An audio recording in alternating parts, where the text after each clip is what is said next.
Are there any constituency statements by honourable members? The member for Fowler. Deputy Speaker, last week I had the privilege of visiting Scalabrini's Live Easy social hub, where I got to meet amazing seniors living in our wonderful and diverse community of Fowler. Scalabrini is a not-for-profit organisation that initiated this seniors program, bringing together older people from Filipino, Spanish and Italian backgrounds to connect and stay active, like 95-year-old Rosina Trabia. It's a simple thing, but it reminded me just how important staying connected is for keeping people healthy and happy, and they're looking to expand this initiative further to other cultural groups. I also had the pleasure of joining our Timorese community to commemorate 50 years since the first Timorese refugees found safety here in Australia, in my community of Fowler. We began with a moving mass at Our Lady of Mount Carmel in Mount Pritchard, and then gathered at the Timor Chinese Association of New South Wales for a lively celebration. It was a special moment for me too to reconnect with Aju Pereira, now Minister of State for East Timor, whom I first met and interviewed decades ago during his country's fight for independence. The resilience and generosity of the Timorese people have enriched Fowler and southwest Sydney for half a century, and their contribution continues to inspire us. This week I also had the privilege of welcoming nearly 800 new citizens at ceremonies across Fairfield, Liverpool and Cumberland councils. For many of us, including myself, that citizenship certificate is more than just a piece of document. It's a symbol of belonging, opportunity and a fresh start in the Australian story. Whether it's helping seniors find connection, celebrating the milestones of our multicultural communities, or welcoming new Australians, these moments remind us all of what makes Fowler, and of course Australia, so special, so inclusive and so multicultural. To every individual, family, community, group working to lift one another up, I say thank you. Together we are stronger. Thank you, Deputy Speaker. The member for Cunningham. Thank you, Deputy Speaker. I was proud to join with tens of thousands of people to march for humanity across the Sydney Harbour Bridge recently. This sent a very powerful message across the world that enough is enough. The war needs to stop. The starvation and killing of children needs to stop. There must be a ceasefire and the hostages must be released. The Prime Minister recently announced that Australia will recognise the State of Palestine at the 80th session of the United Nations General Assembly in September. The President of Omar Mosque in Gwynville, in my electorate, Hussein Salem, has been an invaluable source of advice and counsel to me for many years, and particularly over the last 2 years as the situation in Gaza has escalated. After the Prime Minister's announcement and the response from Israel's Prime Minister, Huss said, "We are proud of the strong and courageous stance of the Prime Minister. The only solution is a two-state solution. We need to end the hunger and the blockade of aid and healthcare. We are shocked and disappointed at the stance of the Israeli Prime Minister. Since 1947, Australia has supported Israel's existence and a two-state solution.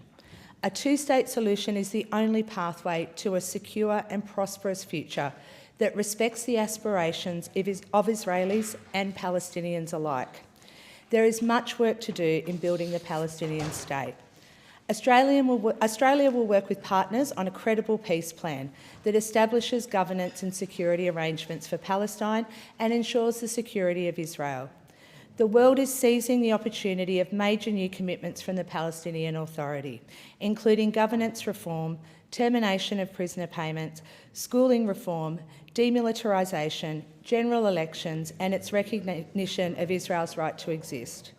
We've been upfront about the challenges for recognising a Palestinian state, like the release of hostages and no role for Hamas. We also call on Israel to engage because we know a two-state solution is essential for the region's long-term security.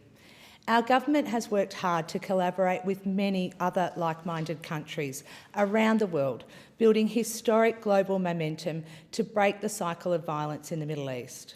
Difficult work that I believe has been underestimated and dismissed by some for their own political gain.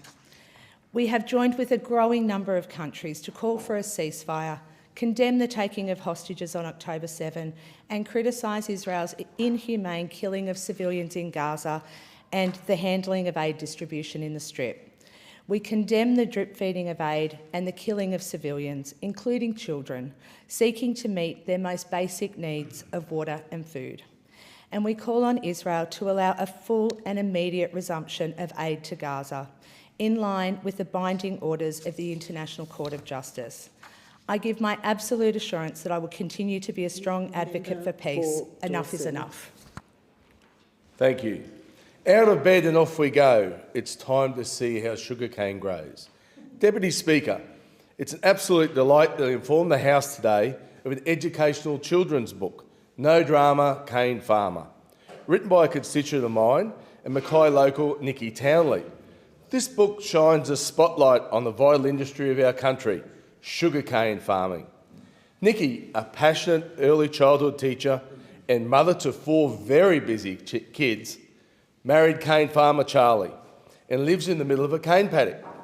In fact, it was during her maternity leave with her 4th child that Nikki somehow found the time and energy to put pen to paper and create this wonderful story. A story that is now being shared with children and families across our community and soon the nation. What makes No Drama, Cane Farmer so special is how it blends family farming life with professional expertise to help educate young children, both rural and city, about the process involved in cane farming. Through her storytelling, Nikki takes readers on a journey from planting the sugarcane to harvesting, processing, and transforming it into the sweet sugar that we eat. She highlights the hard work and commitment of our farmers and the sophisticated process that brings sugar from our paddocks to the rest of the world. It is a beautiful example how a children's storybook can entertain and can also inspire and inform. From living on a cattle property to becoming a cane farmer, Nikki told me how she believed it is important for children to understand where food comes from. I could not agree more. And let's not forget about the stunning illustrations that bring this story to life. Focusing on Nikki's family, the pictures were created by a talented artist, Victoria Mickey of Ukraine, of all places. Each page illustration captures the colours, movement and life of the cane paddocks, the machinery and the characters, all from photos Nikki supplied to Victoria.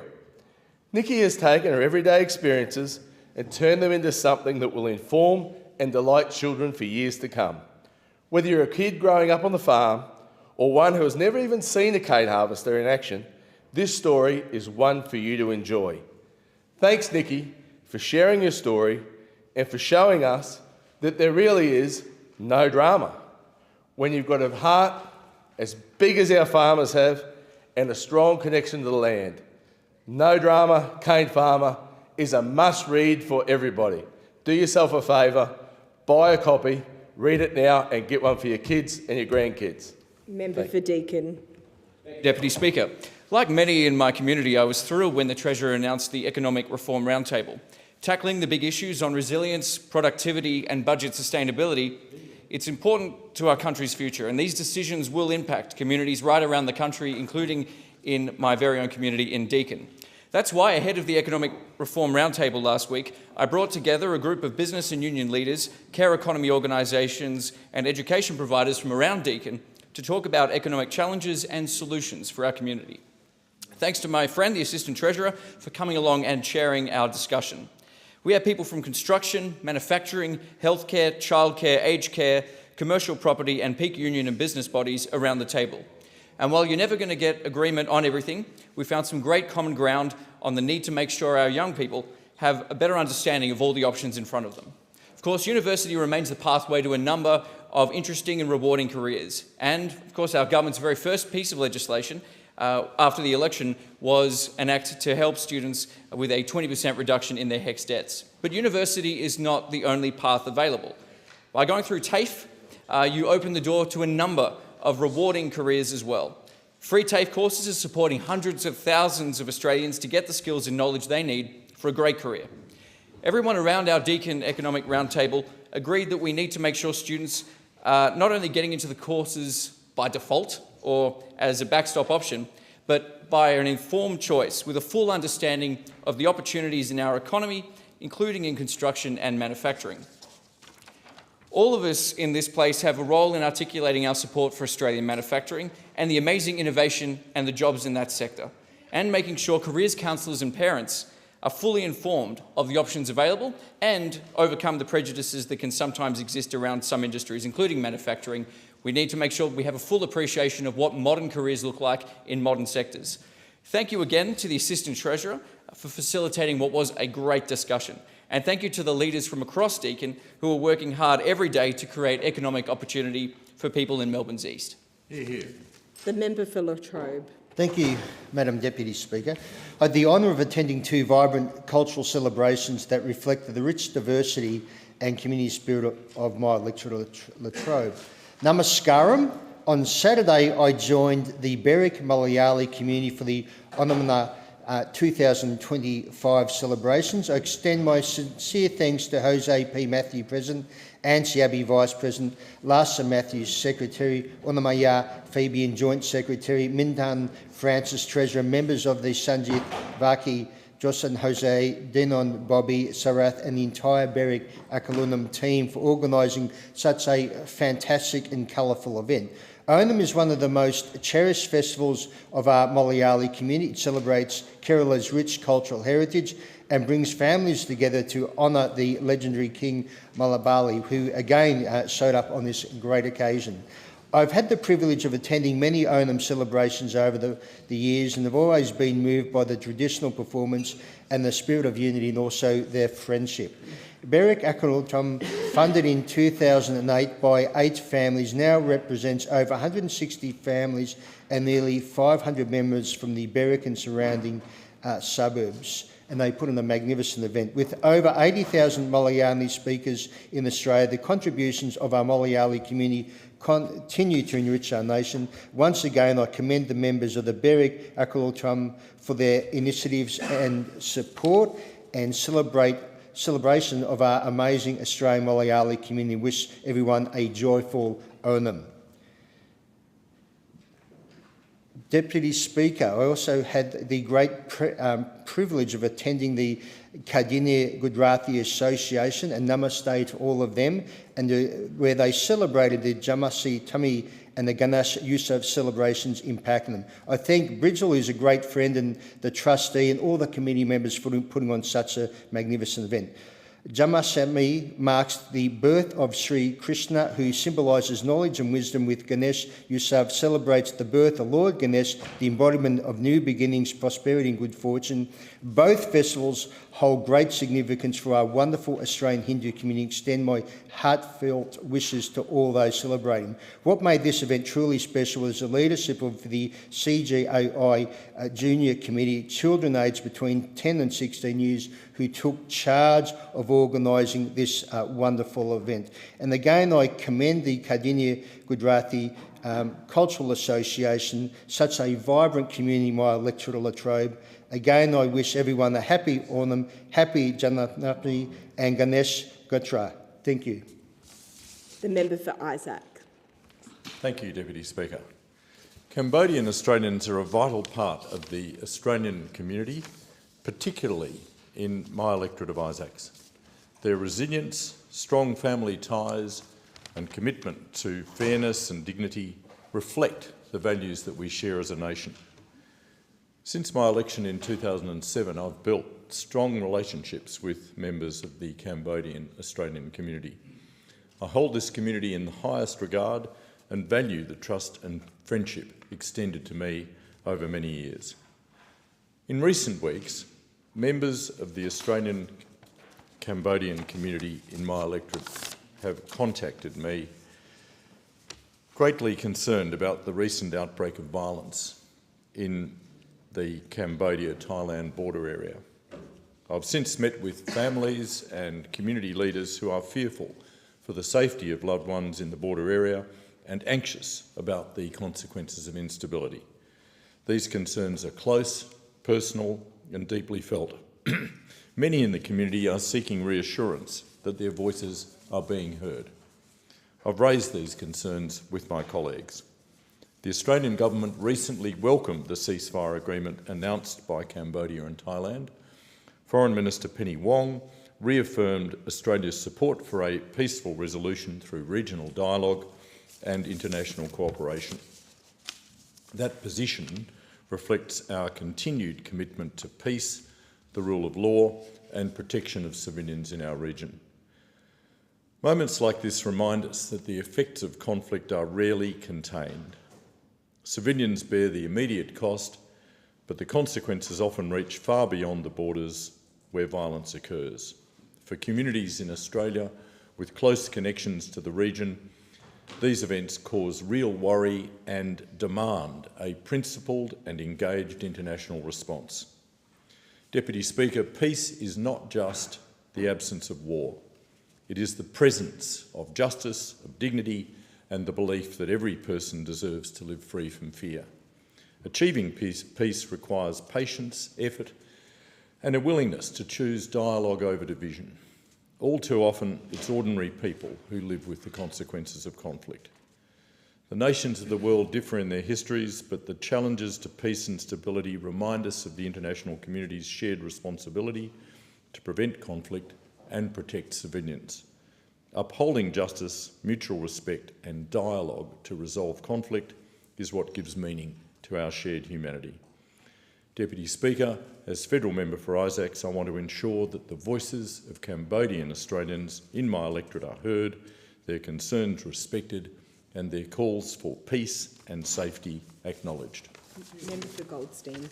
Thank you, Deputy Speaker. Deputy Speaker, I want to congratulate all of the Australian recipients of King's Birthday Honours in this year's King's Birthday Honours list. Goldstein is blessed with incredible residents who make an enormous contribution to our community, who stand up, who take responsibility not just for themselves but for others, and should be rightly honoured every year, not just in the Australia Day Honours but the King's Birthday Honours as well. I'd like to start by acknowledging and congratulating Anthony Barry AM for his significant service to civil engineering. Also to Alan Oppenheim AM for his significant service to the skin healthcare industry, and particularly he's one of the great success stories of the Goldstein community in establishing the company Ego Pharmaceuticals with his wife Jane. If you know Ego Pharmaceuticals, you'll have tried out their hand sanitizer in different parts of the country, Deputy Speaker, and it is incredible business success and export success of which we can all be proud. To Nicole Livingston AO for her distinguished service to Sports Development Administration, to the promotion of women's sport and to community health as well. To Professor Jodie McVernon AO for distinguished service to medical research in the field of epidemiology and infection prevention, to tertiary education and to public health. To Mrs Jennifer Hubbard OAM for service to multicultural affairs through a range of community organisations, and of course to the Jewish community in particular, and of course her legacy as a former State Labor Member of Parliament. To Mr Derek Jones OAM for service to the community of Beaumaris, and in particular to his work to things like graffiti removal and for cleaning up our streets, and also my love to his wife Elizabeth.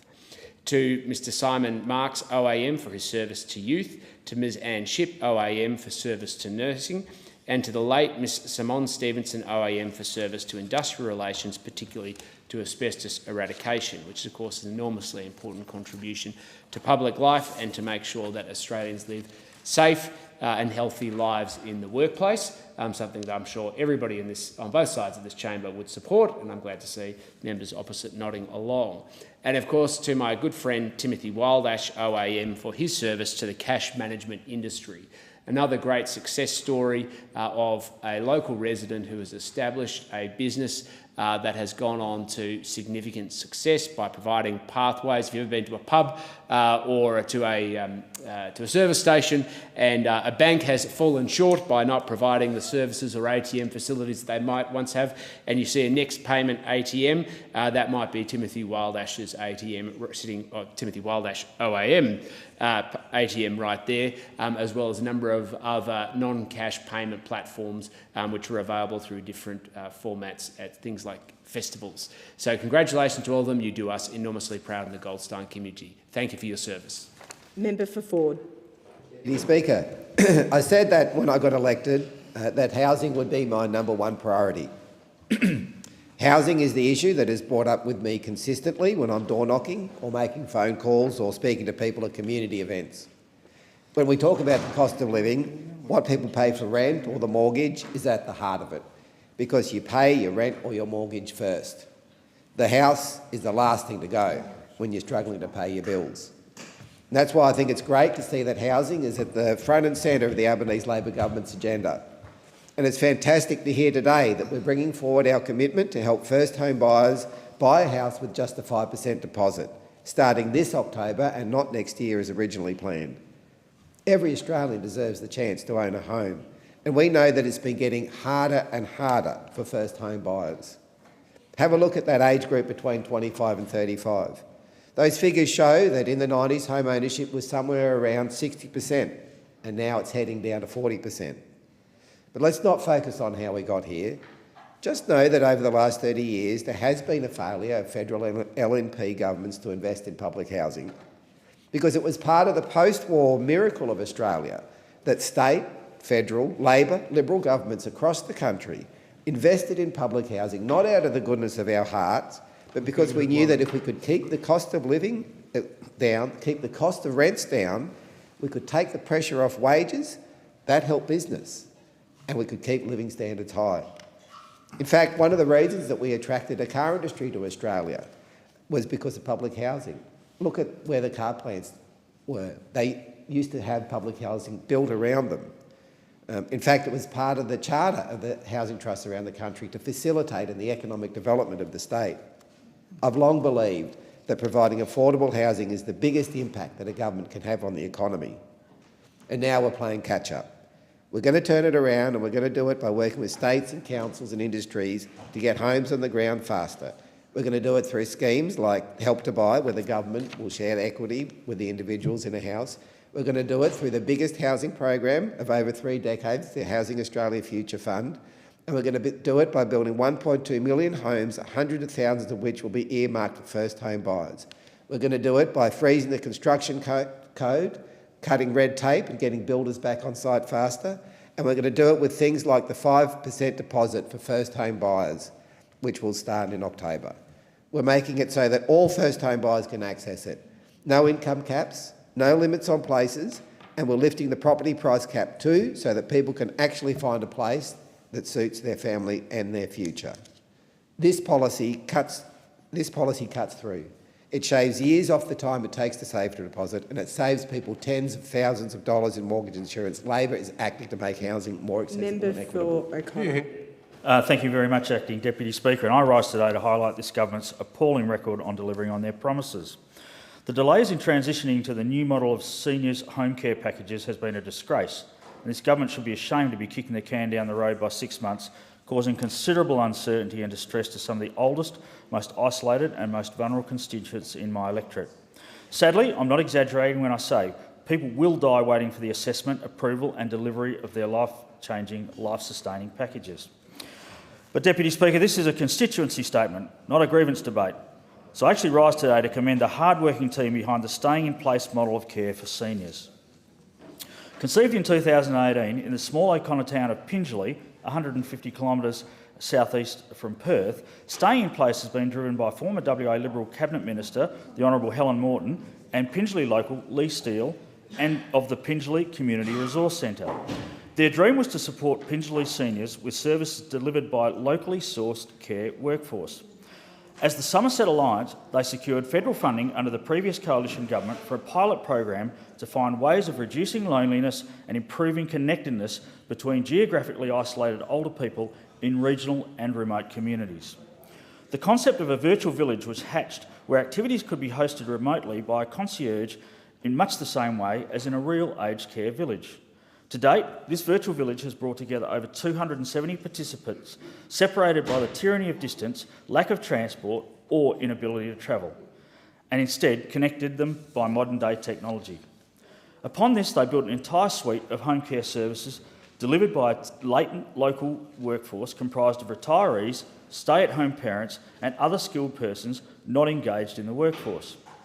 The result, Staying in Place, a community-led initiative where locals with various skill sets deliver a full suite of care options, enabling older people to age and thrive in the communities they have lived in and contributed to all of their lives. Now, this sounds like such a simple concept, but it's taken a lot of hard work by Helen, Lee and their team to get the machinery working, and now they are on the move.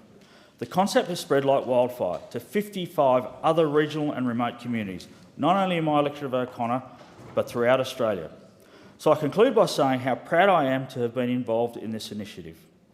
And I welcome Lee and Helen to Canberra, where they will be giving evidence to the Senate inquiry into aged care service delivery by the Standing Committee on Community Affairs. But I'm not alone in my praise. The Department of Social Services, who funded the staying in place as a pilot, praised its cost effectiveness and positive health outcomes. And as Helen herself agrees, people who leave their communities often don't thrive. Staying in place gives them a chance to age with dignity in the place they know best. Member for Chifley.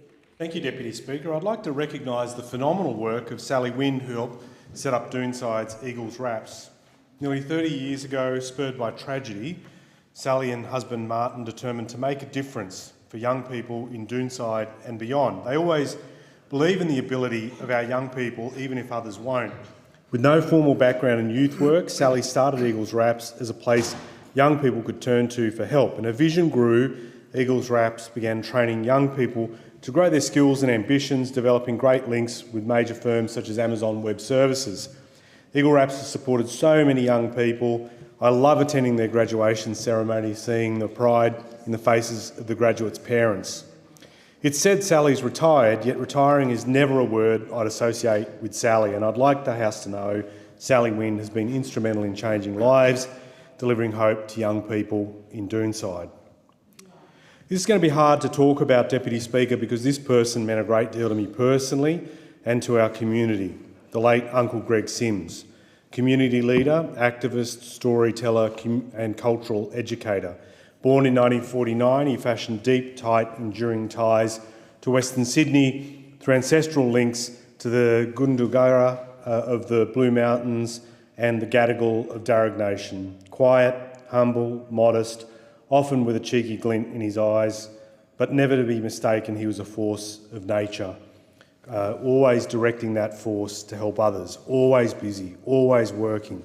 Every event in every corner of our region, Uncle Greg would be there, and then he'd be there for others in their time of need, especially for young people who'd given up hope that anyone would be there to help them. Never bitter, never angry, full of faith in his fellow person.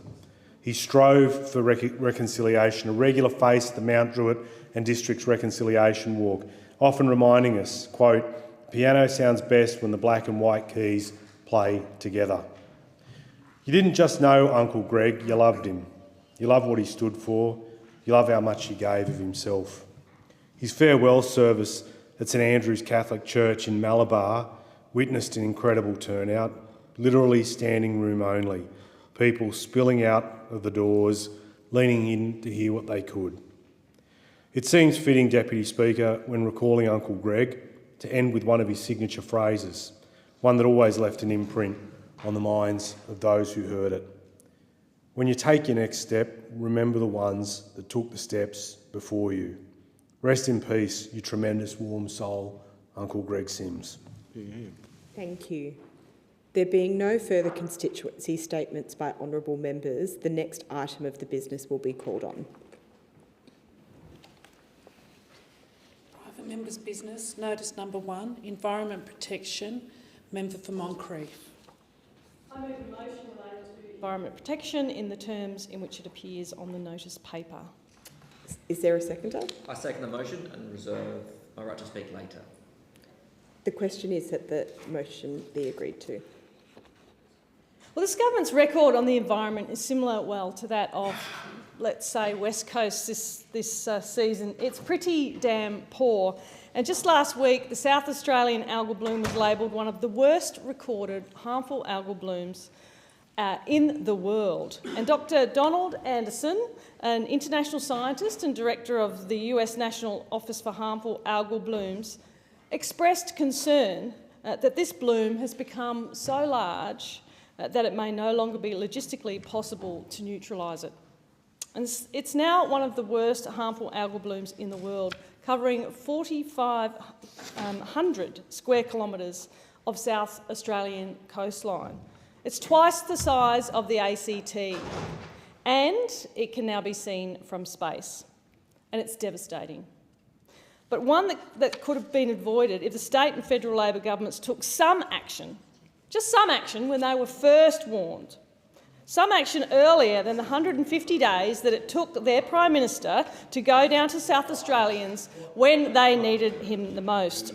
And it's both the Malinowskis and the Albanese government's inaction and delay that has allowed this environmental disaster to spiral out of control, with all its impacts to the ecosystems of the Gulf of St Vincent and Adelaide's beaches.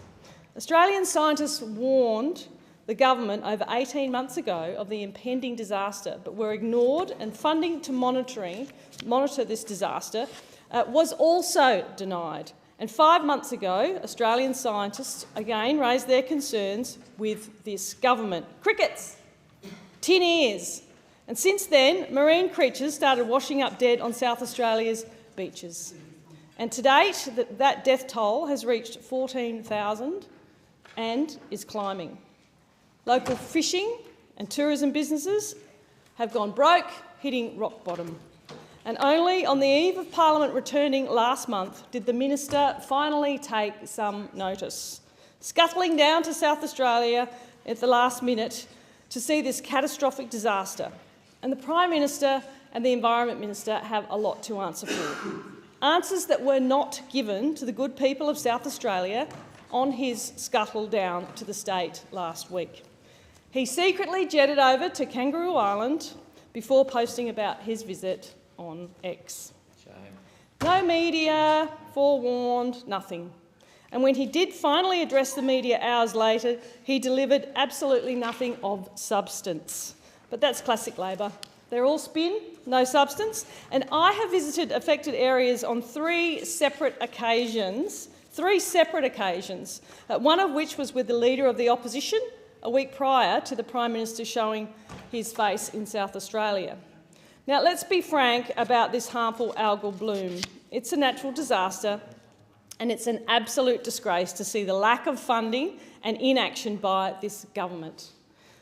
The Albanese government can find $600 million for a rugby league team in Papua New Guinea, but it could barely scrape together at his press conference an adequate funding package to immediately support South Australians.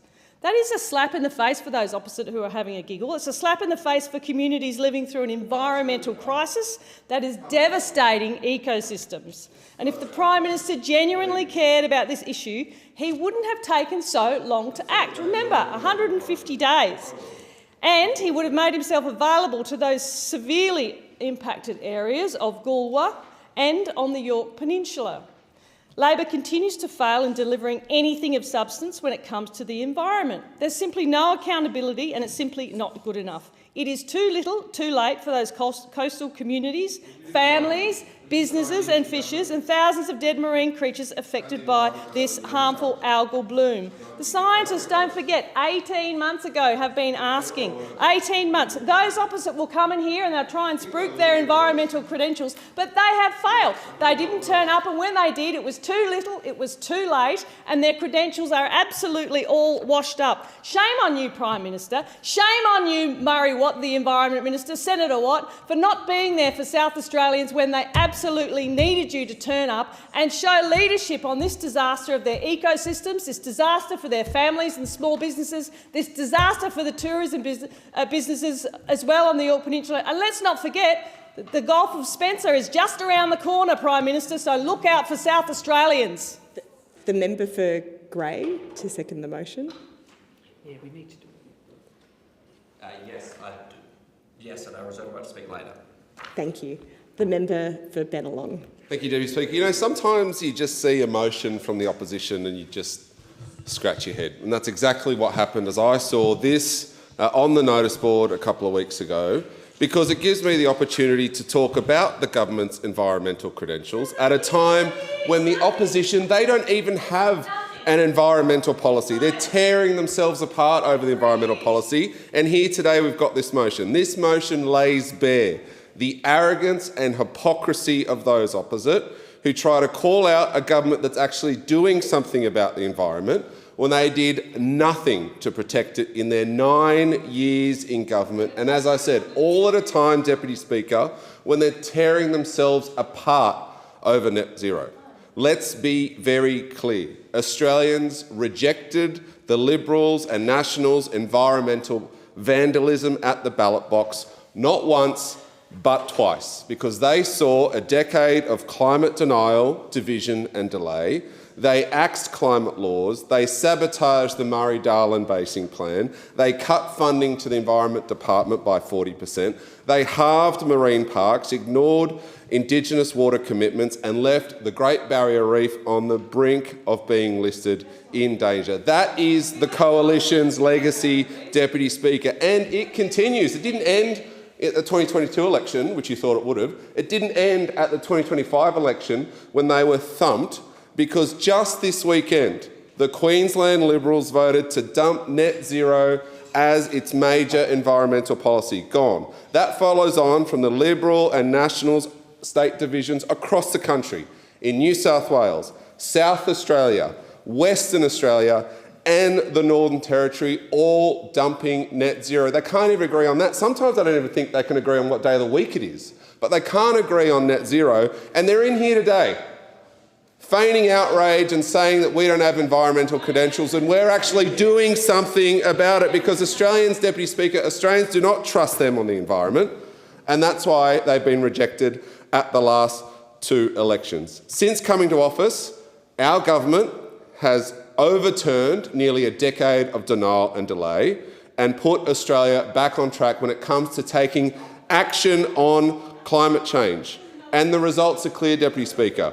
We've legislated stronger emissions reduction target, a 43% cut by 2030 and net zero by 2050. We put those targets into law, so no future government can walk them back. And we're on track to achieving that target. I'll take on that interjection. We're on track to reach that target because we've unlocked billions in renewable investment. In the year to March 2025, emissions fell by 6.5 million tonnes, putting Australia 28% below its 2005 levels. Preliminary data for the financial year ending June 2025 shows an even bigger reduction in emissions, 10.6 million tonnes. That's 29% below 2005 levels, with more than 40% electricity in our grid coming from renewable energy, further driving down emissions and helping our environment. That's not spin, Deputy Speaker. That's not fake outrage. That's actually delivery. It's happening because of the safeguard mechanism which we reformed, which forces our biggest polluters to cut emissions by nearly 5% every year. It's happening because we've added over 18 gigawatts of new solar and wind since 2022. And it's happening because of popular policies like our cheaper home battery subsidy, with over 33,000 batteries installed in a matter of weeks, Deputy Speaker, adding more storage so that people can use the solar on their household to reduce emissions as well. We've protected an extra 95 million hectares of bush and ocean. We've doubled funding to national parks like Kakadu and Uluru, and we've invested more than $600 million in protected threatened species. We've supported Indigenous rangers with a record $1.3 billion program, doubling their numbers to care for country. And we're not stopping there. Australians are telling us, and people in my electorate are telling me, they want us to keep lifting our ambition. In fact, recent polling shows that 44% of voters support stronger 2035 emissions reductions targets of between 65 and 75%. I'll be one of those MPs pushing our government to go further on the environment and not take lessons and lectures from those opposite who did nothing in their near 10 years in power. Thank you. I'll remind members from both sides that members deserve to be heard in silence. The member for Grey. Deputy Speaker, I rise today to support the Shadow Minister for the Environment, the member for Moncrieff, Angie Bell, in her urgent call for the Environment Minister to attend this chamber and explain the Albanese government's catastrophic failure in environmental management. And to speak of fake outrage, how about someone show up and actually come to Lecture Grey, where the epicentre of the algal bloom is? Now, the simple truth is this. The government's environmental credentials are not just in question, they are, as Ms Bell rightly said, completely washed up. Let's begin with what's unfolding right now in South Australia. For over 18 months, eminent scientists were warning of the growing risk of the toxic algal bloom. They sought meetings, they sought engagement, they sought leadership. What they received from the government was silence. No meetings, no action, no leadership. Now, the consequences of that neglect are being felt across South Australia, but nowhere more severely than in my electorate of Grey. The epicentre of the bloom lies in the Gulf of St Vincent and is now spreading into the Spencer Gulf, home to Port Lincoln, the seafood capital of Australia and the base of the Southern Hemisphere's largest fishing fleet. More than 14,000 marine animals have died. International experts have described the outbreak as one of the world's worst algal blooms. Our fishing and tourism ministries are on their knees, and families who have made their living from the sea for generations are now watching hopelessly as their catch disappears before their eyes. And what was Minister Watt's response? A last-minute dash to South Australia on the eve of Parliament sitting, a photo opportunity, dressed up as leadership. Just days earlier, he dismissed the crisis as merely a state issue, sending only a departmental official to witness the devastation. Then, last week, we saw the same pattern repeated by our Prime Minister. He flew into Adelaide for barely an hour, scraped together $6.2 million for South Australians, while at the same time giving $600 million to a PNG rugby team. Deputy Speaker, that is not leadership, that is evasion. And Deputy Speaker, I want to be clear. This disaster is not just about algae, it's about accountability. It is about a government that ignored scientists, ignored fishers, ignored local communities, and ignored its own responsibility to act. The human impact is heartbreaking. I've spoken to fishers who have not caught enough fish to make pay for 3 or 4 months. They tell me they feel physically sick, not just because of the financial strain, but because every day they go out into the sea and are confronted by the sight of dead or dying fish. Garfish, squid, dolphin, shark, ray. For some species, it is as though they are disappeared entirely from the Gulf.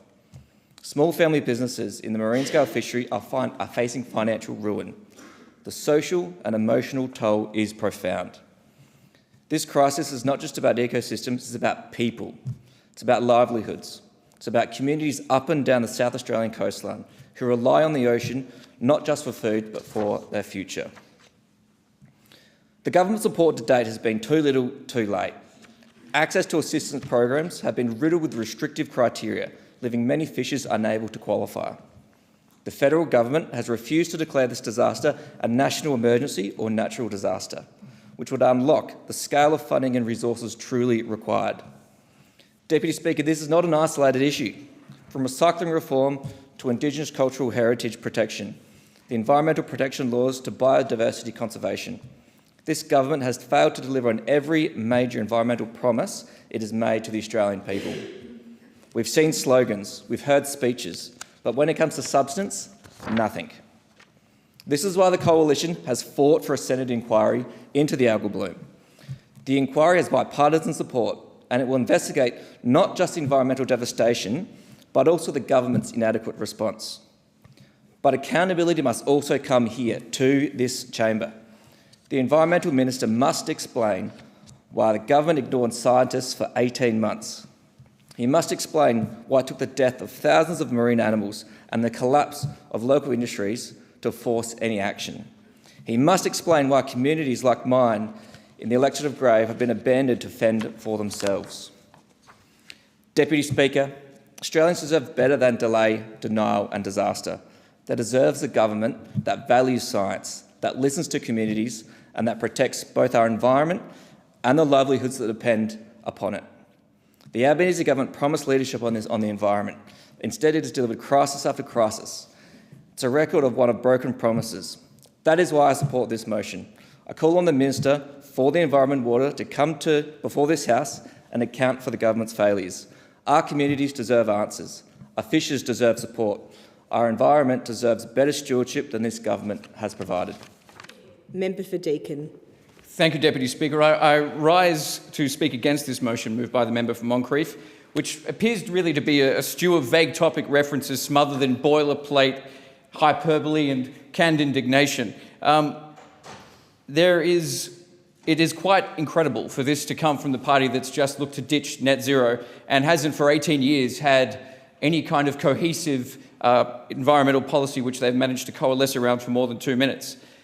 The recent algal bloom in South Australia is a devastating environmental event. There's no denying that. It's having a massive impact on the South Australian marine environment, businesses and the local community. And the Albanese Labor government has announced $14 million in support of the South Australian government's efforts to combat the effects of this devastating algal bloom and to improve our preparedness for future events. The funding will invest in the scientific research and business assistance needed now, and the community awareness and support, as well as immediate clean-up efforts. We're also investing longer term in the tools to help improve the ability to forecast climatic events and monitor ocean conditions, including turning a successful trial marine heatwave forecast tool to an ongoing service to help governments, industry, decision makers, research and the public better understand ocean temperatures and forecast them accurately. Labor's environmental record is far from a failure. Since 2022, the Albanese Labor government has passed strong laws to force big polluters to cut emissions so Australia gets to net zero carbon pollution by 2050.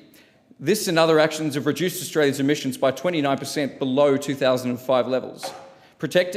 We've also protected an extra 95 million hectares of ocean and bush, which includes planned additions, an area almost the size of Germany, Italy and Norway combined. We've invested $1.3 billion to support the successful Indigenous Rangers program, including doubling the number of Indigenous rangers who help manage the feral animals and weeds killing our native species. We've invested over $600 million to better protect our threatened plants and animals and tackle the feral animals and weeds devastating our native species. We've increased recycling capacity by more than 1.5 million tonnes a year, stopping tyres, glass, paper, soft and difficult to recycle plastics going to landfill. We've established the world's first nature repair market, making it easier to invest in nature reduction. We've lifted our country's emissions targets by half, from 26% to 43% by 2030, and net zero emissions by 2050, and enshrined those targets into the law of the land, sending a message to renewable energy investors around the world that Australia has changed and is open for renewable investment. A stark contrast to what we've seen from the coalition, which seems to engage in self-destruction every time the word environment or science seems to come up. We right now have this kind of flim-flam McFlurry of an emotion, feigning concern about the environment at the same time as the party has just announced it's ditching net zero and really hasn't had anything resembling a sensible approach to climate or the environment. We could see the Liberal Party hijacked by the National Party when it comes to the environment as well. At two elections in a row, the people have overwhelmingly rejected the coalition's approach to environmental policy. They have spent weeks talking about ditching net zero at the same time as feigning outrage about the credentials of the Labor Party, which has not only talked about taking action, but has taken concrete steps over the last 3 years and continues in its work towards improving our environment and the sustainability of our sectors. On the opposition leader's watch as Environment Minister, the reef was almost listed as in danger. We've taken steps to protect that environment, among others. Now, if we listen to the coalition and took their path, we wouldn't exactly call that science-based.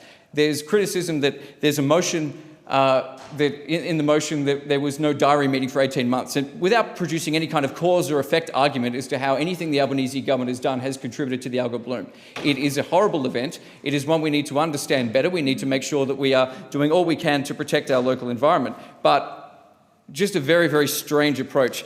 When I first read the motion, I thought, oh, the Greens have gone a bit crazy in how they're drafting motions, but then I was shocked to realise that it's the coalition pretending to care about climate policy. Well, I guess there's a first for everything. And I am actually comforted by the notion that someone in the LNP cares about the environment and environmental policy.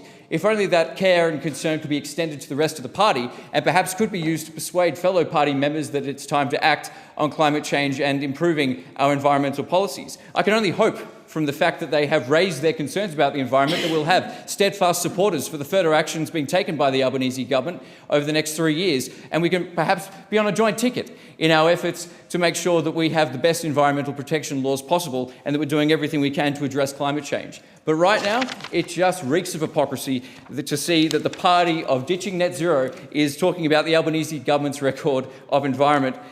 If there's failure on environmental policy, it would definitely be the coalition, and it's one that has been around for 18 years.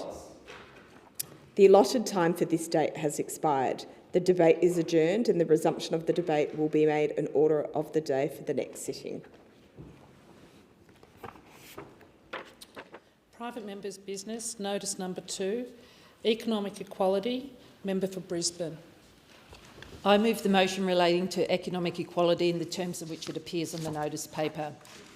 As a young girl growing up next door to my grandparents, I saw my matriarchal grandmother use her organisational, diplomatic and empathy skills to be the bedrock of our family and our community. My mum wanted to become a teacher but didn't get the opportunity. However, every day she organised meals for at least 10 people, made hundreds of stage-ready costumes, decorated wedding cakes and organised and joined various social justice causes.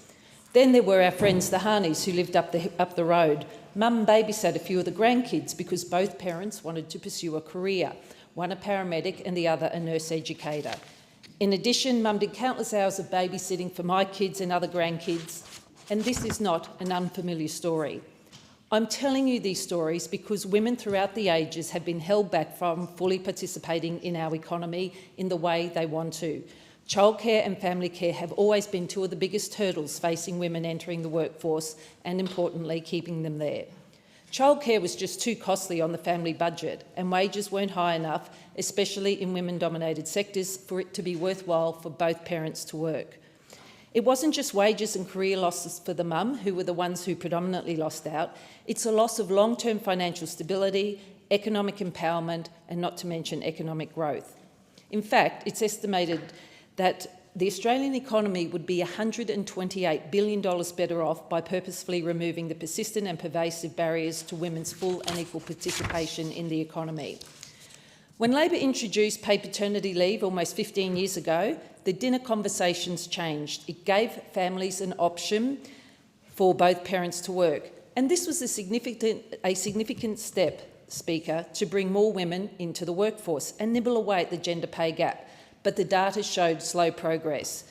At the time of the 2022 federal election, the gender pay gap was still 14.1%, exactly where it had been 4 years earlier. For over a decade, I have participated in discussions across organisations like the OECD, the World Economic Forum, the B20, on what's needed to close the gap. And the discussions always highlighted a few consistent challenges: the burden of family care falling predominantly on women, the undervalue of the career choices of many women, which is reflected in comparatively very low wages and unpaid prac placements, of course, and discrimination in hiring. Now, 51% of the workforce are women, and we can't afford to leave them behind. And this is why I'm so pleased to speak to this motion today, which recognises what the Labor government is doing to support women with fairer wages and long-term financial stability. Since 1 July, the Albanese Labor government has kicked off billions of dollars worth of responsible support. The national minimum wage and award wages have increased by 3.5%. Paid parental leave has increased to 24 weeks. Super is now paid on all government-paid parental leave. Commonwealth prac placements have started with nursing, midwifery, teaching and social work students, professions where women dominate that work. This comes on top of 10 days paid family and domestic violence leave, stronger rules for company reporting on their gender gaps and strong laws to combat sexual harassment in the workforce. The second point I wanted to touch upon was the comparatively huge cost of healthcare that women face: contraceptive, menopausal hormonal therapies, endometriosis, just to name 3. When I was door knocking during the campaign, I spoke to a few ladies who told me a very similar story. They were scared and embarrassed to go out because of the physical and emotional symptoms that they experienced because of menopause. And this is why I stand here today to support Labor's actions on implementing a promise to deliver $790 million towards women's health. From 1 March, some of the most commonly used contraceptive pills were listed on the PBS. Contraceptive devices became cheaper. From 1 July, a new Medicare rebate for menopause health assessments was introduced. After more than 20 years, 3 new menopausal hormonal therapies were listed on the PBS. From 1 July, 2 new Medicare benefit schedule items were introduced for gynecological consultations of 45 minutes or longer, helping those facing complex conditions such as endometriosis and pelvic pain. And there'll be more endometriosis and pelvic pain clinics treating more conditions thanks to the Labor Albanese government. Women will also benefit from the cheaper PBS prescriptions, our bulk billing, our urgent care clinics, etc. So I'm really proud of the steps this government has taken to enable more women to work, but still a lot more remains to do to close that gender gap, and I look forward to working with the government to continue to do this and make Australia fairer for women across our country. Is there a seconder for the motion? I'd like to second the motion and reserve my rights on it. The question is that a motion be agreed to. Thank you, Madam Deputy Speaker. I welcome the opportunity to speak on this motion this morning. As the Shadow Minister for Women, I am committed, as we all are in the Coalition, to ensure we're delivering economic equality for women. But just as importantly, we must deliver on the essential services and to tackle the issues that are hurting so many women, children, and indeed all Australian families. Instead of driving economic growth and bettering our lives, the Albanese Labor government's out-of-control spending spree is actually failing Australians. And with nearly 51% of the population being women, you can consider their efforts an epic fail. We have and continue to experience the sharpest fall in living standards in the developed world. Living standards in Australia have declined more than 6% under Labor. Interest rates have gone up 12 times, with families still being punished with an extra mortgage repayments of up to $1,800 a month. And let's face it, the cost of everything is up. Electricity bills are up 32%, gas bills are up 30%, rents are up 20%, food is up 14%, health costs are up 15%, and don't get me started on only needing to use your Medicare card, not your credit card. When families are skipping meals to keep the lights on and heating on, it's clear this government has got its priorities all wrong. Australians' housing crisis is in freefall. Rents are skyrocketing right across the country, having risen 20 to 80% in our capital cities since 2022, which means they are rising up to 5 times faster than wages. More and more Australians are accepting that owning their own home may never be a reality while prices remain so high and supply continues to dwindle. Homelessness is a reality for too many. Earlier this month was Homelessness Week, an important week dedicated to highlighting the homelessness crisis here in Australia. Homelessness Australia said of the people assisted by specialist services, 6 in 10 are women, 1 in 3 are single parents, nearly 10% were women aged over 55, and nearly 40% of clients had experienced family and domestic violence. Family and domestic violence continues to be one of the biggest challenges in our communities. 1 in 4 women have experienced violence by an intimate partner. That's around 2.3 million women in this country. Your sister, your relative, your friend, your neighbour. The same number have experienced emotional abuse, and 1 in 5 have experienced sexual violence. These issues matter. They are important, and we must do more to stop it now, not later. When it comes to the gender pay gap, as the member for Brisbane has highlighted, we are seeing an improvement. Last week, the Minister for Women, Senator Gallagher, said in a media release, Australia's gender pay gap is at the lowest ever level since records began, at 11.5%. I appreciate that this allows a media release to be issued. However, according to the ABS, it reached 11.5% last August before rising again to 11.9% in February. Despite this seemingly low number, the government's own Workplace for Gender Equality Agency reports this data quite differently because it includes overtime, superannuation and other payments that are received. Their reporting states the gender pay gap is still much higher at 21.8%. These two data sets far from align, though both show an improvement over the last decade. When this data was first reported in 2015, the gap sat at 28.6%. Year on year, this percentage has fallen by around 1 percentage point. That is, until the Albanese Labor government was elected. In 2022, the Workplace for Gender Equality Agency reported the gap at 22.8%. In the 3.5 years since they came to office, this has shifted just 0.4%, an average reduction of 0.1% each year.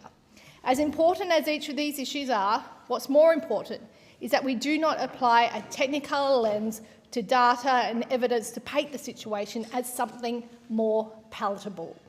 If it's broke, let's fix it, but we must not sugarcoat it. Thank you. I thank the member. The question is that the motion be agreed to, and I call the member for Barton. Thank you, Deputy Speaker. When women thrive, Australia thrives, and that has always been Labor's vision. And under this Albanese Labor government, we are making historic investments to deliver real economic equality for Australian women. For too long, women have been left behind in our economy, that being underpaid, undervalued and unsupported. But change is happening, and it's happening because this Labor Albanese government believes that every woman deserves safety, security, opportunity and a fair share in our nation's prosperity. Over 8,000 community and personal service workers call Barton home. We know that a large share of these workers are women. They are nurses in our hospitals, caring for our elderly relatives in aged care homes, supporting at-risk youth as social workers and teaching our kids in early childcare. We rely on them to keep our community safe, healthy and educated, and there are over 8,000 households rely on them to keep food on the table. One of the first things I did as the member for Barton was visit some of these workers in training at Cogra TAFE alongside with Minister Giles. We visited 3 classes, a majority of which were filled with women and who were all taught by women. They had already begun their placements at St George Hospital and were eager to join local health services full-time. One young student, Quinn, told me how excited they were to start work so they could give back to the community that they had already given so much to them. These are the people benefiting from our work in this House. Generous, kind, tough and diligent women in Barton. It is far overdue that we celebrate, protect and support their work. Now, Deputy Speaker, we are absolutely rewriting the story of care in this country. We're expanding paid parental leave to 6 months by 2026, paying super on that leave from July this year and investing $1 billion to build more childcare centres. These changes mean families will be almost $12,000 better off than they were before Labor's reforms. We are also delivering on long overdue pay rises in aged care and early childhood education, which are industries overwhelmingly dominated by women, and we extended the parenting payment until a child turns 14, supporting single mums to stay afloat. During the last federal election campaign, I door-knocked the entire electorate of Barton, and I did that because I know that the conversations that dominate here in the media cycle here in Canberra and the papers in Sydney, they're not necessarily the conversations that are happening around the dinner tables in Earlwood and Walleye Creek. Instead, parents wanted to talk about pay rises, the changes to early education and their access to healthcare. Mums wanted to know how our government was supporting them and their family. Students wanted to know that their work would be rewarded once they finished their studies. Deputy Speaker, the results speak for themselves. Under Labor, the gender pay gap is at record lows of just 11.9%.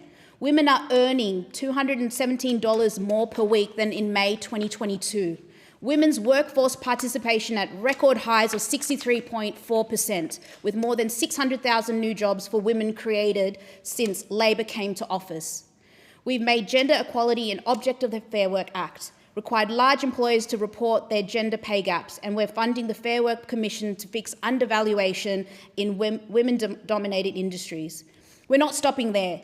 We're investing in women's futures through fee-free TAFE, through practical placement payments for teaching, nursing, midwifery and social work students, through cutting and reforming HECS and help debt, which disproportionately impacts women, who holds almost 60% of student debt.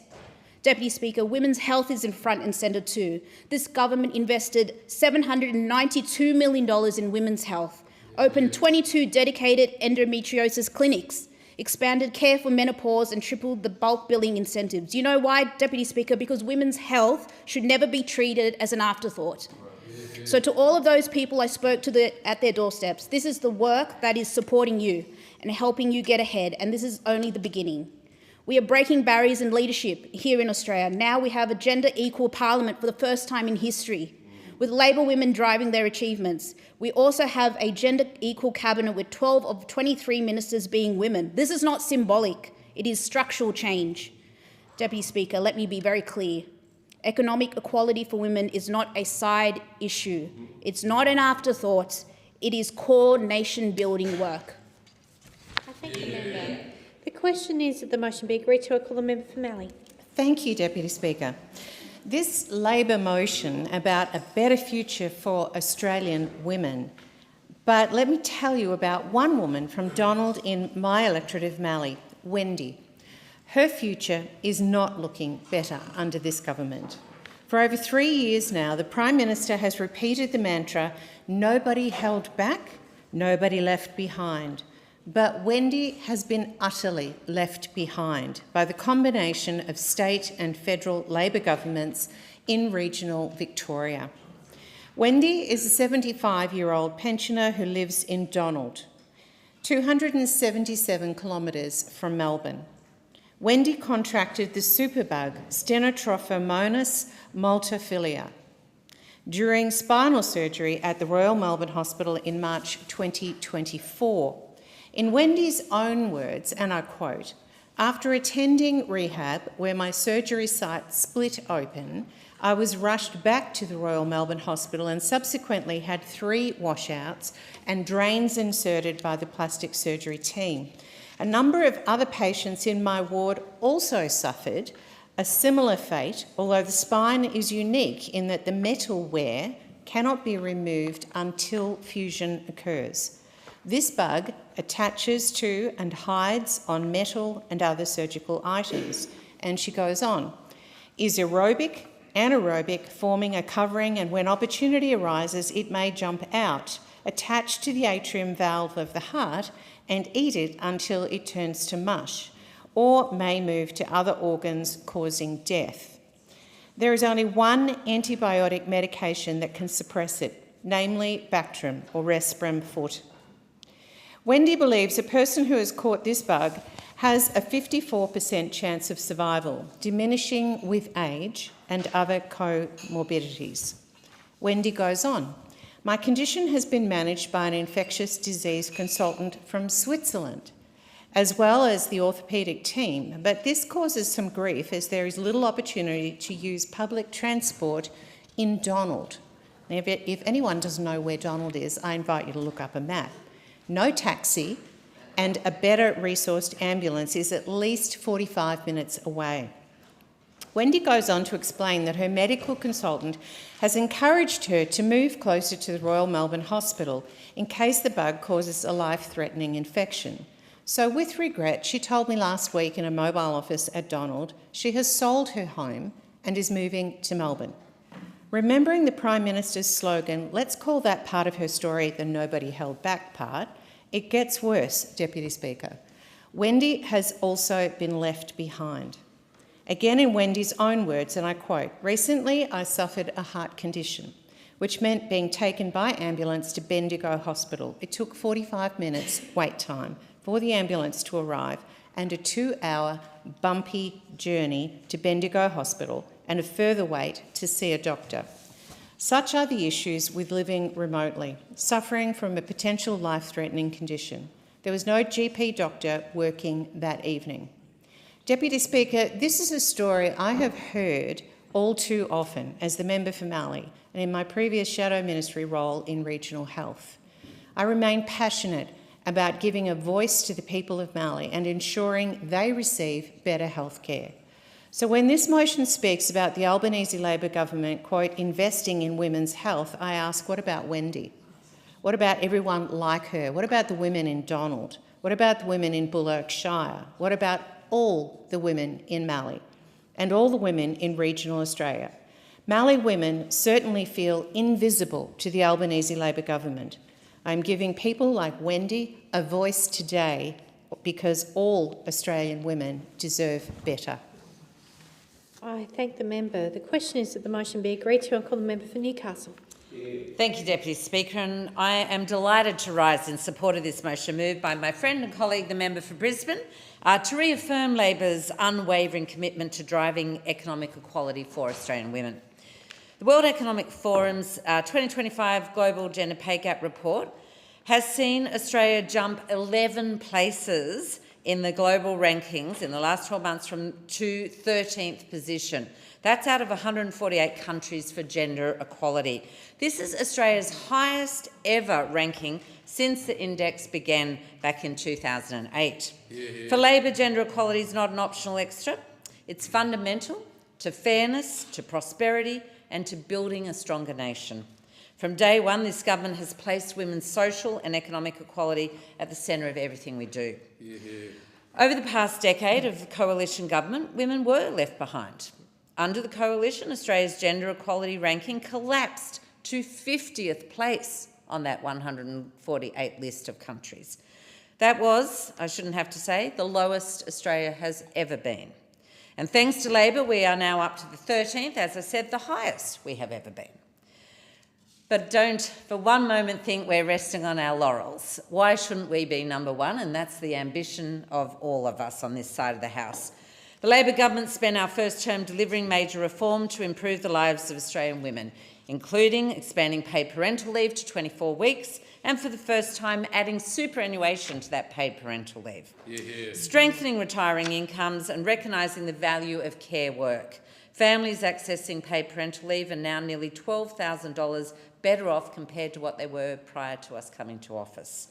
3 consecutive increases to the minimum wage, lifting the pay rates of nearly 3 million Australians. And guess what? The majority of those on minimum wage are women, and in sectors like care, retail and early education. So backing in those wage increases is critical to lifting the economic security of women. Commencing the Commonwealth Paid Prac Payment Scheme for the teachers, nurses, midwives and social work students, all of whom are overwhelmingly women. So easing that financial pressure during mandatory placements is critical, and investing in the professions that all of our communities rely on. And these reforms are already making a difference in communities like mine in Newcastle, where thousands of students and young families stand to benefit. But that's just part of Labor's agenda. Since 2022, we have delivered record lows for the gender pay gap. Just last week, the ABS released data that women in full-time work are earning more than $250 more each week than they were 3 years ago. That's a good thing. And encouragingly, that data shows that the women's workforce participation has also hit a record high, growing to 63.5%. First time for Australia. We've delivered cheaper childcare for over 1 million families because affordability is key to women's workforce participation. And historic economic investments in women's health, including cheaper contraceptions. Let's put on contraceptions that, women should have been able to access on the PBS, 2 of those. First time in 30 years, new listings on the PBS. That is a good thing. New Medicare items for menopause care, for expanded endometriosis and pelvic pain clinics. We've delivered more than $4 billion in women's safety because true equality is impossible while violence against women persists. And an historic parliament and cabinet where, for the first time for a cabinet to be majority women, proving that representation matters. We've also delivered Australia's first national gender equality strategy, Working for Women, setting out a 10-year roadmap across safety, economic security, health, leadership and care. But we know that challenges remain for Australian women. There is not a single woman on this side of that House, and I suspect across the House, to be frank, that thinks that we can just say job done and move on. We know that these challenges remain. Rates of gender violence, for example, remain far too high. Too many women still do not feel the full benefit of these reforms in their daily lives. And that's why we're delivering our delivery for Australian women remains very much the focus of our second term. We are auditing the Commonwealth systems to prevent financial abuse, embedding a gender lens in housing and industry policy, and continuing to strengthen women's leadership and representation. This government remains steadfast in its commitment to ensuring that all women in every part of the nation have the fundamental rights of safety, equality, dignity and opportunity. That's what this motion seeks to do. I'm proud to has expired. The question is that the motion be agreed to, and I call the member for Kooyong. Thank you, Deputy Speaker, and I thank the member for Brisbane for this motion, which raises the importance of economic equality for Australian women. In recent decades, we've seen greater workforce participation. higher levels of educational attainment for Australian women, a reduction in the gender pay gap, and narrowing of the retirement income gap. Achievements of the Albanese government, which I advocated for and supported in the 47th Parliament, included expansion of paid parental leave, superannuation on PPL, and increased wages in female-dominated workforces. All of these were really significant moves towards gender equity in our workforce. Deputy Speaker, there are, however, persisting and significant gender inequities in the Commonwealth Practical Payment Scheme. This initiative, which was announced earlier this year, was a welcome recognition of the financial hardship faced by students undertaking mandatory unpaid placements in teaching, nursing, midwifery and social work. These students will now receive $331 per week during those placements, and that support is long overdue. However, the scheme continues to exclude students in other care sector disciplines: medicine, allied health and veterinary science. Even those students face the same, if not even greater, burdens of unpaid placements. Those students also have to complete hundreds, sometimes thousands of hours of practical training, often in rural or remote locations, often at the expense of their paid work at home. They too have to pay the cost of insurance, registrations, equipment, accommodation and transport to their paid placements, while often still having to pay rent in the city, often having to pay the cost of their childcare, often having to sort out the care of their dependents. This exclusion is not an oversight by the Albanese government, it was deliberate, and it perpetuates structural inequities in our workforce. The fact is that fields like physiotherapy, occupational therapy, speech therapy, veterinary science are female-dominated. Women make up 74% of students in health-related degrees in Australia.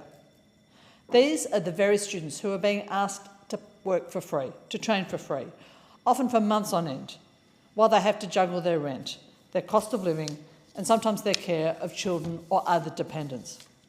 I've heard their stories time and time again. They are stories of anxiety and sadness, of worry, of frustration.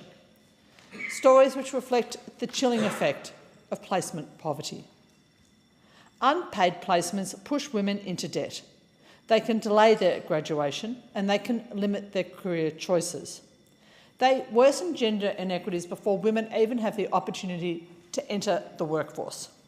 This fact has been recognised time and time again. In fact, the government's own Women's Economic Equality Task Force found that women are more likely to study or train in areas that attract debt or which require unpaid placements to qualify, and that this creates inequality from the start of their careers. That inequality can have lifelong implications. It can include an inability to escape or recover from violence, from homelessness or housing insecurity. It can result in lower superannuation balances and less security in retirement. The Wheat suggested that the government should support equitable access to education and skills building. It suggested that the government should remove those disincentives and inequities that perpetuate occupational gender segregation and sustained pay and wealth gaps. The current settings for paid prac placements do not do that. Deputy Speaker, it's not just a matter of fairness for women, this is a matter of national interest. Australia faces critical shortages in its healthcare and veterinary services. We need more graduates in these fields, not fewer. But we continue to ask students to pay for the privilege of being effectively exploited, and while we do that, we will drive them away from their studies or we will slow their progression.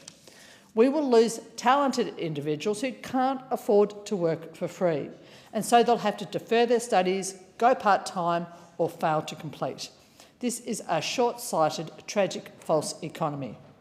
So I call on the government to expand the Commonwealth Prac Placement Scheme to include all care sector students, regardless of their discipline. Let us recognise the value of students' work and the cost of their training. And let's build a system that supports every student who chooses to care for others. I thank the member. The question is that the motion be agreed, and I call the member for Banks. Thank you, Deputy Speaker. I rise to support the member for Brisbane's motion. Deputy Speaker, the Labor government is absolutely committed to driving economic equality for women. A few weeks ago, I had the pleasure of welcoming the Prime Minister and the Minister for Social Services to the suburb of East Hills in my great electorate of Banks, where we announced that not only would paid parental leave be extended to 24 weeks as of 1 July this year, but also that from next year, paid parental leave would be extended further to 26 weeks to ensure that Australian families can access a full 6 months of paid parental leave. Additionally, it was announced that from the 1st of July this year, the Albanese government would deliver superannuation on paid parental leave for the very first time, ensuring that working women are not penalised in their retirement savings for having a family. It was a great morning, and I'd like to take this opportunity to thank Julia, Stefan and their little boy Artie for welcoming the three of us, as well as my partner Bridget and our little girl Dorothy, to their home to make this very important announcement. Deputy Speaker, this government's agenda to deliver for Australian women is substantial, with lifting wages and closing pay gaps at its very core. Women's participation in the workforce has never been higher, and the gender pay gap in Australia has never been smaller, with women earning $217.40 a week more on average than in May 2022, when Labor came into government. Working women are earning more and keeping more of what they earn, with Labor's programs of tax cuts for every taxpayer, leaving 90% of women taxpayers better off. And the Labor government has integrated gender equality into the Fair Work Act, supported the Fair Work Commission's gender under-evaluation review, and funded pay increases in industry with female-dominated workforces. Deputy Speaker, the government's agenda is not just about economics. It is about government treating Australian women with respect. It's investing in keeping Australian women safe with $4 billion to combat gender-based violence through prevention initiatives, improving consent education and making justice more accessible for victim survivors, and putting $1 billion towards crisis and transitional accommodation for women and children fleeing domestic violence. It's about valuing the work women do.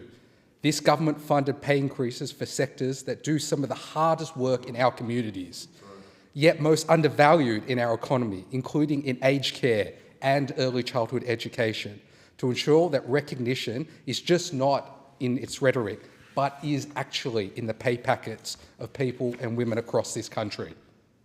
It's about taking women's health seriously with a $792 million package of investments, 22 endometriosis clinics opened, with a further 11 to come, and expanding their scope to provide menopause care. New PBS listings to provide more choice and cheaper medicines, and adjusting the Medicare benefits schedule to include extended consultation times and increased rebates for specialist care. In addition to the government's record of investing in Medicare to restore bulk billing in our communities and opening more urgent care clinics. And it's about making Australian women, assuring Australian women are represented with the seats within this House, across decision-making tables, with historic representation in this Parliament, with 49.5% across both houses, and a gender-equal cabinet, both driven by many fantastic Labor women. Deputy Speaker, the government is delivering on its commitment to relieve the cost of living pressures and its impact on Australian women. Since 1 July this year, award wages increased by 3.5%, benefiting up to 2.9 million Australians on low wages, including many women and young people who are more likely to be reliant on such wages. Legislation passed to cut student debt by 20%, benefiting millions of Australians, but particularly women who hold the majority of student loans, and the commencement of Commonwealth paid prac payment for students of nursing, midwifery, teaching and social work. Deputy Speaker, this continues the long tradition of Labor delivering for women's economic equality, and I look forward to spending my time in this great House working with fantastic Labor women of the Federal Caucus to continue to deliver on economic reforms and demonstrating to Australian women that their government will treat them with respect and recognise that their issues matter.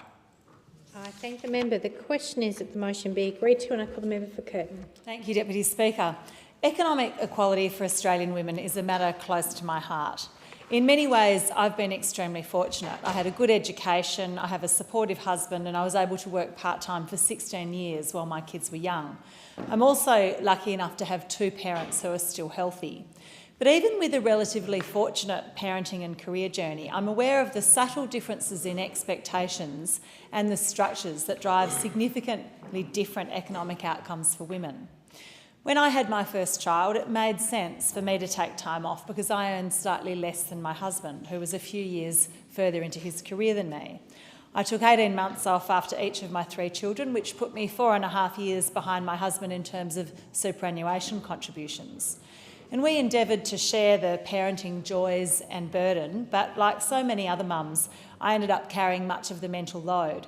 I was the one who thought ahead to the school holidays, organised the costumes, the play dates and extracurricular activities and constantly cleaned up after them. There's also the discretionary caring, supporting other family members or friends when they need it. We just expect women to take on these tasks and it has an impact. The reality is, despite decades of progress, women in Australia continue to face systemic barriers that limit their economic security, independence and opportunity. Now, this government has taken some steps towards addressing economic inequality. Expanding paid parental leave to 24 weeks and paying superannuation on it is a step in the right direction. So is increasing wages in feminised professions. But there's more to be done. And I want to talk about 4 things: the rising sandwich generation, the gender pay gap, superannuation and cultural norms. I recently met with constituent Josephine Muir, who is part of the 1.5 million strong sandwich generation, which is largely made up of mothers, daughters and professionals who are simultaneously raising children and caring for ageing parents. Now, they are the backbone of our families, yet too often they're invisible in our policy conversations. Jo told me about the impracticality of the aged care system. Her mother, who has vascular dementia, has just moved in with Jo and her family. And Jo says it's a privilege to care for her mother, but points out that even with a level 4 package, the hours of support will go nowhere near covering her work hours. Jo's startup health business is exactly the sort of thing that the recent Productivity Roundtable wants to encourage. Women make up 91% of sandwich carers, and nearly half of them also hold jobs like Jo. They're stretched thin, financially, emotionally and physically. Many are forced to choose between their careers and caregiving, sacrificing superannuation, promotions and personal well-being. And we must remove structural disincentives to women's workforce participation and ensure our caring structures are suitable for women playing multiple caring roles. Then there's the gender pay gap. The WGEA shows that when you look at total remuneration, women earn nearly 22% less than men. Over the course of the year, that difference adds up to more than $28,000. Now, this includes the annualised full-time equivalent salaries of casual and part-time workers, so it's not explained by women working fewer hours. It's largely driven by subconscious biases, including how we value different types of work. We must appropriately value feminised industries like childcare, healthcare, education and social assistance. These sectors are critical to our society and economy, yet they remain underpaid and undervalued. Thirdly, superannuation. Women retire with significantly less super than men. At retirement age, nearly 1 in 4 women have no superannuation at all. And this is the result of lower pay, interrupted careers, unpaid care work and undervalued professions, economic inequality that compounds over a woman's lifetime. Aware Super shows that women aged 45 to 59 have a median super balance that's $46,000 lower than men's. It's a gap that leaves older women vulnerable to poverty, housing insecurity and homelessness. In fact, older women are the fastest growing group of people experiencing homelessness in Australia. And lastly, we all have a role to play in how we think about gender. Gender norms are internalised from childhood and reinforced through media, education and workplace culture. We all bear responsibility for this, and it's often so ingrained we don't even realise it. A few months ago, I was fairly criticised by Gruen on ABC for doing a social media post while washing the dishes. We can all do more to be aware of how we're reinforcing stereotypes and promote role models who challenge those stereotypes. Economic equality for women is not a niche issue, and I urge the government to keep this in mind in all policy development. I thank the member. There being no further speakers, the debate is adjourned and the resumption of the debate will be made in order of the day for the next sitting. I call the clerk. Private members' business. Item number 3, Woodside Northwest Shelf Gas Project. And I call the member for Ryan. Thank you, Deputy Speaker. I move the motion relating to the Woodside Northwest Shelf Gas Project in the terms in which it appears on the notice paper. Within 15 days of being sworn in, this Labor government committed a truly criminal betrayal of the Australian people and of future generations all over the world. Labor approved the extension of the North West Shelf Gas Project to 2070. This project will produce annual emissions greater than all of Australia's existing coal-fired power plants combined. During the 2025 election campaign, Peter Dutton committed to approving it within 30 days. Labor, eager to perhaps prove its loyalty to the gas corporations, did it in half that time. Disgraceful, there's no doubt. We're in a climate crisis, it's everywhere. Every month a new heatwave record is broken somewhere in the world. We've seen historic floods, one after the other across the country. Record bushfires hit LA in January, now they're smashing Spain and Portugal. Dolphins and seals are washing up dead on the shores of South Australia. This is happening. It's happening now. It's an existential emergency. And what does Labor do? They give an enthusiastic tick of approval to the biggest new fossil fuel project in the Southern Hemisphere. Beyond cynicism, beyond hypocrisy for the Labor Party to talk up their credentials on renewables, to talk about emissions reductions targets, only to turn around and approve this monstrosity. Much of this gas is going to be given away largely for free. Next to no tax will be paid on this. It'll create very few jobs.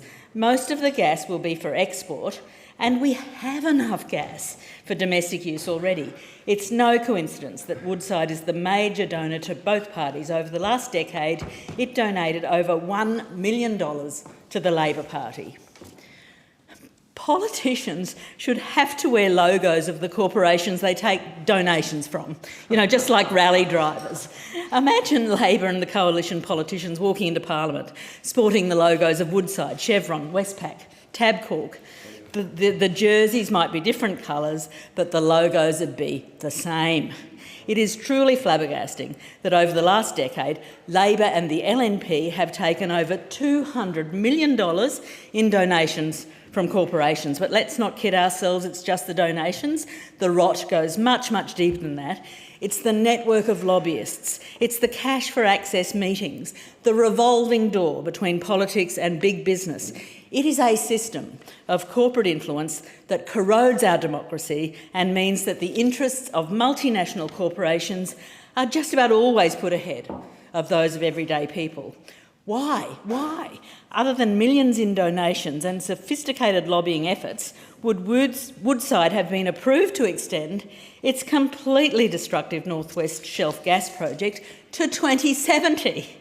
Or Chevron be able to force taxpayers to pay $500 million for the clean-up of its oil wells on Barrow Island?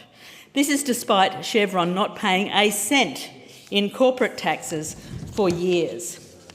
This is incredible. It's time to end this corporate stranglehold over our democracy. And there's perhaps no greater example of the corporate influence on politics than corporate tax avoidance. There's no sector more adept at tax avoidance than Australia's gas industry. And on that note, Origin Energy. What's wrong with you? You're actually paying tax.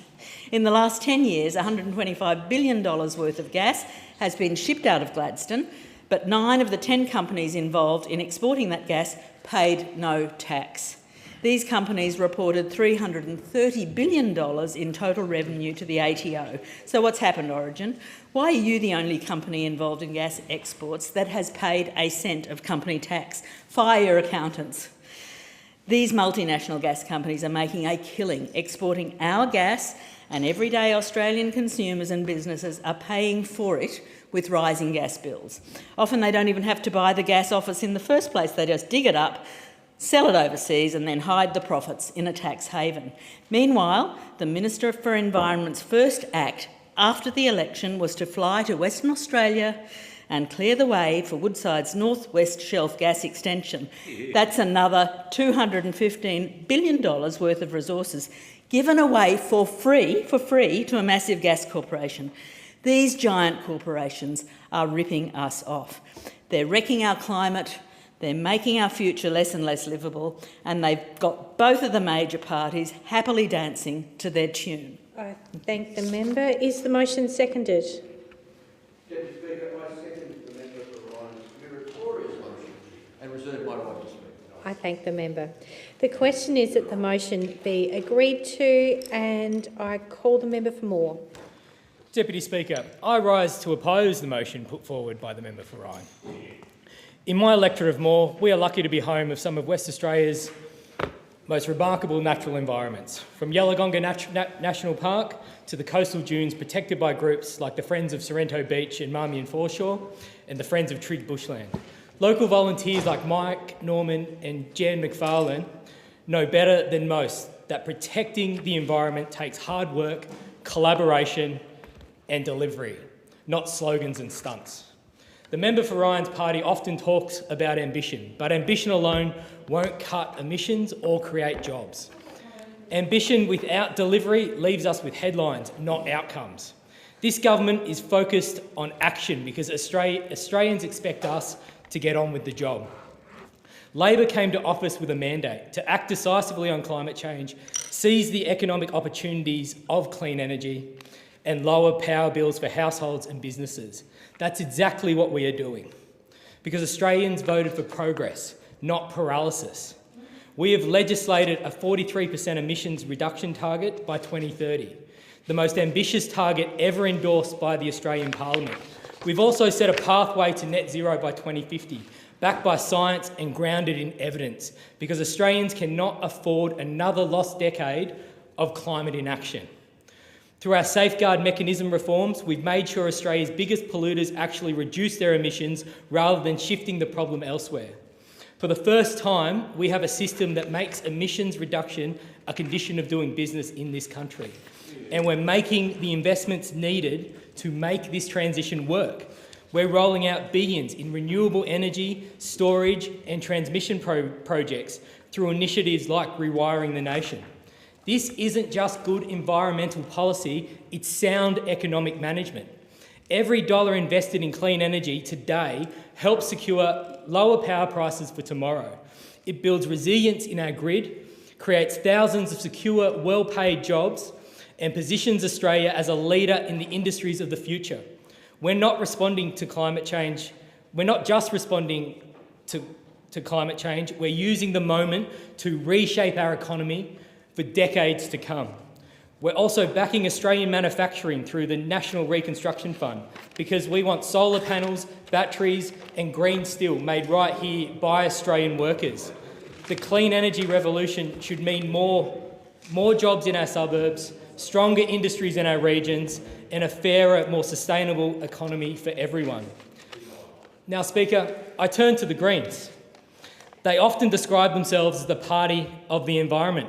But when the chance came to deliver real change, they failed at the one job they hold to claim above all others. In 2009, when Labor introduced the economy-wide carbon pricing mechanism, the single most effective tool to drive down emissions, but instead of working with us to lock in lasting reform, the Greens teamed up with the Liberals to block it. That decision cost Australia over a decade of meaningful climate action, a decade where emissions kept rising, power prices went up, and we lost our competitive edge in clean technology. We're playing catch-up now because the Greens put purity over progress. And even today, we still hear lectures from those opposite about ambition, but ambition is easy. Delivery is harder. While the Greens talk, this government gets on with the business of reducing emissions, building renewable industries and creating jobs for Australians. Labor is, and always has been, the true party of the environment. It was a Labor government that created Landcare, established the Clean Energy Finance Corporation and put solar rooftops across the country. It was a Labor government that protected the Great Barrier Reef, legislated to save the Murray-Darling Basin and drove the last major expansion of Australia's renewable energy sector. When Australians look back at every major environmental achievement, they see a Labor government behind it. This government is continuing that legacy. We are driving a renewable energy boom, helping households electrify their homes and cutting emissions while growing secure jobs in clean industries. We are leading the country through the most significant economic transformation since the Industrial Revolution, and we are doing it responsibly. We understand that Australians want more than political theatre. They want results. While others argue we legislate. The member's time has expired. I thank the member. The question is that the motion be agreed to. I call the member for Riverina. Speaking of political theatre, and I appreciate what the member for Moore has said, but the Labor and the Greens still would have swapped preferences the last election. Still would have swapped preferences. So the member for Moore, the member for Ryan, both would have enjoyed and benefited from each other's preferences in their respective seats. This motion, brought in by the leader of the Greens in the House of Representatives, the member for Ryan, and she is the leader because she is the only one left. It's a bit like Last of the Mohicans. And I do respect the member for Ryan.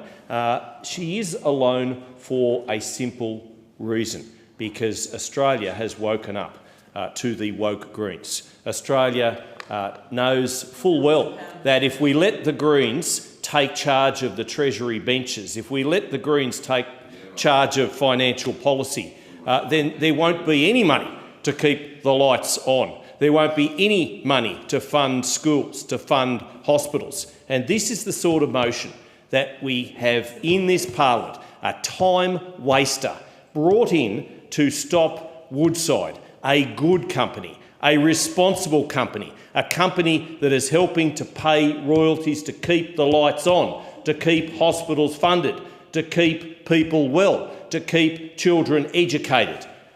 Indeed, the federal government announced a proposed decision to grant environmental approval to extend the operating life of the North West Shelf project in May 2025. This followed 6 years of rigorous environmental assessment at both the state and Commonwealth level. And let me tell you, you don't get approval to mine anything, to dig anything up, to drill anything, to extract anything in this nation unless there are proper protocols and processes followed. And Woodside has been made to do everything in its power, and others besides, to get this project up and running. Now, a final decision to approve the proposal would enable the North West Shelf joint venture to continue its present operations beyond 2030. And that's important because what we're talking here is about royalties, but not only that, an economic lift for Western Australia and indeed jobs. Now, if the Greens had their way, we'd all be eco-tourists. We'd be going out to the Murray-Darling and saying, oh, this is where we used to grow fruit and vegetables. This is where we used to allow irrigators, farmers, to do what they did best in all of the world. And then they'd take them to a mine site and they'd say, this is where we used to dig up iron ore, this is where we used to produce items and minerals to be able to produce steel, to be able to have a construction industry, to be able to do all the things that made Australia's export and balance of payments great. But now we do not. And it's on Labor's watch. It's on the Greens. They are not an environmental party. Make no mistake. They are about changing the social fabric of this nation. That's what the Greens are. Gone are the days of Bob Brown and environmental activism. Now it's social activism. Now it's marching on the streets for every cause, with every protester, with every rent seeker in this nation. Make no mistake, that's what the Greens are about. The Greens are about changing the way we live, making sure making sure that we follow every little trendy thing on TikTok that is going to ruin our nation. If we follow the Greens, that's where they will take us. And not too far behind will be the Labor Party, because unfortunately the Labor Party relies on Green preferences, many of them, to get elected. They're one and the same. They're one and the same. But we in the coalition, we do believe in those people who put on hard hats and go underground and get themselves dirty and get dirt under their fingernails to make sure that we have a mining industry. And we should not demonise the mining industry. We should be very proud of what the mining industry has done for our nation. And I heard the member for the member for Moore talk about the Murray-Darling Basin in his address. The Murray-Darling Basin, the proposals put forward there and the changes to the draft plan put forward by myself and other National Party members and regional Liberals have saved the very best food and fibre producing area in this nation. It wasn't the Greens and it certainly wasn't Labor. This motion should be condemned for what it represents. Nothing. Apologies. There being no further speakers, the debate is adjourned and the resumption of the debate will be made in order of the day for the next sitting, and I call the clerk. Private members' business. Notice number 4, cost of living. And the member for Gilmore. I ask leave of the Federation Chamber to move notice number 4, private members' business, on behalf of the member for Chisholm. Is leave granted? Is leave granted? Please grant. I thank the member. Member for Gilmore. I move the motion relating to the cost of living in the terms in which it appears on the notice paper. Continue. Deputy Speaker, when it comes to cutting their power bills and helping the environment, the people in my electorate on the New South Wales South Coast are really switched on. People like Michael at Dolphin Point, who I visited on Friday with the Minister for Climate Change and Energy. A former banana farmer, Michael recently retired to the South Coast, bought a cute beach cottage and has just installed 40 solar panels and a solar battery. Michael said he was thrilled to have saved 30% as part of the Albanese Labor government's new cheaper home battery program that kicked in on July 1. And he is about to buy an electric vehicle which he will also charge using his home battery. I'm thrilled that across Gilmore there have been more than 33,000 rooftop solar panel installations, and I'm so proud to shout out that Gilmore is charging ahead and boasts the highest number of home solar battery installations in the state. How good is that? We're giving all Australians a leg up, saving them 30% or around $4,000 off the cost of a typical home battery. By installing a battery under our Cheaper Home Batteries program, households with existing rooftop solar will save an extra $1,100 off their power bill every year. And those installing a new system could save $2,300 a year, which is around 90% of their family electricity bill. Switched-on Australians, like the people in Gilmore, are taking control of their own power bills while reducing their reliance on the grid. As more people install solar batteries, it's also helping to drive down power prices for everyone and slashing bills for good. Deputy Speaker, the Cheaper Home Batteries program is part of our plan to create a fairer, cleaner and more reliable energy system. We're not forgetting social housing tenants, with 100,000 properties being upgraded with thermal shell improvements, efficient electric appliances, solar and batteries to reduce power costs. And we're making solar more accessible to apartments and renters through our Solar Banks scheme. In Gilmore and across New South Wales, eligible owners, corporations and strata managers can install shared rooftop solar systems thanks to our partnership with the MINS State Labor Government.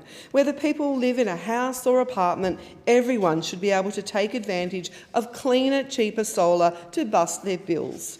I'm really proud of the way Gilmore residents and businesses have embraced solar. I know families and businesses are doing it tough. That's why from July 1, we started rolling out another $150 in electricity bill relief. Building on that, we're switching on community batteries to drive down power bills and boost energy reliability for households in places like Maloney's Beach in my electorate.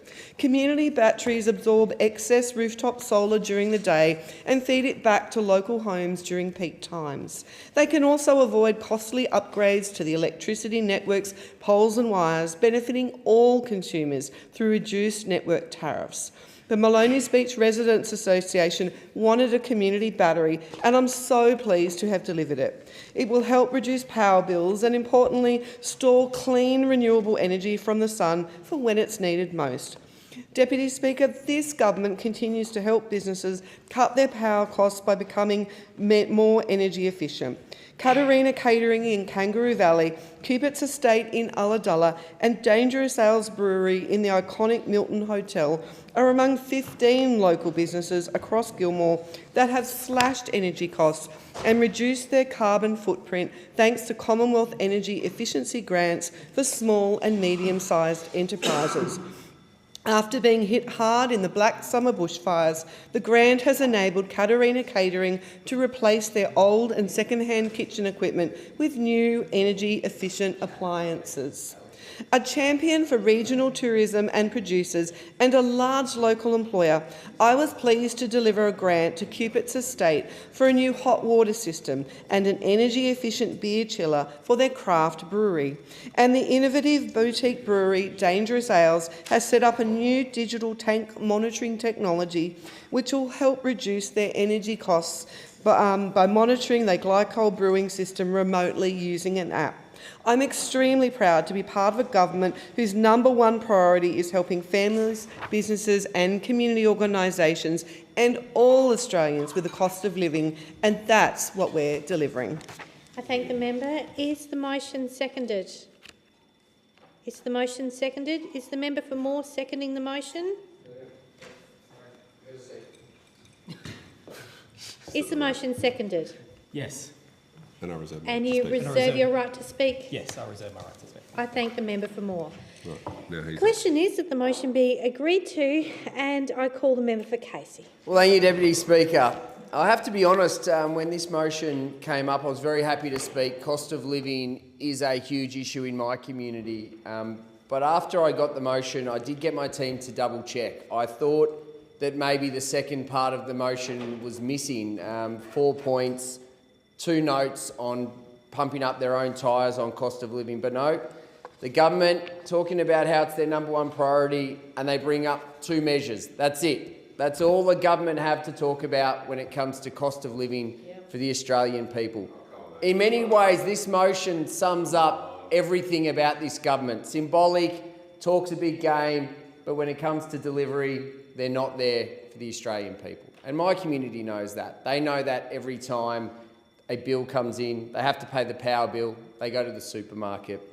We have over $300 million of energy debt in this country, over $300 million that Australians owe to their energy retailers because they can't afford to pay their bills. Shame. And what is the government's solution to that crisis? We'll give you $150. $150, job done, we've sorted it out, no more energy crisis, no issue for the Australian people. You're going to get $150 off your energy bill. And that's it. It's the number one measure that they've got, handing back taxpayer money without actually dealing with the source of the issue. We then go to the second measure, the second of the 2 measures on cost of living, which is supposedly the government's number one priority, the battery scheme. Now, the member for Gilmore just talked about how the battery scheme will save $4,000 on average for Australians because it gives them 30% off. The member for Gilmore's words. Very quick calculation. Maths wasn't my strong point, Deputy Speaker, I'll be honest. But that means that an Australian, a household that wants to take up that battery, and I'm a fan of batteries, I think they have a role to play in our energy grid. But to couch it as a cost of living measure in this motion, and when the Prime Minister stands up and talks about it as cost of living relief, that is asking the Australian people, based on the member for Gilmore's own numbers, to put another $9,000 up. That's right. So you at home are struggling to pay your bill. We've got $300 million of energy debt in this country. And this government, this Prime Minister, is so out of touch. He's so out of touch that he's saying to you, we will give you cost of living relief. Guess what? You've got to pay $9,000. Yeah, I'm sure plenty of people in the Prime Minister's electorate might have $9,000 in inner Sydney in the bottom cupboard that they're happy to pay with. But to say with a straight face and move a motion that you're asking the Australian people to put $9,000 on the table to get $4,000 back as a cost of living relief measure. How out of touch is this Prime Minister, this Treasurer and this government? And it's clear that they have no agenda when it comes to the cost of living or actually dealing with any of the economic challenges we face. And we saw that at the Productivity Roundtable last week. We have seen the division that has developed between the Prime Minister and the Treasurer. It's clear that they are not on the same page. One day it's a Productivity Roundtable, the next day it's economic reform, then we're back to productivity. At the start, everything's on the table. The next day, the Prime Minister rules out any tax changes until the next term. They're going to take it to the election. The only problem with that is the next day, the Treasurer comes out and starts talking about wanting to tax EVs. Contradiction after contradiction. The Treasurer was out on the weekend talking about, oh, this will inform our tax policy and our tax changes for the next 3 budgets. Hang on, didn't his leader, the Prime Minister, just say that they weren't going to change taxes? This is all about the leadership ambitions of the Treasurer and the Prime Minister defending his legacy and trying to serve as long as he can. And the sad part, Deputy Speaker, the sad part about this internal focus from this out-of-touch government is it is the Australian people that are paying the price. It is the community in Casey, all across the country, that don't have $9,000 tucked away to pay for a battery, that have got contributing to this $300 million of energy debt, and they get $150 because this government is more focused on themselves and they do not have any solutions to the challenges that the Australian people face. The question is that the motion be agreed to, and I call the member for Moore. Deputy Speaker, I rise today to speak in strong support of the Energy Bill Relief Plan. This bill delivers relief today and drives reform for tomorrow. It tackles immediate cost of living pressures while laying the groundwork for cheaper, cleaner and a more secure energy future. Over the past 18 months, global energy markets have faced unprecedented upheaval. Russia's invasion of Ukraine sent wholesale energy prices soaring, creating volatility and uncertainty around the world. Australian families and businesses have felt these impacts directly. Bills have risen, budgets are stretched, and small businesses are facing harder choices than ever before. This plan provides a targeted, practical response, delivering immediate energy bill relief while driving long-term reforms to secure affordable, reliable power for all Australians. On the 1st of July 2025, every Australian household and around 1 million small businesses nationwide automatically received an additional $150 rebate. In my electorate of Moore, that means support for more than 58,000 households. Importantly, this relief is automatic. No forms, no applications, no delays. It goes straight onto the bills where it is needed most. For small businesses, eligibility depended on whether they met the definition of an electricity small customer, meaning an annual electricity use of less than 50 megawatt hours. And that includes businesses in embedded networks like shopping centres, provided they fell below that threshold. For families in Moore, this support means being able to keep the heater on in winter without worrying about the bill. For small businesses, it means keeping the doors open and staff employed without cutting corners elsewhere. This package is designed to help where it is needed most. Households under the greatest cost of living pressures and small businesses most exposed to rising energy costs. While the rebate is temporary, it gives families and businesses breathing space now, while broader reforms and clean energy investments take effect. Alongside immediate relief, we're also making the energy market fairer and more transparent.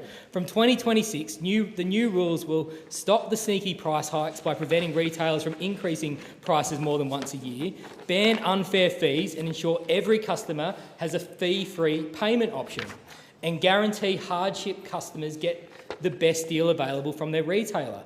Australians deserve a fair go, and these reforms ensure no household or business pays more than they should. We're also helping Australians take control of their power bills with the Cheaper Home Batteries program. This program provides a 30% discount, around $4,000 off the cost of a typical home battery, helping more households store their own energy and cut bills. For households with existing rooftop solar, that means saving up to $1,100 per year. For those installing new solar and battery systems, the saving can be as high as $2,300 annually, slashing bills by up to 90%. In just the first 8 weeks of the program, over 30,000 homes have already installed batteries to store their sunshine. By 2030, this support is expected to drive over 1 million battery installations nationwide. More batteries means cheaper bills, more reliable power, and a faster transition to renewable energy. In Western Australia, we know the importance of getting energy policy right. Our domestic gas reservation policy has protected us from some of the worst volatility that has been seen on the East Coast. With targeted relief, fairer energy rules, and investment in solar, wind, hydrogen and battery storage, we've been securing WA's energy future while driving new local jobs and industries. Under those opposite, household electricity prices rose by nearly 20%. They talked about cutting bills, but delivered hikes. They failed to plan for the clean energy future Australians are demanding.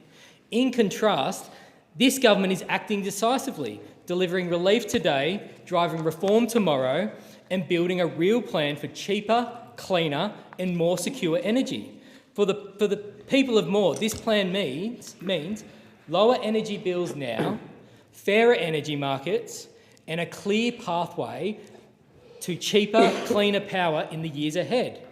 It's about ensuring families and small businesses don't just get by today, but thrive tomorrow. I commend the bill to the House.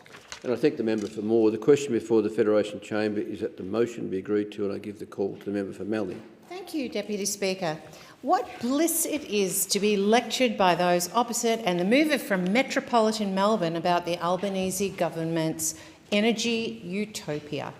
In the glow of the Allen Labor government's shining achievements, like the multi-billion-dollar cost blowouts on the suburban rail loop and eye-watering amounts of debt, regional Victorians are living in darkness and oppression. They are invisible to the member for Chisholm and her Labor colleagues. Worse still, regional Victorians are the targets of a radical ideology and energy experiment untried and unproven on the scale the Albanese Labor government are driving, and every Australian is paying for it on their power bills. I notice the motion doesn't quote the line parroted by the Energy Minister that renewables are the cheapest form of energy.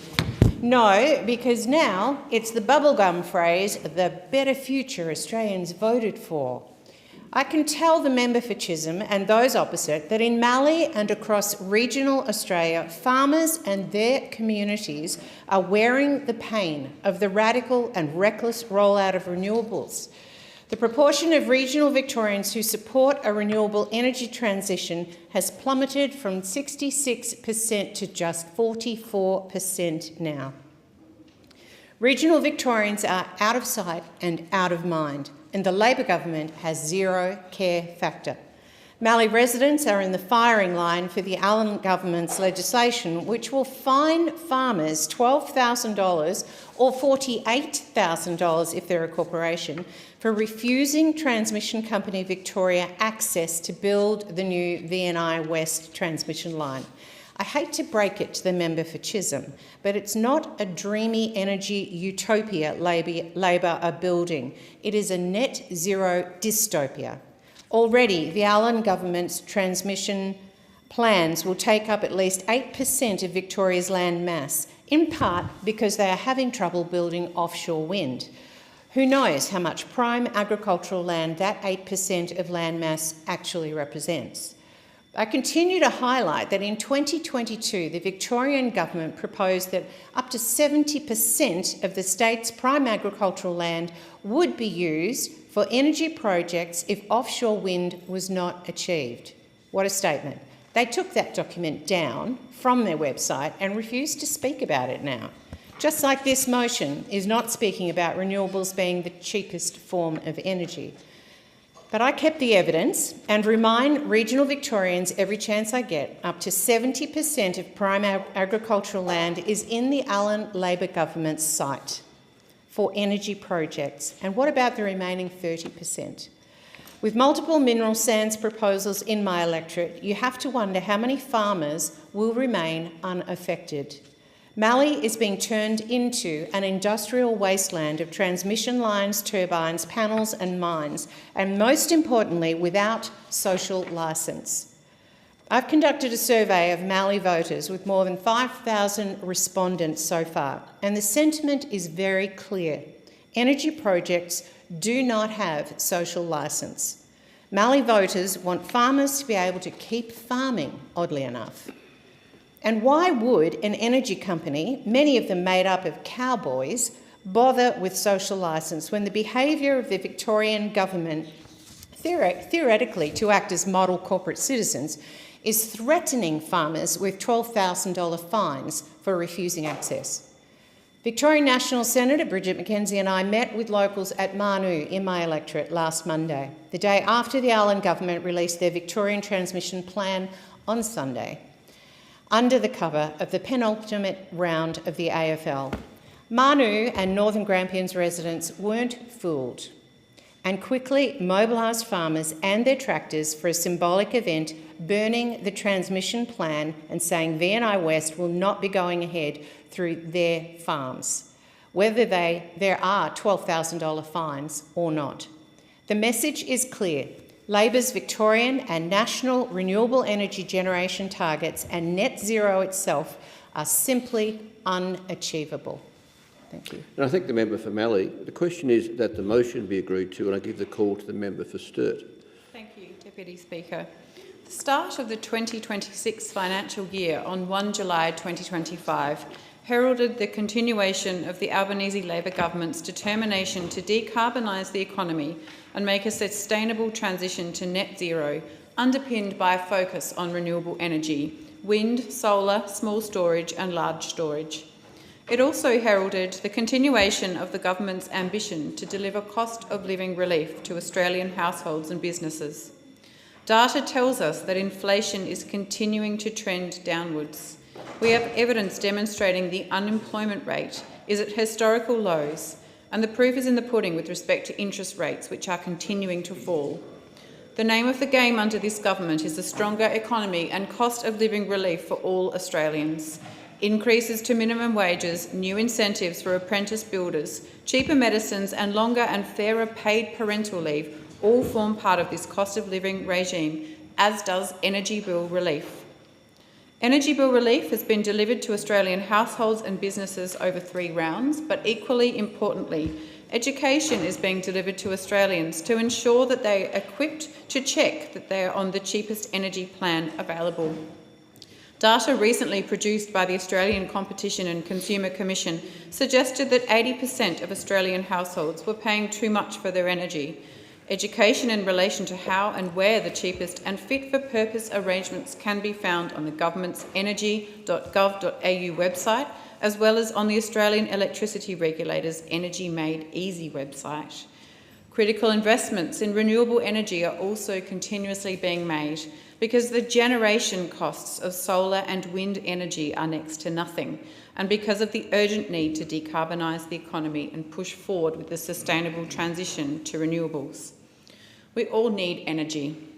That means we all need a fair energy marketplace, and the Albanese Labor government is doing the reform work to ensure energy retailers are being fair to the Australian people.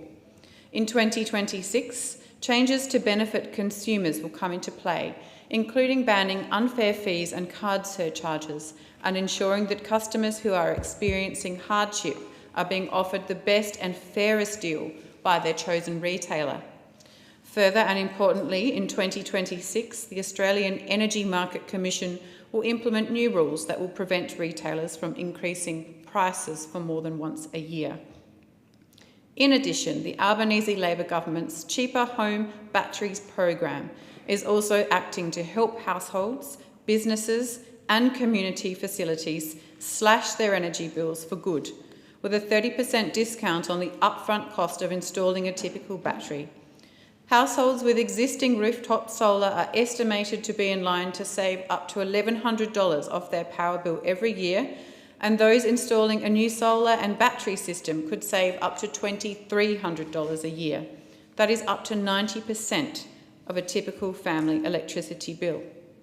Again, data told us that although 1 in 3 Australian households had rooftop solar, only 1 in 40 have a battery. The government looked at that data and acted.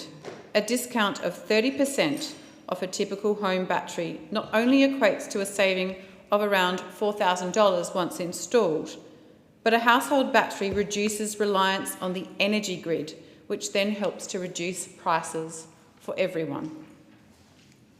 And Australians are listening and acting, like Dr. Corinne Ang, who lives in my electorate of Sturt, and who I met with in June this year to talk to her about her and her family's ambition to take advantage of the Cheaper Home Batteries program.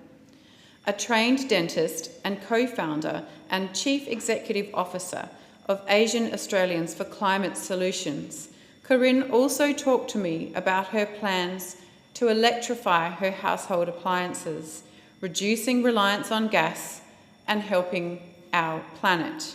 This will be done through the Asian Australians for Climate Solutions program, electrifying everything for everyone. Corinne is also passionate about educating her community on the importance of renewable energy and how to reduce energy costs, at the same time as retaining traditional methods of preparing culturally important cuisine. Corinne and her family are one of 30,000 Australian households that have installed solar batteries since 1 July 2025. That's 30,000 Australian households in just 8 weeks. Australians are listening and they are acting. That 30,000 figure includes 574 in my great electorate of Sturt. With this rate of investment, by 2030, the data could tell us that 1 million Australian households have taken advantage of the Albanese Labor government's Cheaper Home Batteries program. This will mean, when Australians continue to listen and continue to act, cheaper energy bills, not just for homes with batteries, but for the entire energy grid. And I thank the member for Sturt. The question is that the motion be agreed to, and I give the call to the member for Fisher. Thanks, Mr Deputy Speaker, and I rise to speak on this particular motion because it's of great interest to me, as it is to 27 million Australians who have never been doing it tougher than what they are today. You see, when Labor were campaigning for the last election, they promised Australians the world and have given them an atlas. They promised Australians that they would have better quality of life, cheaper standard of living, a better standard of living. But what they've delivered and continue to deliver is more and more and more hardship. For the bulk of Australian families, there is more month at the end of the money. They can't make ends meet anymore. And why? Well, the reasons, there are a multitude of reasons, but one of the main reasons, of course, is this government's energy policies. They promised Australians in the 2022 election that they would have seen a $275 price reduction in their energy bills. 3 years later, we've seen energy prices go up by 30%, over $1,200 a year. So instead of getting $275 off, they're paying more than $1,000 than what they were under our government, under the coalition government. Australians just cannot fathom why this government continues down its all renewables policy when it is impacting upon them and their businesses. So many Australian businesses have gone broke. A record number of businesses have gone broke under Labor's watch. I do want to send a shout out to the member for Fairfax, Mr Deputy Speaker, because the member for Fairfax endured a 3-day love-in session here last week at the roundtable. And I want to give the member for Fairfax a shout out, not just for his patience, but for calling out the Treasurer, in that this government has overseen a significant increase in government expenditure. We've gone from 24% of GDP in government expenditure to 27%, just in this last term of government. This government is addicted to spending. And now it poses these questions at this round table about how it can somehow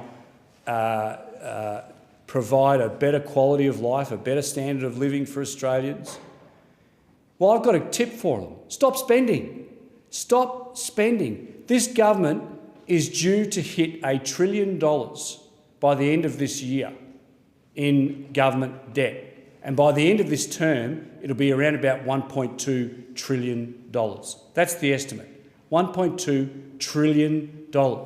And as every Victorian would be able to point out, at some stage, the music is going to stop. Governments can keep spending and keep spending and keep spending, but at some stage, it has to be paid back. At some stage, the music will stop. And Australians, in particular Victorians, know that their Victorian Labor government has driven them into the depths of despair, into the depths of poverty. The Victorian state is now a basket case, just as it was when I left it back in the early 1990s after the collapse of the Victorian state government, the state bank, in the John Cain days.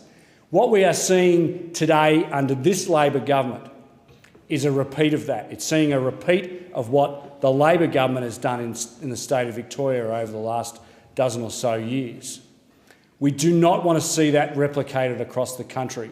But that is part of the reason why Australians' standard of living is dropping so markedly. That is why Australians can't afford to pay their fuel bills, their energy bills. It's why they can't afford to put food on the table anymore. Australians are being called upon to make a decision as to whether they want to heat their homes or whether they want to eat. That is a decision that Australians should not be having to make in 2025, but they are because of this economically lazy federal Labor government.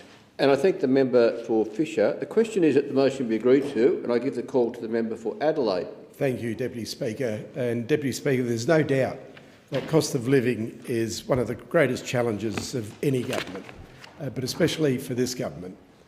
We are focused on ensuring that we do everything we can to ensure that the Australian working people have an ease when it comes to cost of living. There's many things that we're doing. For example, the minimum wage has increased since we've been in government, after seeing it stagnant for many, many years. Interest rates have come down. Productivity is going upwards. So these are things that will put measures in place that help with the cost of living. Deputy Speaker, of course, energy is one of the big issues in terms of costs for the average Australian person. And when you look at the energy bills, it is tough, it is hard. You see the increases, etc. But Deputy Speaker, I've got to say that we've also spent the last 12 years stagnant, not doing a single thing about energy costs. And I say that because when you look at the issue of where we are today, the amount of renewables that are taking place, but also if you look at the amount of investment that's taking place in renewables. And what I mean by that is the more investment we have in renewables, the more energy that can be produced, which means there's more competition out there, which brings prices down. What we had for the last 12 years with the coalition in government was a government that had no energy policy, no renewable policy. So therefore, if you were an investor wanting to invest in renewable energies, why would you when there's total uncertainty? Total uncertainty. I wouldn't if I was an investor. I wouldn't invest in it. What the investors needed in renewables was certainty, and they now have it, and we're seeing it. We're seeing it. We're seeing more players in the market. We're seeing more renewables taking place, and we're seeing that investment, which will bring the cost of energy for average households down, taking place. Certainly, it won't happen overnight or within 12 months because we've wasted nearly 20 years on this topic. Deputy Speaker, for example, from the 1st of July this year, we've been rolling out billions of dollars worth of responsible support in this area. And this includes, as I said, the increased minimum wages, to longer paid parental leave, to the energy bill relief, new incentives for apprentices, builders, etc. But this government, we've taken strong action to provide energy bill relief to Australian households and businesses. And as I said, while those opposite have opposed those measures at every point of the way. For example, the government's Cheaper Home Batteries program will help bring down the cost of a typical battery, discounted by around 30%. Now, the Cheaper Home Batteries program is part of this plan to create a fairer, cleaner, more reliable energy system, but also to ensure that Australian households have cheaper energy, with an additional $150 in direct bill relief for every household, and businesses also commencing. This will save households with existing rooftop solar up to $1,100 off their power bill every year. And those installing a new solar and battery system can save up to $2,300 per year, Deputy Speaker, up to 90% of a typical family electricity bill. 1 in 3 Australians have a rooftop solar, but only 1 in 40 have a battery. And I'm very pleased to say, Deputy Speaker, as a proud South Australian and the member for Adelaide, I'm delighted to see that 5 of the top 10 electorates for take-up of the Cheaper Home Batteries programs are in South Australia. And Adelaide, my federal seat, is number 7 in the nation, with 495 installations as of the 18th of August, just a couple of days ago. So I'm very pleased. I was very pleased to welcome the Minister in my electorate last week, Minister Owen, to discuss the new program earlier this month. And we heard firsthand from residents what an enormous difference this scheme will make in their quest to electrify more of their household items and motor vehicles, etc. In South Australia, we've got a wonderful group called the Electrify Adelaide, who attended the forum and answered questions from attendees about how to navigate the journey of energy independence. And I'd like to take the opportunity to thank Matt Martin and Jasper Lee, the team from Electrify Adelaide, for their passion and enthusiasm. Deputy Speaker, as I've said, this will save households with existing rooftop solar up to $1,100 off their power bills every year. Has expired. And I thank the member for Adelaide. The question is that the motion be agreed to. And I give the call to the member for Riverina. Just a very friendly warning to the member for Adelaide. I'd be very careful having the member for McMahon in your electorate. Your high vote will go down. In fact, if you have him visit too many times. He has wrought destruction on regional Australia. And whilst Labor might have a mandate, and the Minister for Climate Change may well have a mandate to lower emissions, he does not have a mandate to destroy regional Australia. And I will stick up for regional Australia every day of the week. And I heard the member for Adelaide talking about the importance of renewables, the fact that Labor was bringing down power prices. No, Labor is not bringing down energy prices. In fact, the opposite is the case. And when you have, as I do, a town in my electorate, Crookwell, where it is surrounded by wind towers, where it provides somewhere in the order of half to 60% of New South Wales renewable energy projects, and it has to have diesel generator backups for its power supply because of the number of times that it just goes off the grid, the number of times it has blackouts that occur up to 6 or more hours, then you know something's palpably wrong. And Labor can come in and they can talk it up all they like. But the fact is, Labor is not reducing the cost of living, and that's what this motion talks to. And it also talks to the fact that this is their number one priority, cost of living. Well, I call bunkum. Labor's first priority was the voice. How well did that go? Kowtowing to unions, that was high on the list, and that continues, unabated. The implementation of an unrealised capital gains tax, something that they never spoke about before the election, but something that is going to cruel our farmers, my farmers, when they have their land connected with their superannuation, and it doesn't take too much to have $3 million in your superannuation account when your land is connected to it. And they are going to get a tax bill on land, on property, farmland that they haven't even sold. I mean, call that fair. How is that going to reduce their cost of living? And then we go to all the other things that Labor is just obsessed about at the moment. Palestinian statehood. How about Labor does actually concentrate on real and meaningful cost of living policies? It won't, because Labor's always about the politics. It's never about the policies, and Labor does the politics very, very well. I must admit that. But there are people out there who are hurting. There are people out there who are doing it really, really tough. I mean, Labor promised cheaper power, hasn't happened. Labor promised more homes. I mean, more homes. 1.2 million homes Labor promised. The only policy that they brought in that may well help is a pause on the construction code, something that we fought for prior to the election. It's coalition policy. Did you hear that coming out of the Labor ministers' mouths this week when they announced it? They had it as part of their productivity roundtable. I mean, go figure. A talkfest which did nothing for productivity, but which all it was a talkfest for the unions. Now, our housing targets are being missed. Our out-of-pocket costs are just skyrocketing, and there are people living in their cars. There are older Australians who've worked so hard to build this nation to what it is today, who cannot afford to turn the heater on in winter or the air conditioner on in summer because of the energy costs, the bills that they are being forced to pay. And that's on Labor's watch. And then I heard the member for Adelaide talk about the interest rates. Oh, they're coming down, he says. Yes, they're coming down off 12 increases. And there are young Australians out there who just, the great Australian dream of owning their own home is a pipe dream. Some of them will never own their own home because of Labor's policies.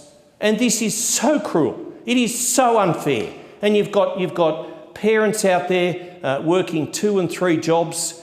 You've got kids being looked after in childcare centres, and anybody who watched the 60 Minutes episode last night knows what a crock that system is at the moment. There should be a Royal Commission into childcare, and I'll say that right here and right now. There should be, and not just on the back of that, but on the back of what's happening in the childcare system. It is a system which is broken. Free visits to the doctor and lower taxes. I mean, the Prime Minister's going there with his green Medicare card. I mean, again, it's just a crock. It's not right. It's not true. Labor might say it is, and they can say all they like, but they know deep down in their own hearts that the cost of living crisis is the result of their policies. And I thank the member for Riverina. The time allotted for this debate has expired. The debate is adjourned, and the resumption of the debate will be made in order of the day for the next sitting, and I call the clerk. Private members' business. Notice number 5, John Owen Stone AO.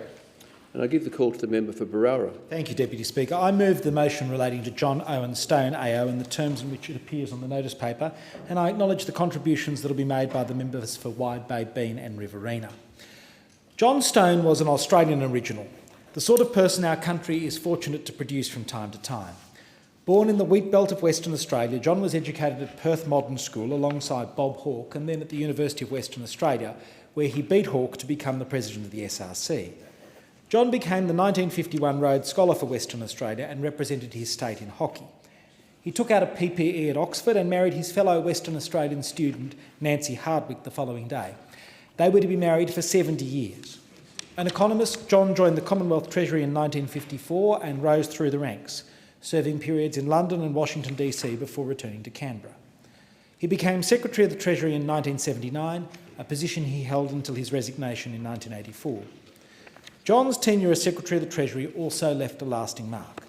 He was at the centre of debates about economic policy when, as now, Australia was grappling with inflation, productivity and the direction of financial markets. His voice helped shape the public conversation about economic reform for nearly 70 years. From there, John entered political life, serving as a National Party Senator for Queensland between 1987 and 1990, and as the leader of the National Party in the Senate for the duration of his service. He was also Shadow Finance Minister from 1987 to 1989. After Parliament, John became a much sought-after company director. Now, I'm too young to remember John's career in the public service or the Parliament, but I remember first seeing him on television in the early 90s on a program called The Last Shout, hosted by Barry Cassidy, where John would do battle with some noted leftists, usually Ann Summers, Ros Kelly or Malcolm McGregor. John put his point forcefully, logically and with all the facts at his fingertips. Here was an example of a true lion in debate. He was trenchant, clear, courageous and always entertaining. His crisp language and distinctive intonation made his contributions crisp, compelling and memorable. They were also highly amusing. This was also true of his written contributions in The Australian, The Financial Review and Quadrant. I came to know John personally through his intellectual and organisational leadership of the great institutions of conservative thought in Australia. He was a thought leader at the Institute of Public Affairs in the 1980s and 90s.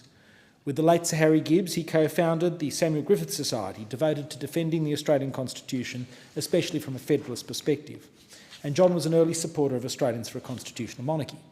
John quoted de Tocqueville in describing these groups as launched to advance some truth and foster some feeling about the great questions of our time. The annual meetings of the Samuel Griffith Society under John's leadership became a highlight of my year. They were gatherings of patriots, political leaders, lawyers, judges, academics and Australians from all walks of life interested in our Constitution, its history and ideas about public policy. Although the Society was largely conservative, John always insisted on debate. He encouraged speakers from different perspectives because he relished arguments. As Nancy once said to me, debate is the stuff of the Stone household, and so it was with the Samuel Griffith Society. Some of the most important reflections on Australian public life in the last 50 years were delivered under his leadership. Sir Garfield Barwick on the rule of law, Sir Paul Hasluck on the role of the Governor-General, and important critiques of the 1999 Republic model and a Bill of Rights, among other issues. These were not just papers, they often shaped the public debate. Some of my fondest memories of John Stone are of standing at the bar at Samuel Griffith conferences late into the night, discussing issues over a few cold beers, just as John did in his Canberra days with public servants and members of the press gallery. Another highlight of any conference came when John himself would rise to the conference floor to make a point or critique an argument with which he disagreed. He attacked arguments with volcanic force, not to wound but to rebut with passion, because that's how John held his convictions. As one of his children said at his funeral, John didn't care if he hurt feelings, he cared about the integrity of the argument. Nancy held convictions strongly too, but she would temper some of John's rougher edges. Some thought John could be harsh. I never found him so, quite the opposite. John and Nancy were extraordinarily generous to me. I was honoured when John asked me to succeed him as the conference convener of the Samuel Griffith Society, and before I entered Parliament, when I wanted to understand the federal budget, it was John who sat me down over several weeks and explained to me the way the budget was put together, why debt was a problem and where to find the key information I was looking for. This was invaluable to someone without an economics background. Joanna and I were privileged to enjoy John's and Nancy's hospitality with sparkling lunches and superb conversation. The fact that he and Nancy raised 5 remarkable children is further testament to the lives they built together. As it so happens, earlier today, the children gathered to scatter John and Nancy Stone's ashes at Walcatcham in the wheat belt of Western Australia, where both John and Nancy grew up. John Stone was a remarkable Australian. May his memory be a blessing. I thank the member for Berowra. Is the motion seconded? Thank you. And you reserve your right to speak?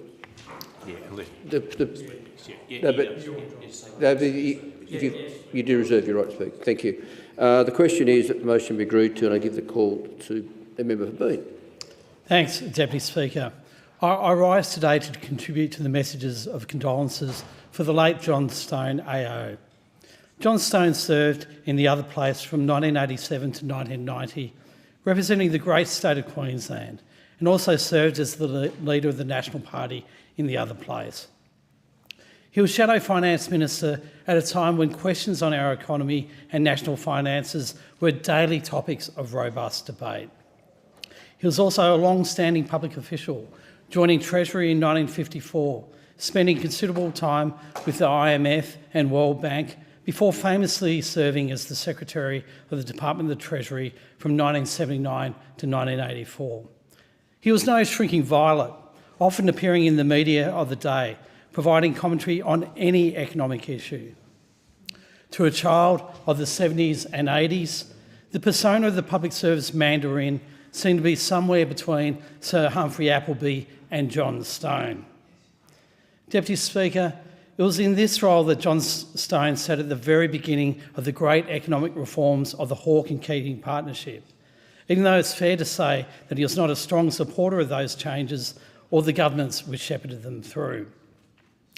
The Hawke-Keating years were a heady time of political change marked by the Accords. Economic liberalism was matched by generational investments in the social contract. It was my experience of Labor governments during those times that started me on the journey that ultimately ended here. It was a time marked by a contest of ideas, and the outcomes of this process shaped our nation. John Stone was an active participant in that contest. He had firm, sincerely held views and put these views forward forcefully in the public discourse, and even more so after resigning as Secretary of the Treasury 6 days out from the 1984 budget. He was an economic rationalist during the time of the emergence of the third wave of social democratic and progressive politics. He was a sceptic on aspects of immigration when modern Australian multiculturalism began to come into form. He was a foundation member of the H.R. Nichols Society and then later the Samuel Griffith Society. Don Dunstan famously described his ascendancy in Treasury in the mid-70s as being the Stone Age. Deputy Speaker, his contributions to debate in the other place were always robustly informed by his personal philosophy and his extensive education and experience in public policy. His debates with the late Peter Walsh as Finance Minister were frequent features of the business of the Senate during that period. John Stone was very much a product of his time and his extensive education.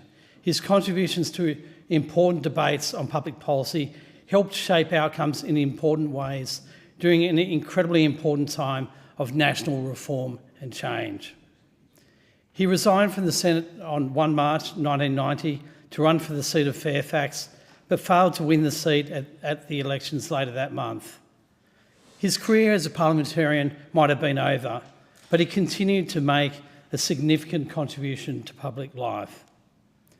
As Deputy Speaker, it's not an exaggeration to say that I did not share John Stone's worldview or philosophy, quite the opposite, but it says something deeply profound about the fundamental decency of our democracy and the need for debate that I can stand here and respectfully reflect on the life and contributions of someone with whom I had deep disagreements. This sort of contribution is impossible in many other places around the world, but it's a normal and expected part of public discourse in our national parliament. I believe this is a good sign of the health of our democracy, a democracy that John Stone actively contributed to, not just during his time in Parliament, but before and after Parliament. But above all, Deputy Speaker, John Stone was a dedicated servant of his country, and he leaves behind a family which can, with justification, feel pride at his service and achievements over many decades. And to his family, I convey my deepest sympathies and condolences for their loss. Vale, John Stone.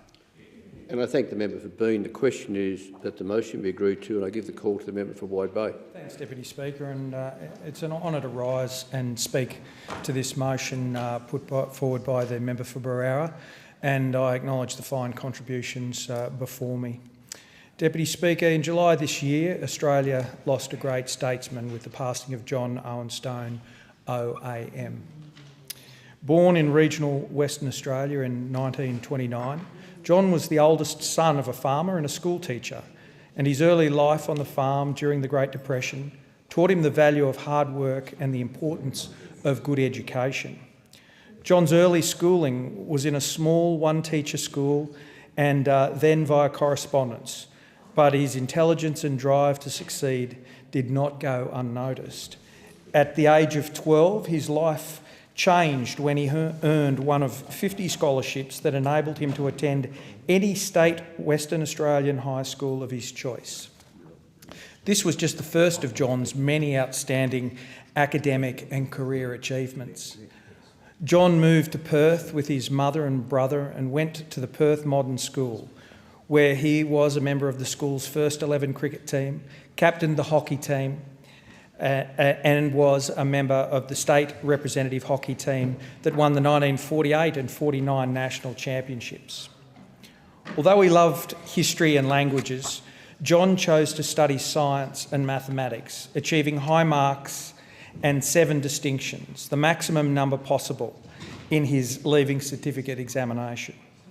After high school, John studied at the University of Western Australia, majoring in mathematical physics and serving as president of the Students' Association before he graduated in 1950 with first-class honours. John continued to excel, winning one of Western Australia's select exhibition prizes, the Physics Mathematics Exhibition, and became the 1951 Rhodes Scholar for Western Australia. He studied economics at Oxford, winning the James Webb Medley Scholarship in Economics, and graduated with a Bachelor of Arts in Politics, Philosophy and Economics. In 1954, John went to work at the Australian Treasury and married biochemical researcher Nancy Hardwick. John and Nancy had 5 children. John held several pivotal Treasury roles before becoming Secretary of the Australian Treasury in 1979 under the Fraser government, a position he held until his departure in 1984. After Treasury, John held a number of positions, including Professor in the Centre of Policy Studies at Monash University, a Senior Fellow at the Institute of Public Affairs, National Paper columnist, public speaker and founding member of the Council for the National Interest and the H.R. Nichols Society. In 1987, John was elected as the Senator for Queensland and became leader of the National Party in the Senate and Shadow Minister for Finance before resigning from the Senate in 1990 to run for the House of Representatives. John's campaign for the House of Representatives was unsuccessful. However, he continued to contribute to the nation, becoming a member of the committee to inquire into the efficiency and effectiveness of the Australian Defence Force in 1996 and 1997, founding the Samuel Griffiths Society and contributing to newspapers and periodicals like The Quadrant and the National Observer. He held firm opinions that government having too much power in society, about the public service becoming too politicised to give independent advice, and about trade unions having too much power over government. But he felt that these concerns could be exposed and combated by vigorous debate, which he saw as the lifeblood of democracy. In 2022, John's contribution to the Parliament and public administration were recognised when he was appointed as an office in the Order of Australia, and he has been described as a man of total integrity and considerable wit and mastery of the language, and he made an enormous contribution to our nation. John passed away in July at the age of 96. May he rest in peace. And I thank the member for Wide Bay. The time allotted for this debate has expired. The debate is adjourned and the resumption of the debate will be made in order of the day for the next sitting. And I call the clerk. Orders of the day, order number 1, small business, resumption of debate. So the question before the Federation Chamber is that the motion be agreed to. And I give the call to the member for Kalpa. Thank you, Deputy Speaker. Caught me unawares there for a second. Deputy Speaker, I rise to speak on this motion about small business, and ironically I stood here almost to the day a year ago and I made a few predictions of what was to come for small business. And it gives me no pleasure because I know people out there are hurting. Business people, small and medium business people are hurting. So it gives me no pleasure to once again stand here with those very predictions which have now come to pass. And if you'll indulge me, Deputy Speaker, I'll quote myself. The Labor Green Teal government is now the worst government on record for Australian businesses, having surpassed the 10,757 businesses collapsing under the government of 2011-12. Well, that record's been broken again, Deputy Speaker. Annual insolvencies have been rising steadily across all sectors since 2022, as the ASIC data has shown. Deputy Speaker, a lot of members here, and I'm not having a go at them, a lot of members here have never been in business. And a lot of people come into this chamber and speak about businesses, particularly small and medium businesses. But until you've sat in the seat, until you've run a business and employed people and filled out a BAS at 1 minute to 12 the night before it's due, and then paid the people who work for you and go home to the wife and say, we're a bit light on this week, we'll have to just tighten the belt. Until you've done that, you don't understand how hard it is to run a small business. Now, whether that's a farm, whether that, in my case, was 3 law practices, and you're dealing with the everyday issues of running a small business, of your cash flow, but then government comes into your life, uninvited, with policies created by people who have no understanding of how it affects those little people. Small and medium businesses make up 98% of our economy. And the people in the regions, the rural people, the regional people, quite often do the hard, heavy lifting for those in the cities. So when you see policies on power, on energy, that are brought into this place, sometimes by bureaucrats with no understanding, sometimes by well-intentioned members of Parliament. But when you see, and I'll give you an example of the Dorrigo Hotel, which just celebrated its 100 years only last week, and I went up and I spoke to Peter Ferros, and the hotel's been in the Ferros family since they built it, 100 years. Peter's now 82. In the last 18 months, his electricity bill has gone up $40,000. $40,000 for a tiny little town at the top of the Great Dividing Range looking down over the sea. Where do they find that money? Where does Peter Ferros have to go? What does he have to cut to find that money? I tell you what he has to cut. He has to cut a staff member. And this is replicated all around Australia, whether it's in hospitality, whether it's in retail.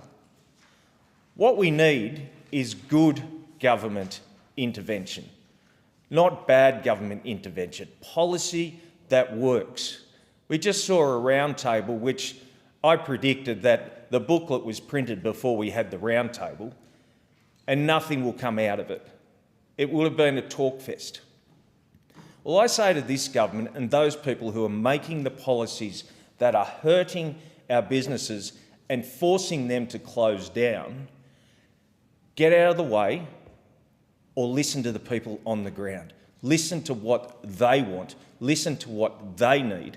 Otherwise, in 12 months' time, next August in 2025, 26, I'll be standing here saying the same thing.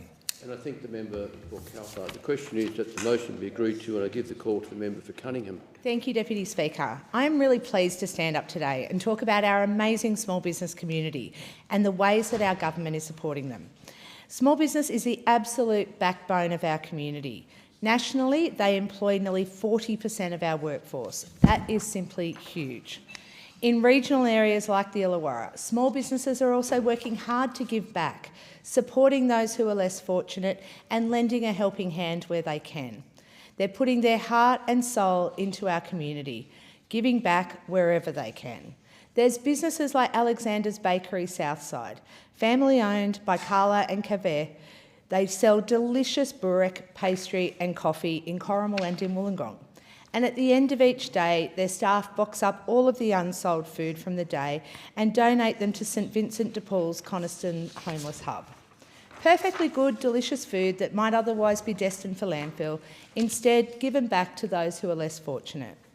That is just awesome. Another incredible local venture backed by small businesses wanting to give back, the Battle of the Businesses. I had such a fun night at this great community event last year, put together by local business owners, Adrian and Carly from Tiny Tin Skip Bins, Orlane from Wollongong Crane Trucks and Amy and James from Greshy's Boxing and Fitness. This fun fight night raising money for the amazing Illawarra Community Foundation. These guys really do care about our community and the efforts that they have gone to. Raising funds, growing business networks and supporting local people is truly commendable. The Illawarra Community Foundation is, of course, the wonderful charity organisation at the heart of the I-98 FM convoy, led by the awesome Marty Haynes. Convoy is a magnificent demonstration of the difference businesses can make, with so many participating every single year in the lead truck and motorbike auctions, as just two examples. Since 2005, Convoy has raised more than $27.6 million, thanks to the support of local businesses and our amazing community who back it. Yet another example of small businesses giving back, the Yours and Ours Festival, a highly popular local music festival by the sea. They run a local bush regeneration program. Yours and Ours have been committed to environmental outcomes since they were established, and it was really great to see them receive recognition last year with one of Wollongong City Council's Rise and Shine Awards. Their annual bush regeneration initiative helps to clean up our environment while encouraging young people to get involved with the lure of free music concert tickets. An innovative and impressive way of giving back and teaching love and respect for our environment, while also supporting artists and bringing tourism and joy to our coastline. Well done to Adam, Ballon and Ben for their incredible efforts. And Deputy Speaker, these are only a few examples. I could go on and on about the amazing things that our local small businesses are doing in the Illawarra. The Albanese Labor government is doing what we can to back small businesses. Our National Small Business Strategy is the first of its kind to bring governments across Australia together to support our small businesses. Its aim is to help make it easier for small businesses to operate, to innovate and to thrive. Local businesses tell me all the time that they want all levels of government to work together more effectively to provide a seamless and cohesive government environment. That's what our National Small Business Strategy is all about. Our Future Made in Australia policy, or as I like to call it, a Future Made in the Illawarra, is also one of the best ways that we can support local small businesses to grow and to thrive. We are helping small and medium businesses to compete for and win more government contracts.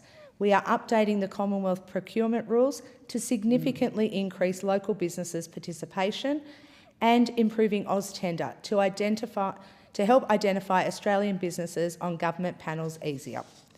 We've also got our instant asset write-off, our energy efficiency grants, improvement to payment time reports, the Small Business Debt Helpline, the National Productivity Fund.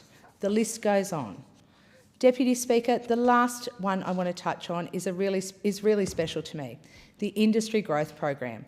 I have seen the difference that this $400 million fund can make, powering local startups and small businesses to grow, to diversify and to reach new markets. I proudly supported local company Gravitas with $1.5 million under this program to build new warehouses at their Coniston facility, marking the arrival of another high-tech industry in Wollongong and cementing us on the world stage. And I thank Cunningham. The question is that the motion be agreed to, and I give the call to the member for Dawson. Thank you, Deputy Speaker. And I thank the member for Goldstein for raising this critically important topic. Deputy Speaker, in my electorate of Dawson, small businesses have been doing it tough under the current Labor government. Businesses are not starting up, they are closing down.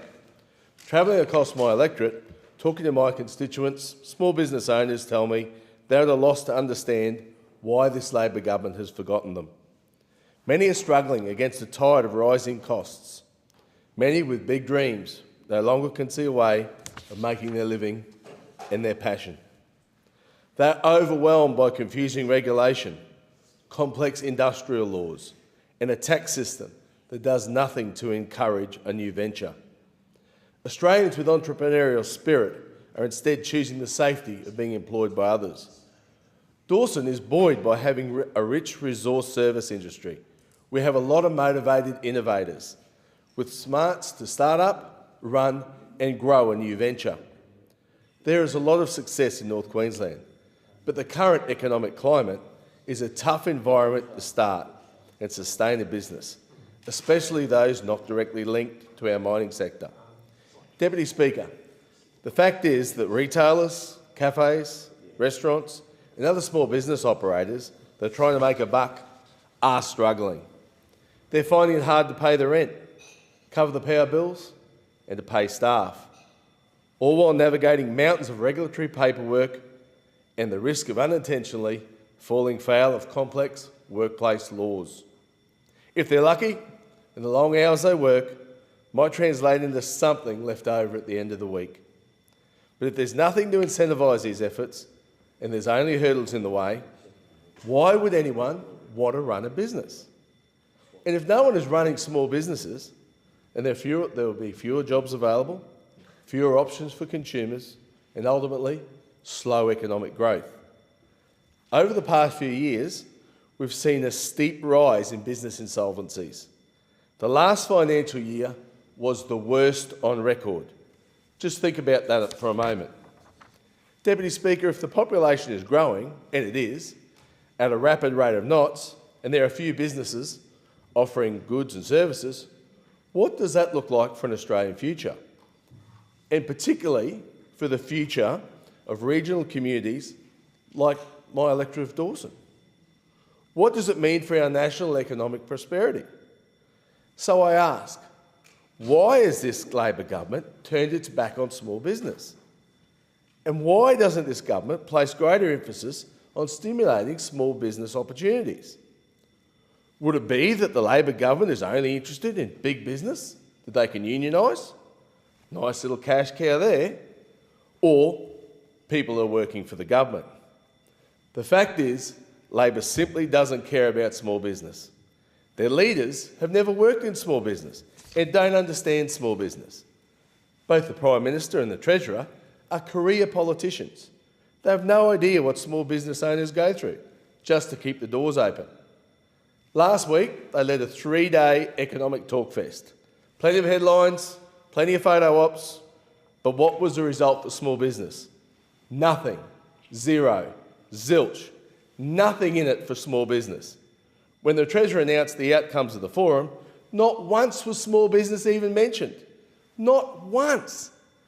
If this government can't even acknowledge what small business brings to the table, I'm deeply concerned the path that our country is on.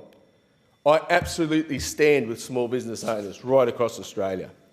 From farmers and fishermen, to the mum and dad freight companies transporting local goods, to small manufacturers striving to make Aussie-made products, to transport operators and many retailers in every corner of the country. I stand with you, and so do my colleagues on this side of the House, because we get it. Those of us on this side understand that without small business, this country suffers. Small business needs lower power prices, lower taxes, less government interference, and above all, they need a government that understands them and backs them. Deputy Speaker, we need to create an environment that stimulates small business growth. We need to make it easier and more attractive for Australians to open their own ventures. We must make changes so that business has every opportunity to succeed, so that Aussies are buying Australian goods and services, so that passion and hard work can be rewarded, not punished. Backing small business means backing the Australian economy. Has expired. I thank the member for Dawson. The question is that the motion be agreed to, and I give the call to the member for Solomon. Yeah, thanks very much, Deputy Speaker. And I was delighted in the last sitting to listen to the speeches of our new members of federal parliament, and even more delighted to see how much experience there was in small business. It is an incredibly impressive group of new, young and some not so young, but all equally passionate to see small business thrive in our nation. Personally, I was absolutely delighted to work with the Council of Small Business Organisations Australia, or COSBOA, as I have over many, many years, promoting local businesses in their excellent campaign, and worked with them in the last couple of weeks to organise a small business roundtable in Darwin, where we, with the Minister for Small Business, Anne Ali, and I met with owners and representatives of about 25 small businesses in my electorate. I want to use this opportunity to thank Catherine Donnan and Nicole Walsh from COSBOA for all of their work. I'm a member and a regular attendee of events organised by Territory Proud, which is an organisation that is championing Territory-owned and operated small businesses. Also attended recently a fantastic event held by the Palmerston Regional Business Association, the PRBA, at the Darwin Trailer Boat Club, where I was able to set out to that grouping our fantastic policies when it comes to economic development in the country more generally, but also mitigating some of the worst effects of some of the global winds that our nation, above all others, are weathering the best. But we ran the roundtable with local small businesses, and some of the key issues that came up, and some of them won't be surprising given that it's in Darwin, included the cost of freight and the associated logistics infrastructure, which then impacts on cost to build, concentration of industries, and then the loss of domestic suppliers as a result of that concentration. And of course, the rising cost of insurance, which is a real issue for all businesses across our nation, but particularly small businesses. Now, our government understands that many small businesses are under the pump due to interest rates that we've been able to put downward pressure on with interest rates cuts, due to the conditions in the economic environment that we have played some role with the Australian people and with the Australian industry. But there have been those cost of living pressures for everyday Australians, and of course that global economic uncertainty has continued and weighed heavily on our economy. So Australian small businesses, obviously, as all honourable members understand and have articulated, absolutely vital to our nation's prosperity, contributing about $590 billion with a B to our economy and employing over 5.4 million Australians. 2.62 million small businesses contribute almost $600 billion to the Australian economy. And 5.16 million people employed by small businesses equates to almost 40% of the workforce. So our government, of course, is 100% committed to improving the operating environment in which these small and medium businesses can invest, can innovate, can generate even more new jobs that will benefit Australians and Australian communities. We are easing the pressure, particularly on small businesses in the Northern Territory, with energy rebates, with energy efficiency grants, the extension of the government's 20,000 instant asset write-off, delivering tax cuts for 1.5 million sole traders, supporting our hospitality sector and alcohol producers by pausing indexation on draft beer excise. And I'm sure that's something that the honourable member opposite would appreciate is a good one for hospitality. And one that I worked hard to achieve, and that is the DARMA, the Designated Area Migration Agreement for the Northern Territory. We established with the NT government the best one in the country, and I'm proud of it. The member's time has expired. And I thank the member for Solomon. The time allotted for this debate has expired. The debate is adjourned and the resumption of the debate will be made in order of the day for the next sitting. The Federation Chamber stands suspended until 4 p.m. later today.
So I'll keep it up.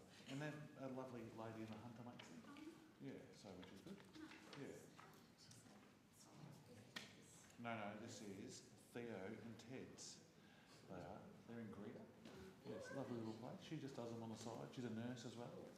Yeah, so which is good. Yes.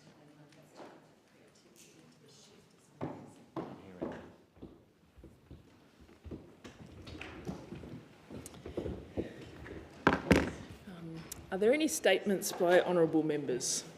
The member for Indi. Thank you, Acting Deputy Speaker. Today I rise to celebrate a world champion from Indi. Tuppence Forge, or Tupp as she likes to be known, has bucked her way into the history books, winning the Women's World Champion Ranch Bronc title in Wyoming in USA. 8 seconds must feel like an eternity when you're atop a bucking bronco, but Tupp did this twice to secure her win. Some of you may have heard of 28-year-old Tupp, who hails from the small town of Oxley in my electorate. Tupp stormed the world stage with an impressive win at the Cheyenne Frontier Days Rodeo World Championships in Wyoming in May. This historic win, as the first international competitor to win the women's title, is even more impressive when you learn that Tupp only took up bronc riding 18 months ago. When she was declared the winner at the World Finals, the announcer said, "The lamb down under is going all the way to the top." And those who know her well talk about Tupp's infectious perseverance, talk about her passion, something she hopes will inspire the next generation of women to take up bronc riding. Just like Tupp's parents, Anne-Marie and Graham Forge, we're all so proud of you, Tupp. Congratulations from Indi. The member for Newcastle. Thank you. Well, Australia Post has recently advised me that the Shortland Post Office will be closing its doors in November. This news has caused considerable distress for people in my community. For Shortland residents, the Post Office has long served as a vital community hub, especially for the elderly, people with disabilities and small businesses who rely on accessible, in-person postal services. Residents like Monica contacted my office and told me that the Post Office, which operates outside of regular business hours, has been a blessing to her over the years. Like many other Shortland residents, Ruth tells me that alternative outlets in Wallsend and Jesmond are not convenient due to their location within large, very busy shopping centres. And Pip, a single mum of 2 kids, says she feels sick thinking about having to go to these alternative locations. My community is already reeling from shock closures of post offices in Elmore Vale, Lambton and Glendale, not to mention the closure of Windale and Wanji post offices in my neighbouring electorates. The closure of yet another post office will only place additional strain on the already under pressure outlets at Wallsend and Jesmond. That's why I've written to the Minister asking that she work with Australia Post to reconsider this closure and increase services in the western suburbs of my electorate. On every occasion, I have been a strong advocate for fair and equitable access to essential postal services. And you can be sure that I will continue to fight for our local post offices. The member for Calare. Deputy Speaker, today I pay tribute to Nana's Touch Community Connections Lithgow, which is a whole-of-community network for anyone in the Lithgow area needing a helping hand or social connection. Since its foundation in 2013, it has become a compassionate support hub of kindness and hope. It aims to promote social inclusion, improve mental health well-being and minimise loneliness, isolation and food insecurity. Together, the team at Nana's Touch organises food hampers, runs a community kitchen and garden, hosts weekly social connections meetings and disability support conversations, hosts a sewing and craft group, plus an art group, and they also put together Christmas hampers. They arrange monthly walk and talks and are often the first point of call for people seeking guidance in accessing support services. They have an amazing team of volunteers carrying out their vision, supporting anyone within the community needing assistance in either one-on-one or group settings. I know I join all in this House in acknowledging the hard-working team and volunteers at Nana's Touch Community Connections, including President and founder Susan Murdoch, Vice President and volunteer Jeff Bretherton, Secretary and volunteer Michelle De Silva, Chef Extraordinaire and volunteer Olga Rooney, volunteer Sue Pillans, and also regular volunteers Fran, Monique, Jenny and Rose. Nana's Touch Community Connections Lithgow brings people together. It does wonderful work for those in need, and we sincerely thank all its volunteers and team members for making our region and country a better place. Thank you. The member for Whitlam. Thank you. I rise today to recognise the outstanding work carried out in my electorate by volunteers at the Historical Aircraft Restoration Society, which is known by the acronym HARS. HARS is a not-for-profit organisation that operates an aviation museum as well as the Australian Aviation Hall of Fame at Shore Harbour Airport. The society was established in 1979 and its mission is to recover and, where possible, restore to flying condition aircraft or types of aircraft that have played a significant part in Australian aviation history, both in the civil and military arenas. I visited the museum in May and found it enthralling. I discovered that over 50 aircraft are currently on display, with about 20 of them still airworthy. HARS Aviation Museum has won a number of international awards, and its global reputation was epitomised when John Travolta, a pilot and aviation buff since he was a boy, donated his vintage Boeing 707 painted in Qantas livery to the museum. Remarkably, the museum is open every day of the year except Christmas Day, and I once again say this is done entirely by volunteers. I congratulate and applaud the hundreds of volunteer engineers, pilots and aviation enthusiasts at HARS Aviation Museum who conduct their work with great professionalism and pride. They do this not just to pursue their passion, but to preserve and celebrate Australia's extraordinary aviation history for both current and future generations. The member for Fowler. Deputy Speaker, I attended the Vietnam Veterans Day last week at Canley Heights RSL. Also known as Long Tan Day, this important occasion solemnly reminds us of the courage, sacrifice and resilience of Australian servicemen and women who served in the Vietnam War. It marks the Battle of Long Tan, where our soldiers showed extraordinary bravery in the face of immense adversity. But Long Tan Day is more than just remembering a battle. It is a time to recognise the ongoing contributions and challenges faced by Vietnam veterans and their families who have given so much for our nation. As a member for Fowler, a community enriched by diverse stories of service and sacrifice, I express my deep respect and gratitude to the veterans who gathered at Canley Heights RSL. Their commitment to our country's values and freedoms deserves our highest recognition. I want to sincerely thank Canley Heights RSL and Sporting Club President Ennio Fanchetti and the Board of Directors, along with Sub-Branch President Richard Pritchard, or is known as Taffy, as well as Jeff Lewsome and Michael Tai, for their tireless efforts in organising this meaningful annual event for our community. Thank you, Deputy Speaker. Thank you. The member for Hunter. Well, Speaker, the Hunter has done it again. I'm thrilled to announce to the House that the incredible Brokerwood Winery in the Hunter Valley has been named 2026 Halliday Winery of the Year. The Halliday tasting team assessed an incredible 8,000 wines from 945 Australian wineries, and only one could be awarded this prestigious title, Deputy Speaker. And it's absolutely no shock that title has gone to one of our incredible Hunter wineries. They also placed third for the best overall winery experience after nearly 10,000 votes were cast nationwide.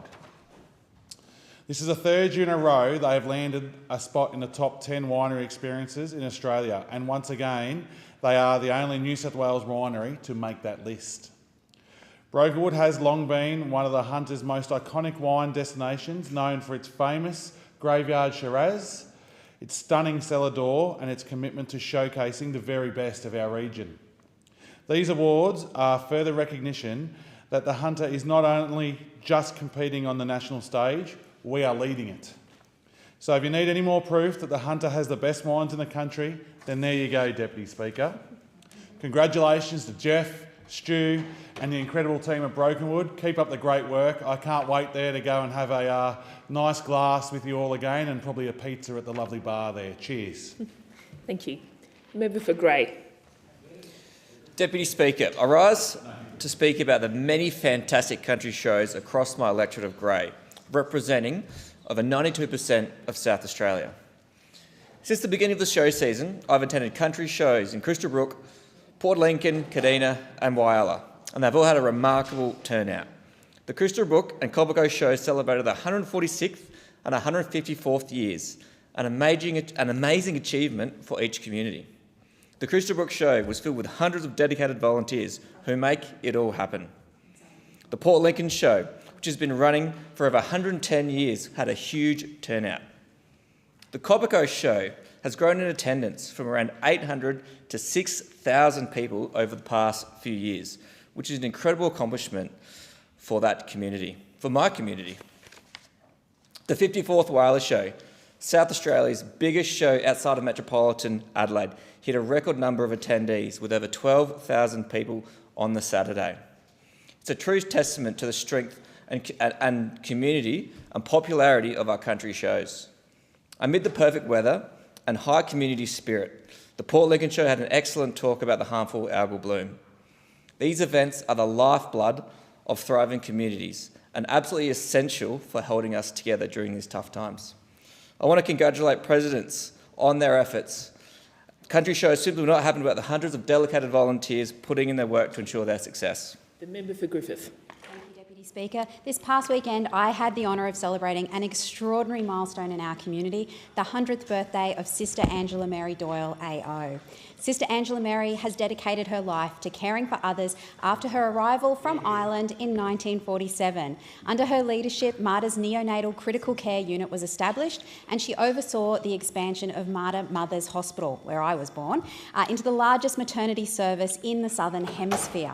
In the 1980s, Sister Angela Mary stood up with courage, conviction and love for gay and bisexual men during the HIV/AIDS crisis.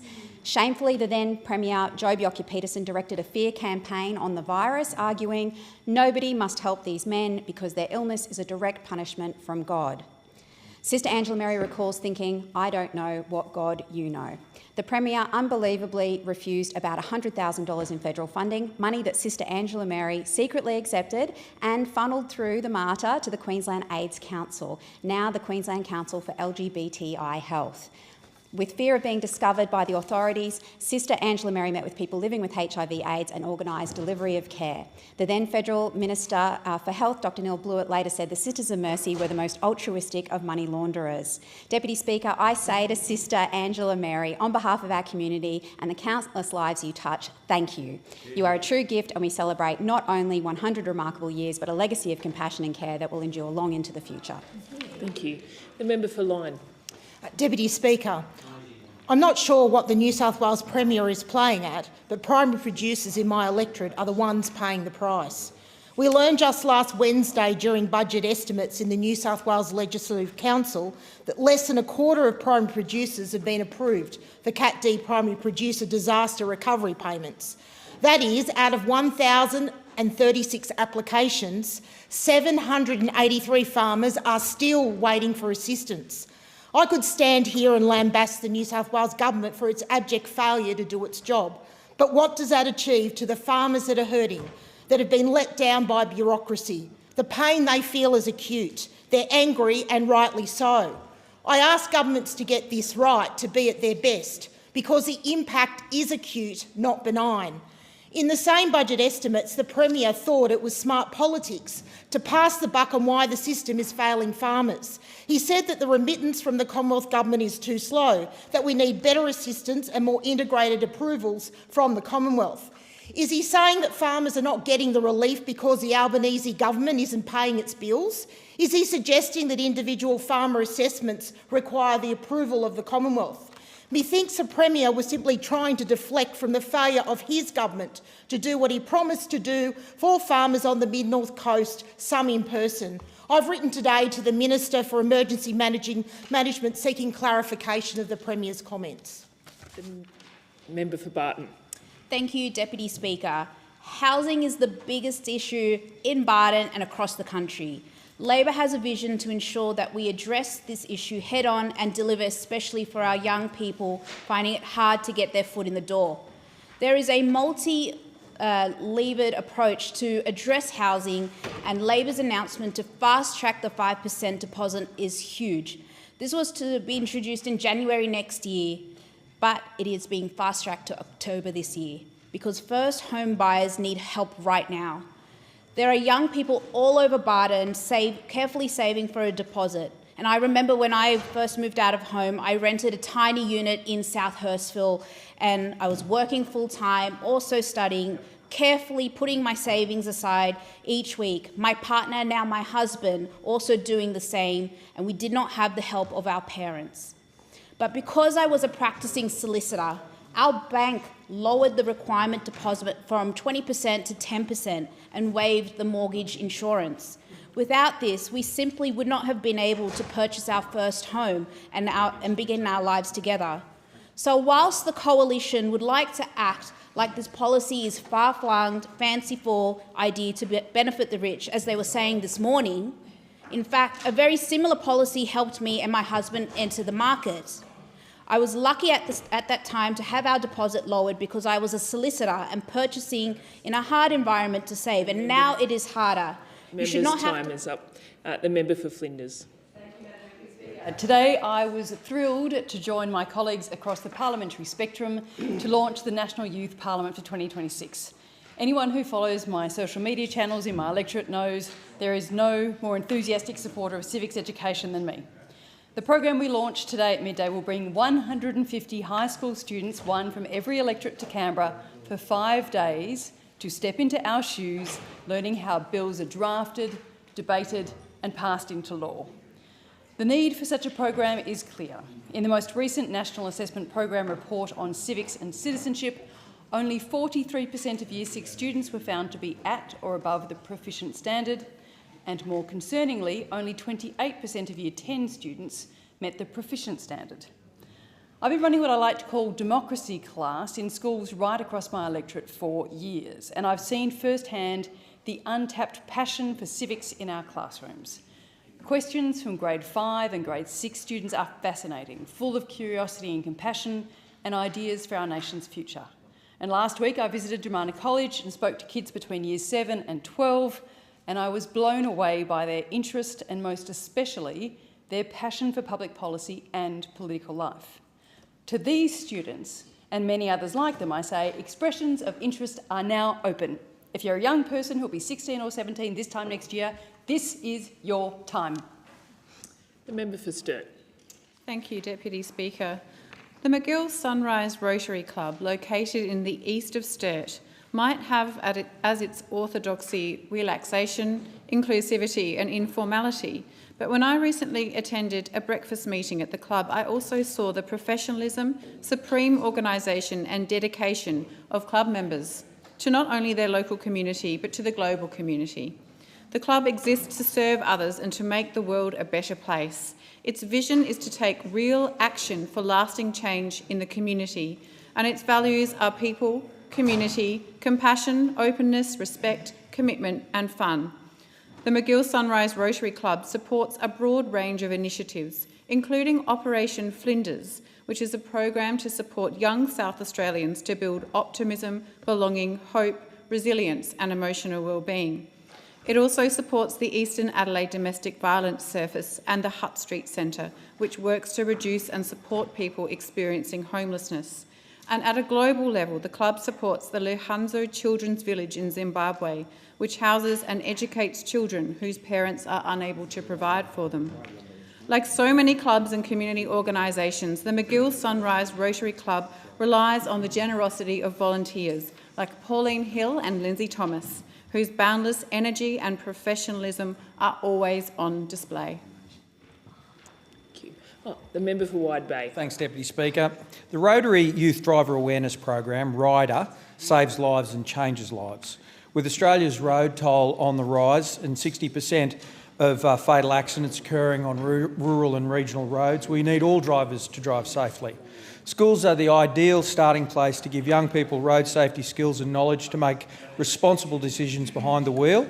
And through the RIDER program, Rotary clubs partner with local schools facilitators, including police and driver instructors, to deliver workshops that teach young people how to critically think about the decisions and actions they take when on the road. Just before the start of Queensland Road Safety Week, I caught up with some of the road safety champions involved in RIDER, including Steve Webb, Linda Harris, Lloyd and Anne Madden, and I thank the local Rotary members, police, RIDER volunteers and the facilitators and sponsors for all the work that they do in helping the young people to learn to drive safely. So far, there's been 10,000 students who have participated in the rider program, but the most significant number remains unknown. That's the number of young lives saved who wouldn't be alive today if they hadn't completed the rider course. The member for Petrie. I want to take a moment to pay tribute to one of our great local manufacturers, Packer Leather. This is a company with a proud history spanning back to 1891, manufactured in Narangba and known around the world for producing some of the highest quality kangaroo leather on the market. Right now, they are under real pressure. They're rapidly losing contracts, not because the product isn't world class, but because the Centre for Humane Economy's misinformation kangaroos are not shoes, is successfully convincing international brands to abandon kangaroo leather. The global sportswear giants have announced that they plan to phase out or immediately cease to use kangaroo leather in their footwear lines. But here's the truth. Kangaroo leather is one of the most sustainable in the world. It comes from a wild population, not factory farming, and prevents the waste of animal products. It's an industry that supports over 3,000 jobs, many of those in the regions. Kangaroo leather is the world's strongest for its weight, and it is being replaced by synthetics, contributing to the growing problem of plastics in the environment. Kangaroo overpopulation is a real issue facing our biodiversity, and it's undeniably better to cull population in a regulated way that minimises suffering for the animal. Packer Leather deserves our support. I had the pleasure of visiting their facility and seeing up close the operations of a local family business who deserves to continue to excel on the global stage. Packer Leather has been part of our story for generations. Let's make sure it continues to be part of our future. The member for Fadden. Well said. Thank you, Deputy Speaker. Small business is the lifeblood of the Northern Gold Coast, from Coomera to Coomera, from Pacific Pines to Pimpamar. These are the suburbs where Australians are taking risks, building futures and driving our local economy with hard work and pride. But under this Labor government, they've been forgotten. While the recent roundtable focused on big business, big unions and big government, our small business owners are burdened with rising costs, worker shortages and red tape that makes it harder to grow, harder to hire and, quite frankly, harder to stay afloat. Power bills are up, insurance is out of control, and this Labor's industrial relations changes have made life even more difficult for those trying to employ locally. Every extra cost, every form and every delay, it chips away at confidence and it adds to the pressure. Labor promised to back small business, but what have they delivered? No meaningful tax relief, no clear plan to address skills shortages, just more paperwork, more complexity and more spin. Our small businesses want government to get out of the way and let them succeed. They don't want handouts, they just want a fair go. It's time for a government that understands small business isn't just part of the economy, it is the economy. The small business owners in my electorate of Fadden at the northern end of the Gold Coast deserve better than neglect from this Labor government. The member for Bonner. Thank you, Deputy Speaker. I rise to acknowledge the important work of Share the Dignity, a remarkable Australian charity addressing an issue too often overlooked, period poverty. Founded in 2015 by Rochelle Courtney, a proud Queenslander, Share the Dignity has grown from a grassroots initiative to a powerful national movement supporting women, girls and those who menstruate across Australia. Rochelle's passion and determination are extraordinary. What began as a single collection drive has now evolved into widespread action, delivering essential period products to women fleeing domestic violence, living in homelessness or experiencing financial hardship. Their impact is tangible. Over the years, Share the Dignity has distributed millions of period products and installed hundreds of dignity vending machines, not just in crisis shelters and community hubs, but also in public schools, where too many students miss class or suffer in silence because they cannot afford basic sanitary items. Speaker, this month, August, is Dignity Drive Month, one of the charity's key national campaigns. During this time, collection points open right across the country to gather donated period products. I'm proud that my office, and I know many other MPs as well, are participating as a registered collection point. Thank you to Share the Dignity for all you do to help our community and continue for many, many years. Thank you, Madam Deputy Speaker. Madam Deputy Speaker, I wondered how long it would take those opposite to reach peak arrogance when it comes to the hyper-majority that they enjoy. And of course, over the course of the last term, I saw some actions that were rotten, mean and nasty, including banning live sheep exports. But 4 months in, I found probably the worst example, proof positive that hypermajorities like this are going to lead to very bad government. What do I speak of? I speak of the decision to scrap funding that's been in place for 125 years for the Salvation Army's Sallyman program. Are you for real? Those opposite took us to a voice referendum, spent $500 million but can't find $1 million to support our veterans. Now, this program dates back to the Second Boer War. Salvation Army members who provide comfort, care, Christian chaplaincy, a cuppa or just a listening ear to our troops. Memo to those opposite. Our troops deserve support, not cuts. Now, don't take my warning. Take the warning of the RSL National President Greg Mellick, who said service veterans have nothing but praise for the work of the Salvos and the comfort and care they bring to our troops, often at great personal risk. Many have risked their lives and personal safety in the quest for support our troops in battle. Veterans will not forget this. Those opposite, you've got to Remembrance Day. Don't retreat yourself in Sit down, Muppet. Fund this program. The member for Solomon. Oh, thanks, Deputy Speaker. It was 50 years ago today that Timorese refugees landed in ships at Stokeshill Wharf in Darwin. And this wharf holds deep symbolic and historical significance for Darwin. Being bombed on the 19th of February 1942 in order to stop Allied forces from Darwin countering the Japanese invasion of the island of Timor. 33 years later, it was the first point of arrival for many Timorese fleeing the conflicts in 1975 and then again in 1999, those who were seeking refuge and safety. I'm working with the Timor-Leste government to install a commemorative plaque at the wharf to mark this important 50-year anniversary. These events renewed the bond between our two peoples. They were grounded in solidarity and in our shared history.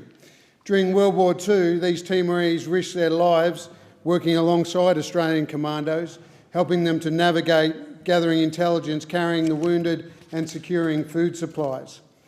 The elders of some of our large Darwin Timorese families, such as the Casimiro family, their elders assisted those Australian commandos. And I made a documentary film for Channel 9 on the subject called A Debt of Honour. It's available on YouTube if you want to have a look. And now I'm working to facilitate more Australian connection, a Kokoda-like trail in the mountains of Timor, so that more Australians know this debt of honour that we have to the Timorese. The member for Lyne. Thank you, Deputy Speaker. I rise to acknowledge and praise the incredible resilience shown by local netballers and players across all footy codes, rugby league and soccer over this wet winter. Floods and consistent rain have meant many of the fields and courts have been closed. This has been hard on everyone from juniors to seniors. I want to congratulate the Maitland Rugby Club, who won the club championships this year for the first time since 1999. The club achieved the minor premierships in the first, second and third 15, with the first taking out the minor premiership for the third year in a row. The women's first and fourth 15 finished a close second, a huge achievement for a mighty club. The club's ground at Marcellin Park in Lorne stands proudly in the Lyne electorate, and I was pleased to watch a couple of great games there this season.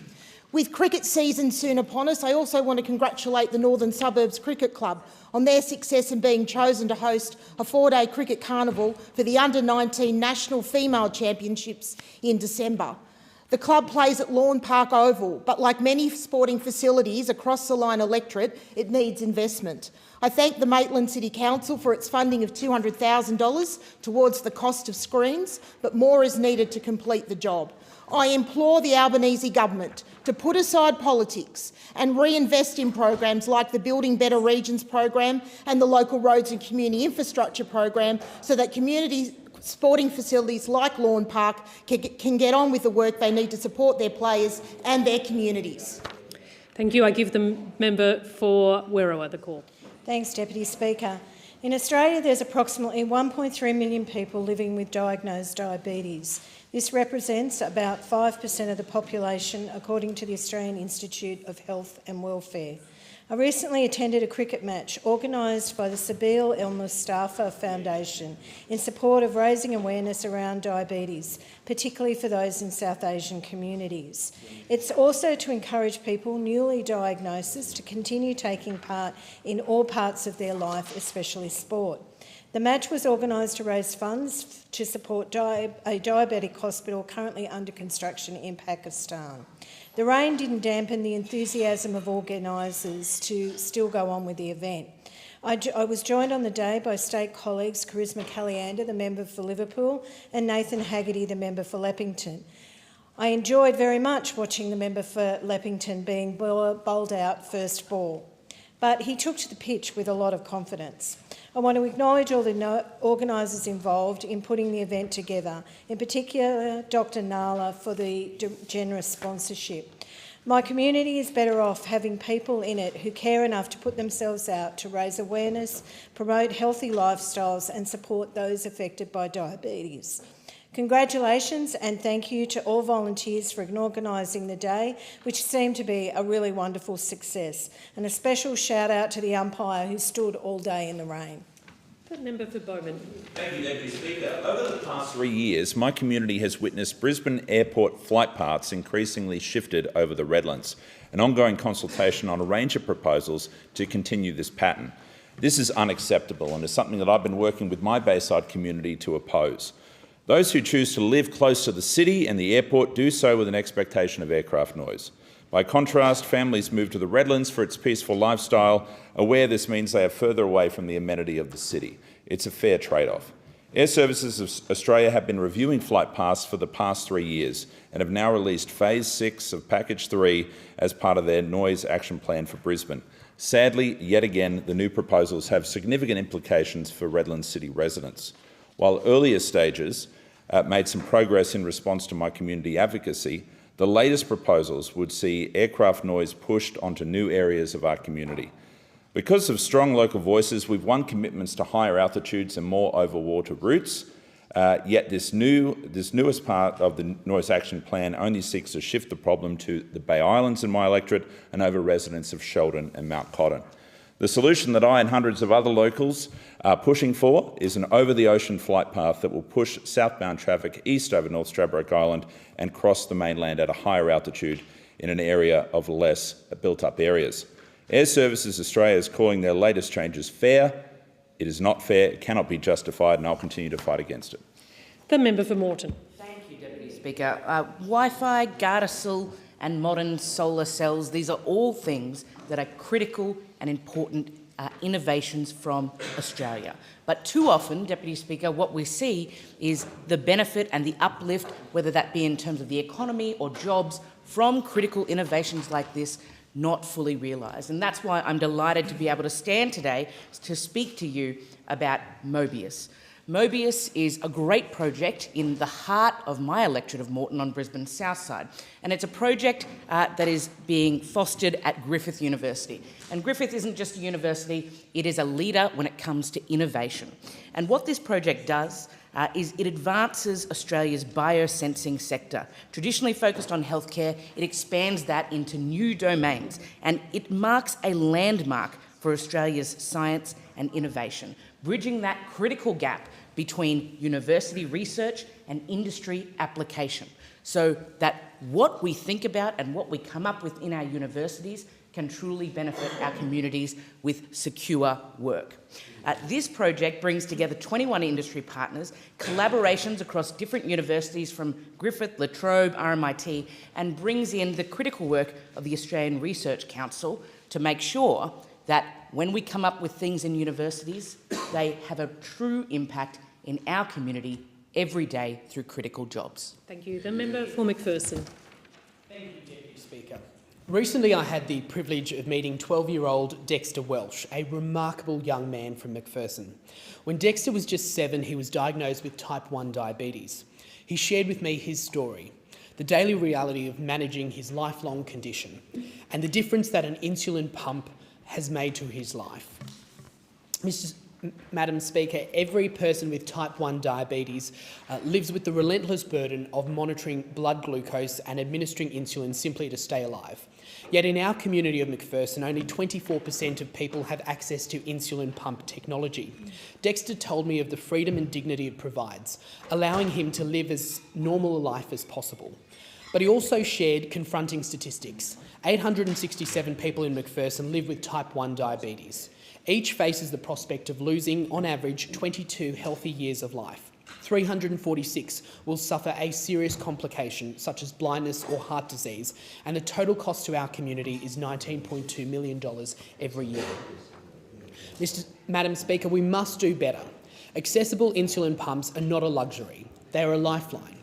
If we can give every Australian living with type 1 diabetes the chance to live healthier, fuller lives, then we must act.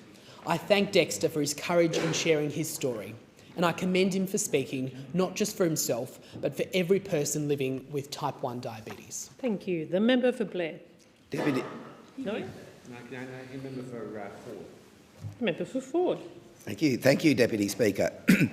The Albanese Labor government has achieved something positive that you just won't read about in the economic textbooks. Now, I've always believed that you need to run the economy like you run a business. And having run businesses, I've learned that there are two ways to run a business. You can invest in your plant and your people, or you can strip out the profits and run the business into the ground. The Labor way is the better way, and that is to invest in your plant and your people. And now the figures speak for themselves. A couple of weeks ago, in the same week, interest rates came down, unemployment came down, and real wages went up. When I was studying economics in country high school in the 1990s, we were told that's not supposed to happen, but it did happen. And for two reasons.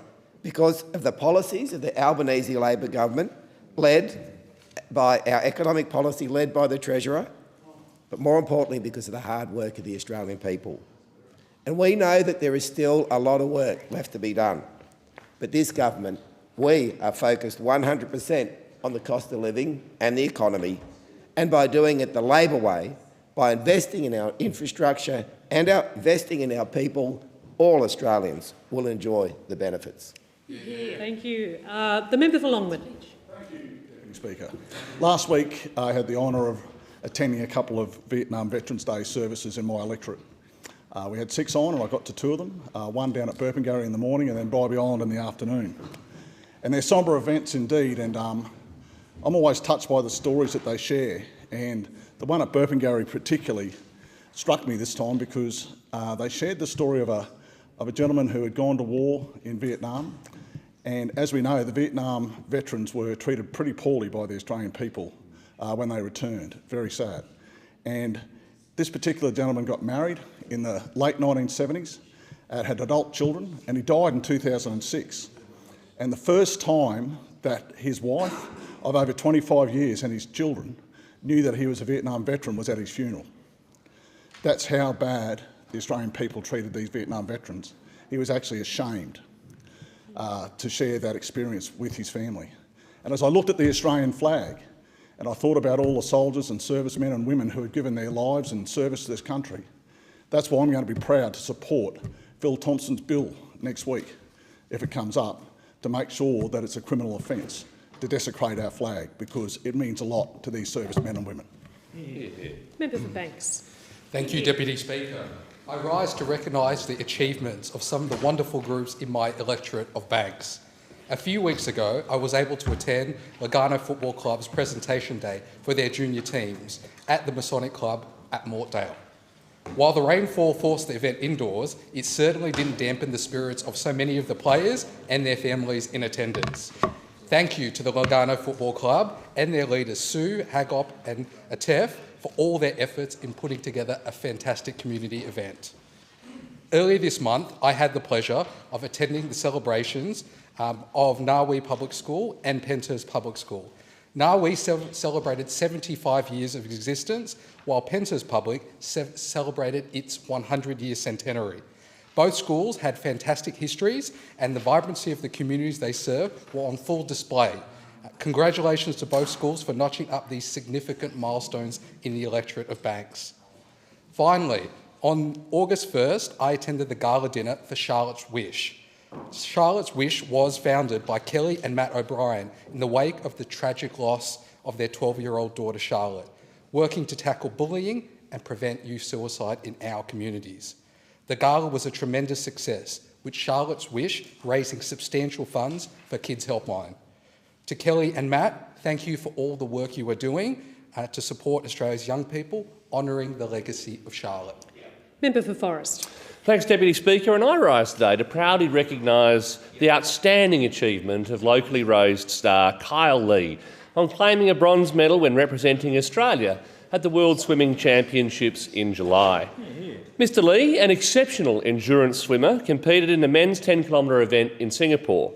Challenged with tough local conditions, a world-class field, including Olympians, Mr Lee displayed great resilience and surged through the final laps to edge out Olympic silver medalist Oliver Clement and claim his first ever individual World Championship medal. Having narrowly missed out on the 2020 Olympics at just 18, Mr Lee qualified for Paris in 2024, finishing 13th in the men's 10-kilometre swim, and has continued to go from strength to strength. To represent Australia on the global stage and achieve these outstanding results reflect years of commitment and dedication, and something deserving of the highest praise. Indeed, here at home, Kyle has won the Busselton Jetty swim some 5 consecutive times and holds the course record of 38 minutes and 6 seconds. So Kyle, from all of us in the Southwest, we extend our sincere congratulations for everything you've achieved on the national and international stages to date, and can't wait to see you achieve ongoing success on those stages. Member for Brisbane. Calling all Brisbane students in years 10, 11 and 12, this could be you standing right here. Milton Dick, the Speaker of the House of Representatives, has launched the My First Speech competition for schools right across the country. This national competition challenges students to envision themselves as newly elected members of Parliament or members of the House of Representatives, as a few of us are here, and write a 90-second speech focusing on a topic they are passionate about. The winning entrants from each group will be flown to Canberra to deliver their speeches in Parliament House and participate in an engaging program about the legislative process. The deadline for submissions for the competition is Monday the 15th of September, so if you think this could be you, pick up your pen and get writing. In another development or initiative for young people, today the National Youth Parliament was also launched. The National Youth Parliament will bring together 150 senior school students, each representing one of Australia's federal electorates, for a 5-day experience in Canberra. This program will provide 16 to 17-year-olds with a unique opportunity to explore aspects of the role as a Member of Parliament. You will learn about the parliamentary process, including how bills are drafted, debated and passed into law. And if you're interested, do get in touch with my office or your own local electorate office. It's a fantastic opportunity, and I encourage any young person within those age cohorts to get involved. Thank you. Member for O'Connor. Thank you, Deputy Speaker. And I rise today to acknowledge the passing of a Goldfields legend whose name will be very familiar in this place. Graham Campbell, former member for Kalgoorlie, passed peacefully surrounded by his loved ones on the 16th of August, aged 86. Graham was a champion of the workers of the mining and pastoral region, and his loss will resonate across the greater Goldfields region. Graham's family emigrated from England and he grew up in South Australia. He went on to establish Kaibo Station, a remote pastoral property on the sparse Nullarbor Plain, with his brother Rod. There he met his French wife Michelle and started a family, eventually moving to Kalgoorlie to work in the mining industry.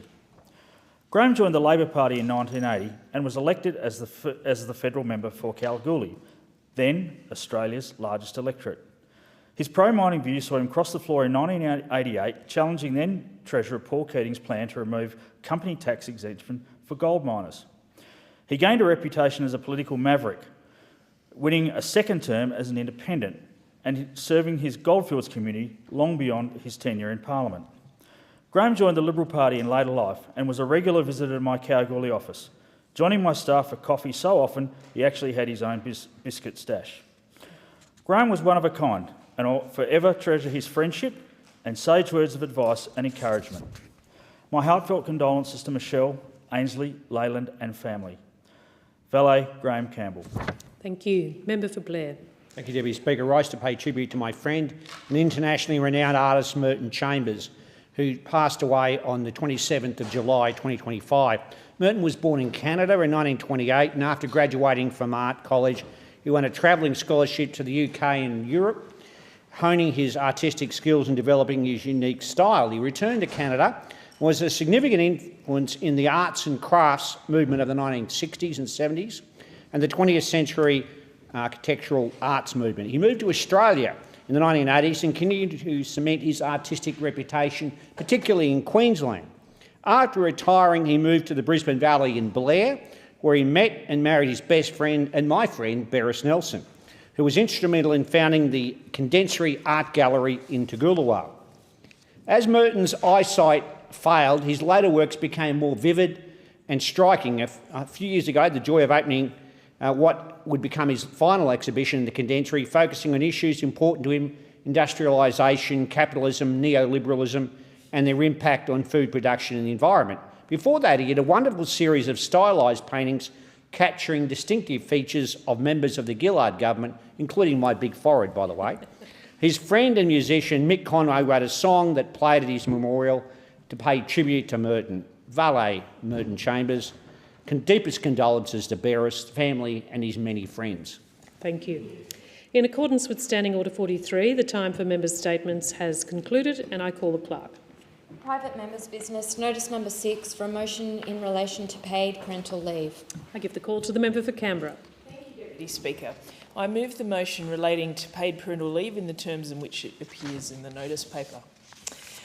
I'm very proud today to move this motion relating to paid parental leave because it's an issue that's really close to my heart, not just at the moment, but all the time, because it is about supporting families at such an important time in their life as they welcome a new baby. It's about gender equality, it's about maternal health, and it's about recognising the importance of supporting both men and women to take time out of the workforce to care for family.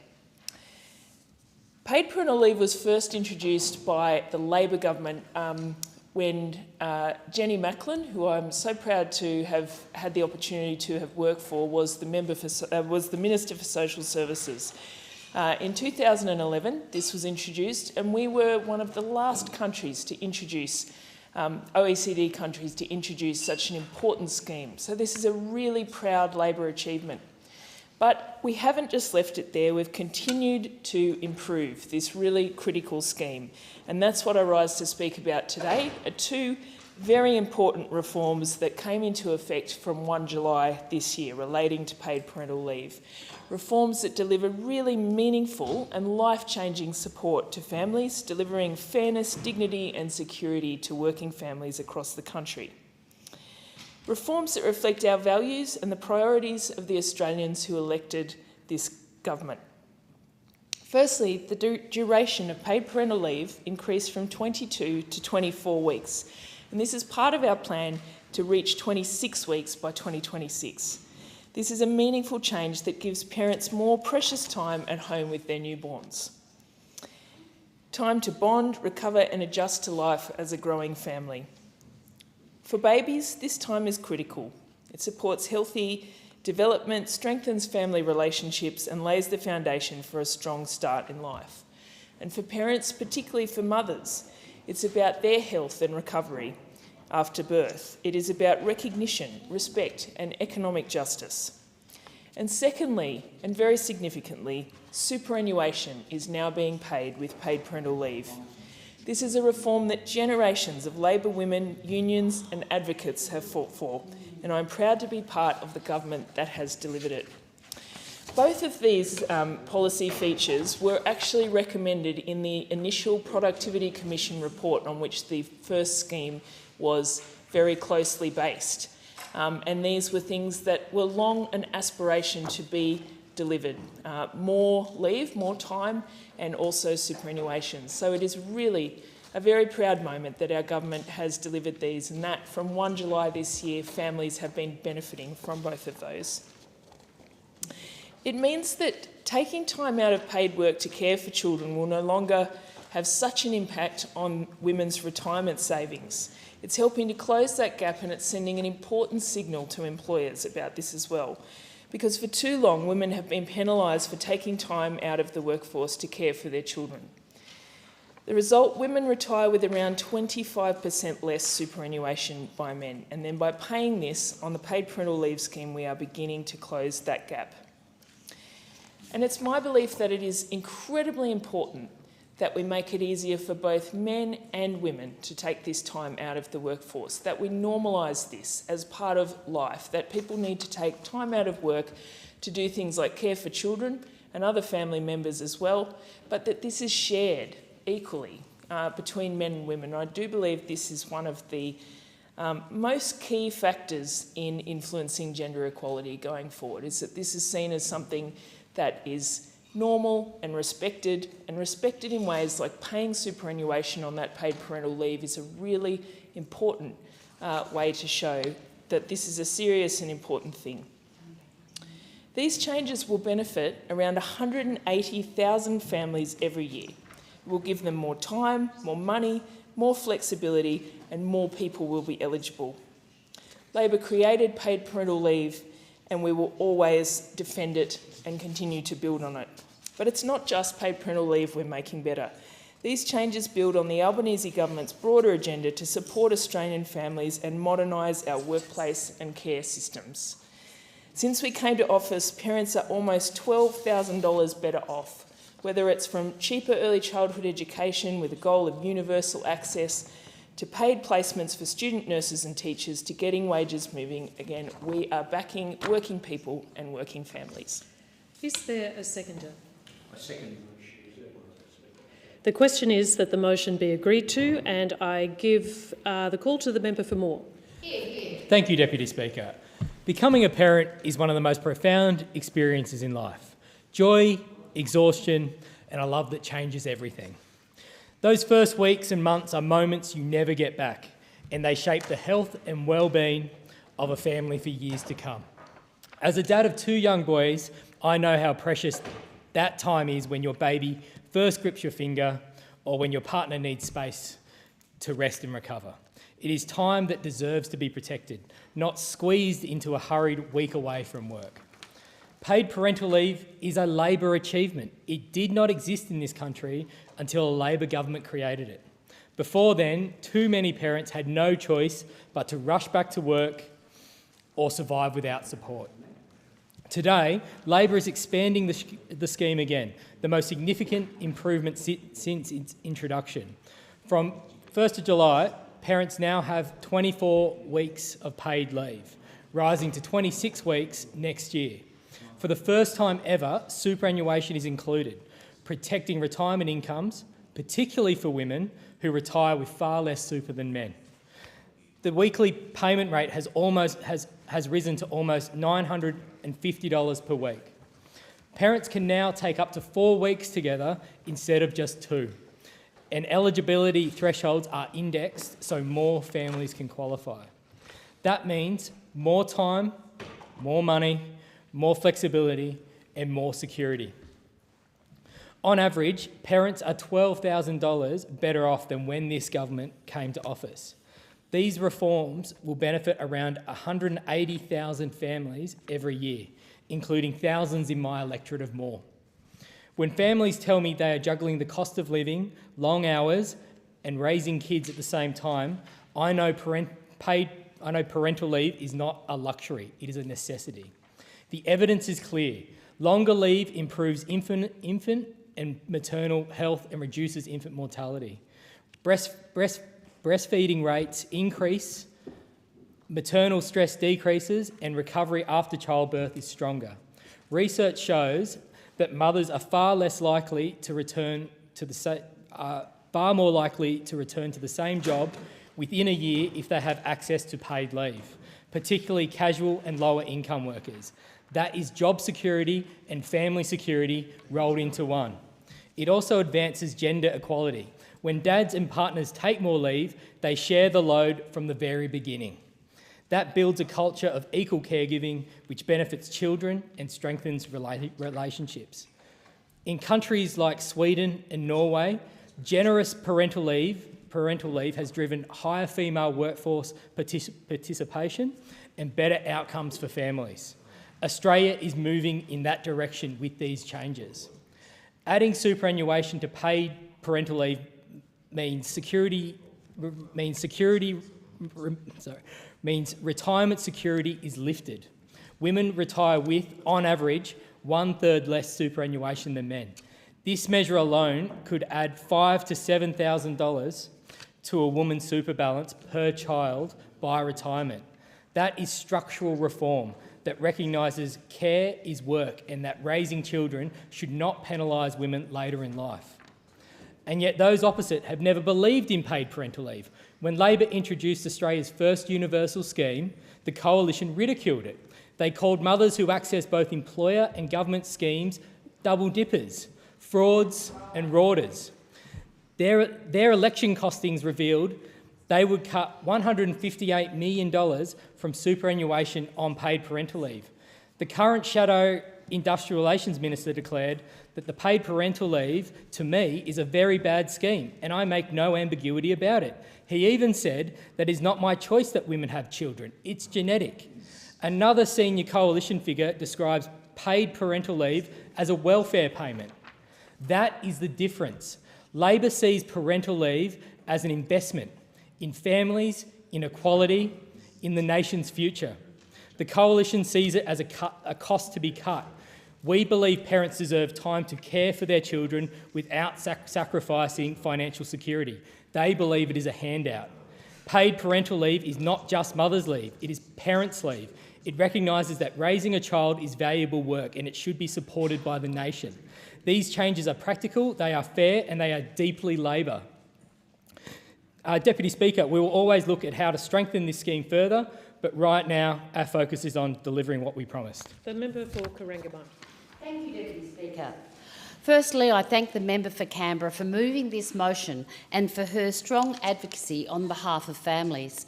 Paid parental leave changes lives. It gives parents precious time with their newborns. It gives children the best start in life. And it gives families the support they need when it matters most. And that's why Labor introduced paid parental leave, and it's why this government, the Albanese Labor government, is strengthening it. Because when families thrive, Australia thrives. On July 1 this year, Australian families experienced the biggest improvements in paid parental leave for more than a decade. Parents now have an extra 2 weeks of leave, and next year they will gain another 2 weeks again. Deputy Speaker, by 2026, families will be entitled to a full 6 months of paid parental leave, an invaluable 6 months where parents can focus on their children without the stress of juggling work and family pressures. And at the same time, payments will be higher. Since we came to government in 2022, families are around $12,000 better off, about $200 more each week. In my electorate of Corangamite, almost $24 million of paid parental leave was claimed in the last financial year. That is a real relief at a time when every dollar counts. And Deputy Speaker, for the first time, superannuation is also being paid on paid parental leave. On average, it means $4,500 more in super, delivering greater financial security in later life. And as part of our changes, there is now more flexibility. Parents can now take leave together to care for a newborn. It makes sense, and more families are eligible thanks to higher thresholds. These are game-changing reforms. In short, more time, more money, more super, more flexibility, more support, and importantly, less stress for families. In my electorate, I recently spoke to a young couple who told me how the extra weeks of leave meant they could both be at home when their child arrived early. It's been an absolute godsend, they said. At a recent market, another mum said the superannuation change would help to build her retirement savings. These are the real stories behind the policy, a policy that is designed to support families and give children the best start in life. And Deputy Speaker, let us remember, none of this was guaranteed. The Liberals' costings at the last election showed cuts in paid parental leave. And when we recall the member for Goldstein dismissing the scheme as, and I quote, very bad, and declaring, it is not my choice that women have children, those comments go to values. On this side of the chamber, we are clear. Children are the greatest gift. Families deserve respect and support, and government should be there to back them in. And Deputy Speaker, paid parental leave also benefits business. When parents can take time at home and then return to work with confidence, businesses keep skills and our economy keeps talent.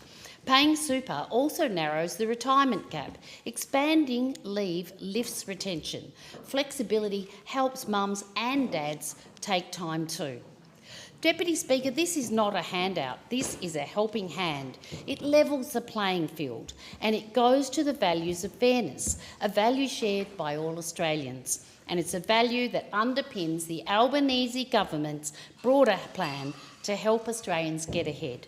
We have made childcare cheaper, so returning to work is easier and more affordable. We've lifted wages and supported secure jobs because family budgets depend on a decent pay.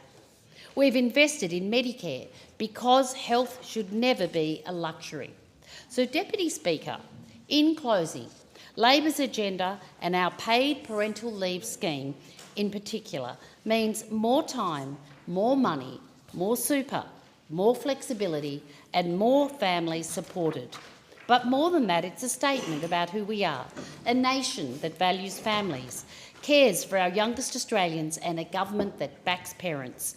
The Albanese government promised to strengthen paid parental leave and we're delivering it in full and on time because we believe that when you support families, children get the best start in life and our nation is stronger.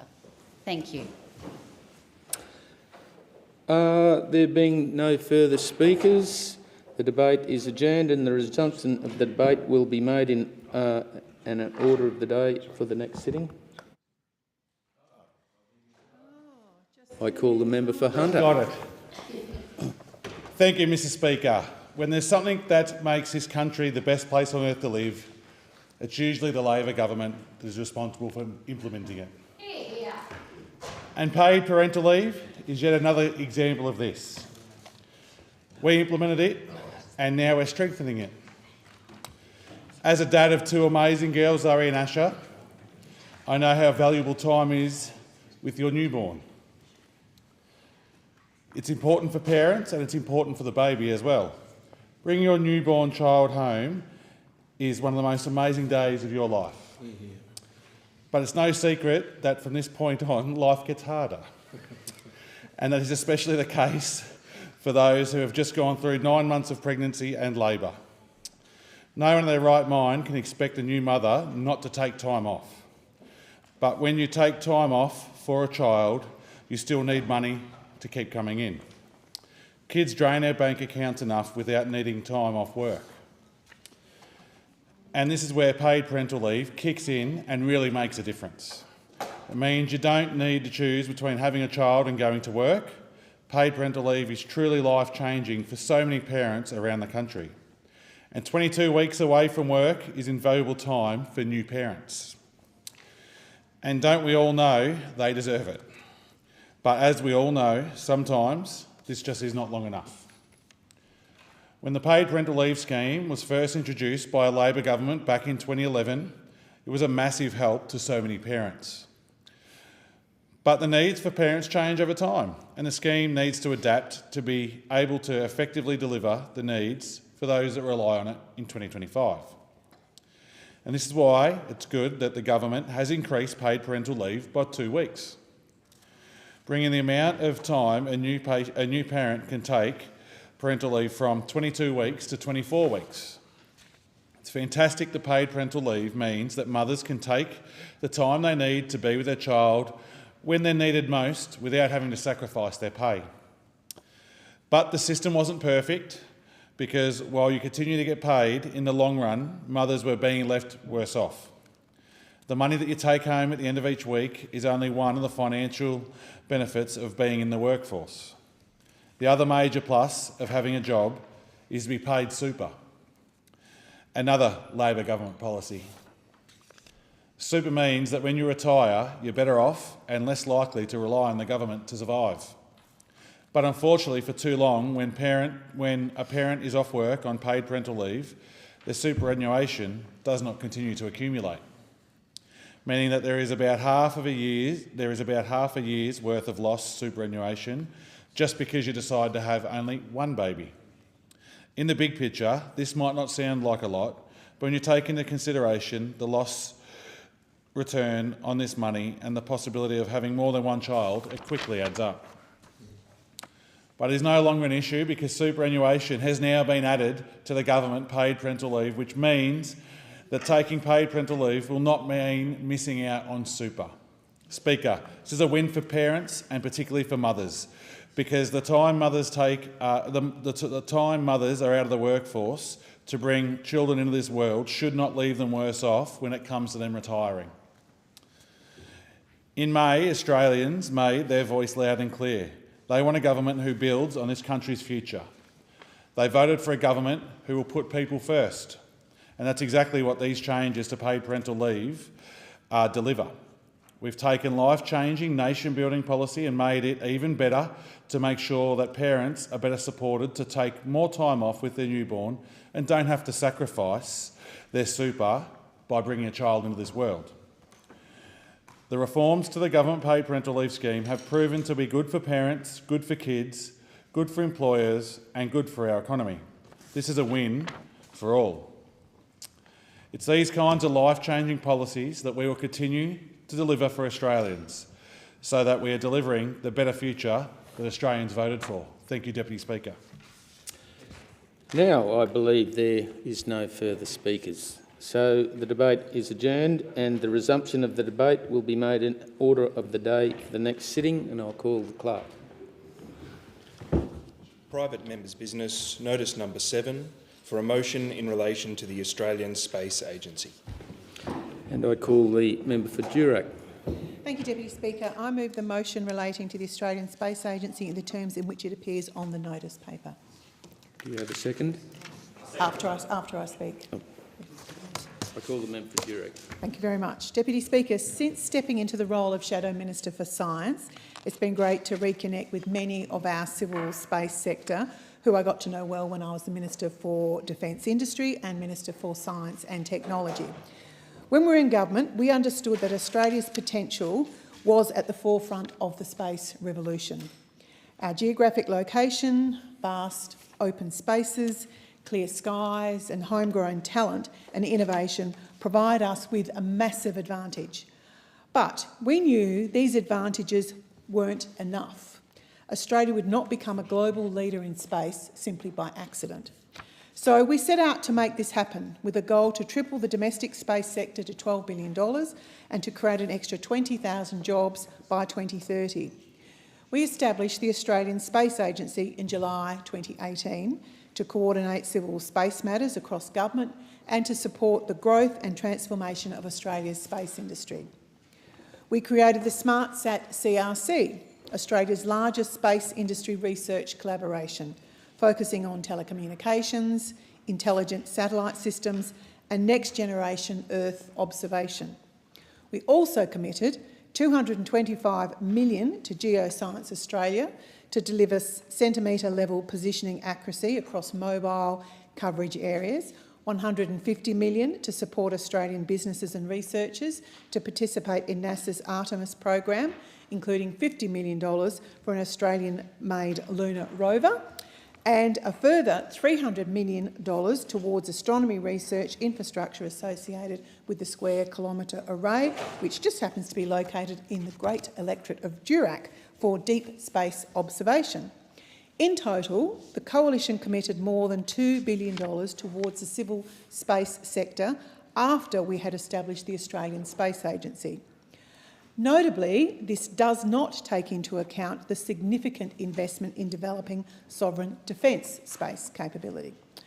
Unfortunately, the change of government demonstrated a stark difference between the Coalition's vision for space as being central to both national security and economic prosperity, and Labor's vision for space as simply being a budget line to cut. Nothing demonstrates this more than the National Space Mission for Earth Observation, which was abandoned by this government in June 2023. This $1.2 billion investment would have seen Australia design, build and operate 4 new satellites. It would have created 500 jobs at least and had an anticipated supplier network of more than 100 Australian companies. This investment, as noted by the head of the Australian Space Agency, would take us from a consumer to a contributor of Earth observation data. The information we get from Earth observation is central to everyday life, from forecasting weather and responding to natural disasters, through to managing the environment and supporting our farmers. So consider this cut in terms of this government's so-called Future Made in Australia agenda. With decisions like this, those opposite have said no to this future. Member for Durack, there is a division. So a division has been called for the House and proceedings are suspended and to enable the honourable members to attend the division.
I call the member for Durack in continuation.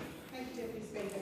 The then CEO of the Space Industry Association of Australia lauded the NESMO as the most strategic and significant space public policy in 40 years.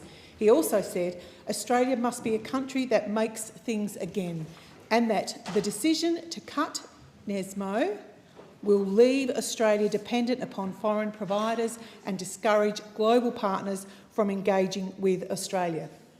In successive budgets, Labor ripped millions out of key initiatives, including the Australian Space Ports program, the Australian Technology into Orbit program and the high-profile Moon to Mars program. But Labor, they weren't upfront about their plans. In fact, Labor criticised the coalition for not investing enough and said they were concerned by our dependence on foreign nations. Unfortunately, their decisions have solidified that dependence. As Malcolm Davies from the Australian Strategic Policy Institute said, if we're going to have sovereign space capabilities, then we need somewhere to launch from, which I think is a pretty common sense approach. It is past time that spaceport sites get up and running, and it's not just about money. And I just want to, with the time remaining, I just want to acknowledge that I've recently met with the founder of WA Spaceport.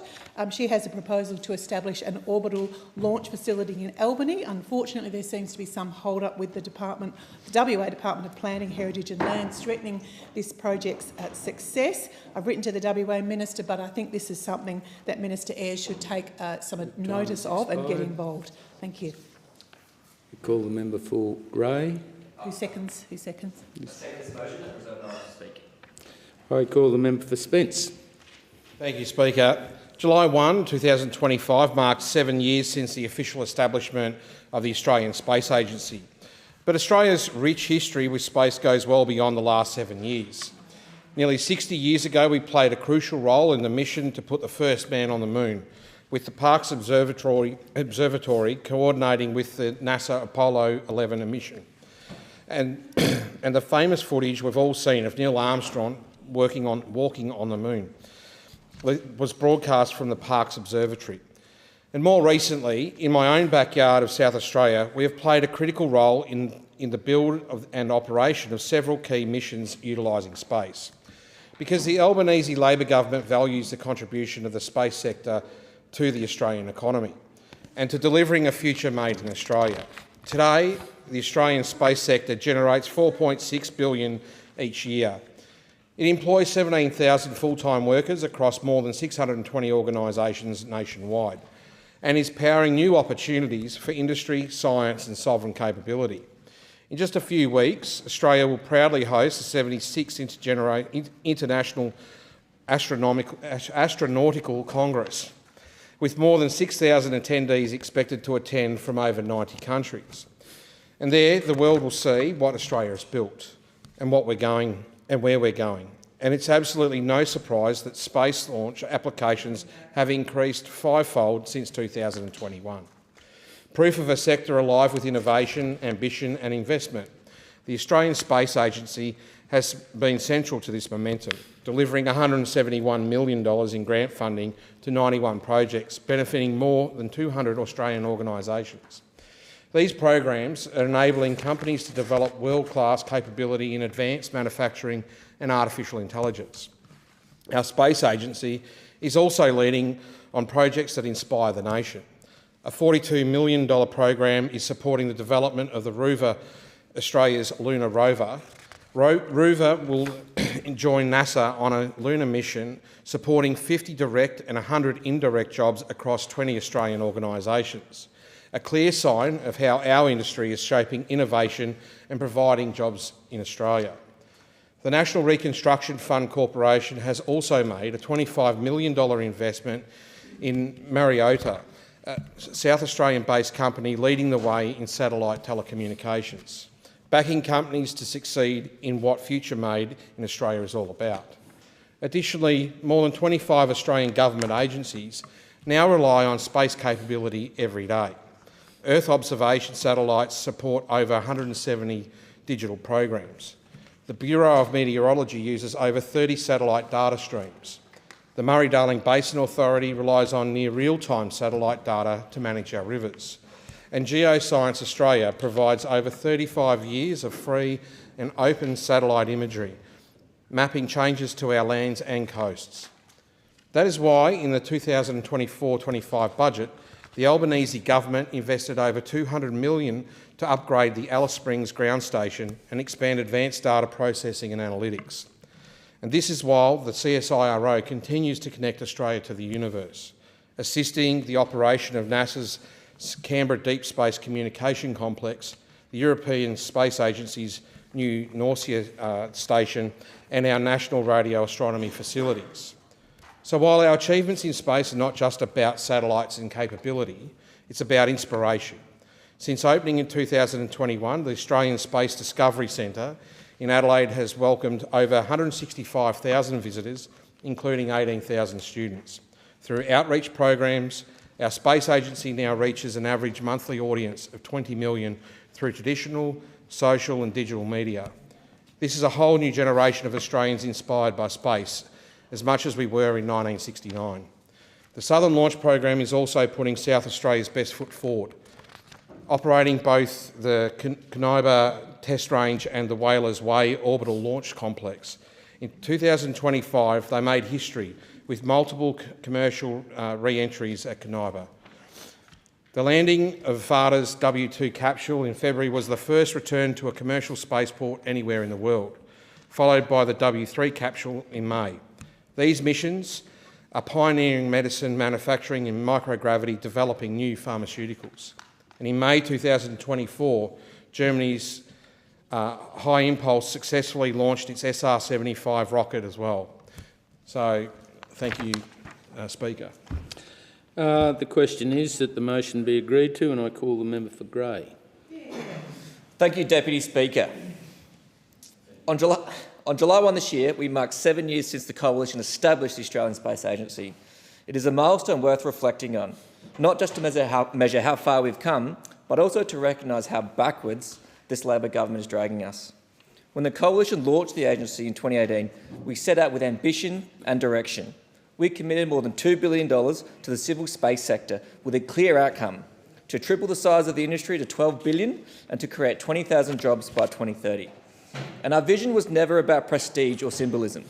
Space today is about more than satellites and rockets. It is about building sovereign capability, driving new manufacturing, advancing medical research, strengthening national security, and critically, creating jobs and opportunities in regional Australia. Sadly, Labor has abandoned that vision. This government has ripped $1.2 billion from the National Space Mission for Earth observation. It has gutted $60 million from the Technology into Orbit program and the space flight sub-programs, axed $18 million from the Moon to Mars global supply chain facilitation, and stripped away $32 million that was set aside for co-investment in spaceports and launch sites. Deputy Speaker, this is not just trimming fat, it is cutting into the bone of our sovereign capability. And at a time when advanced economy is racing ahead in space technology, Labor is pulling Australia out of the space race altogether. And here is a great irony.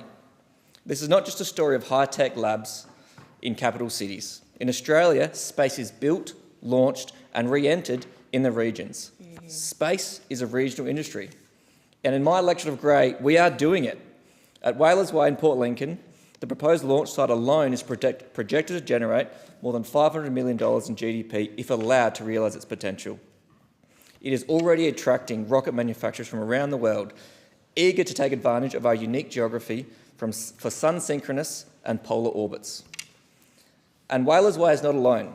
Grey is also home to established launch pads in Caniba and, of course, the world-famous Woomera Range, a key asset not for just Australia, but for the free world.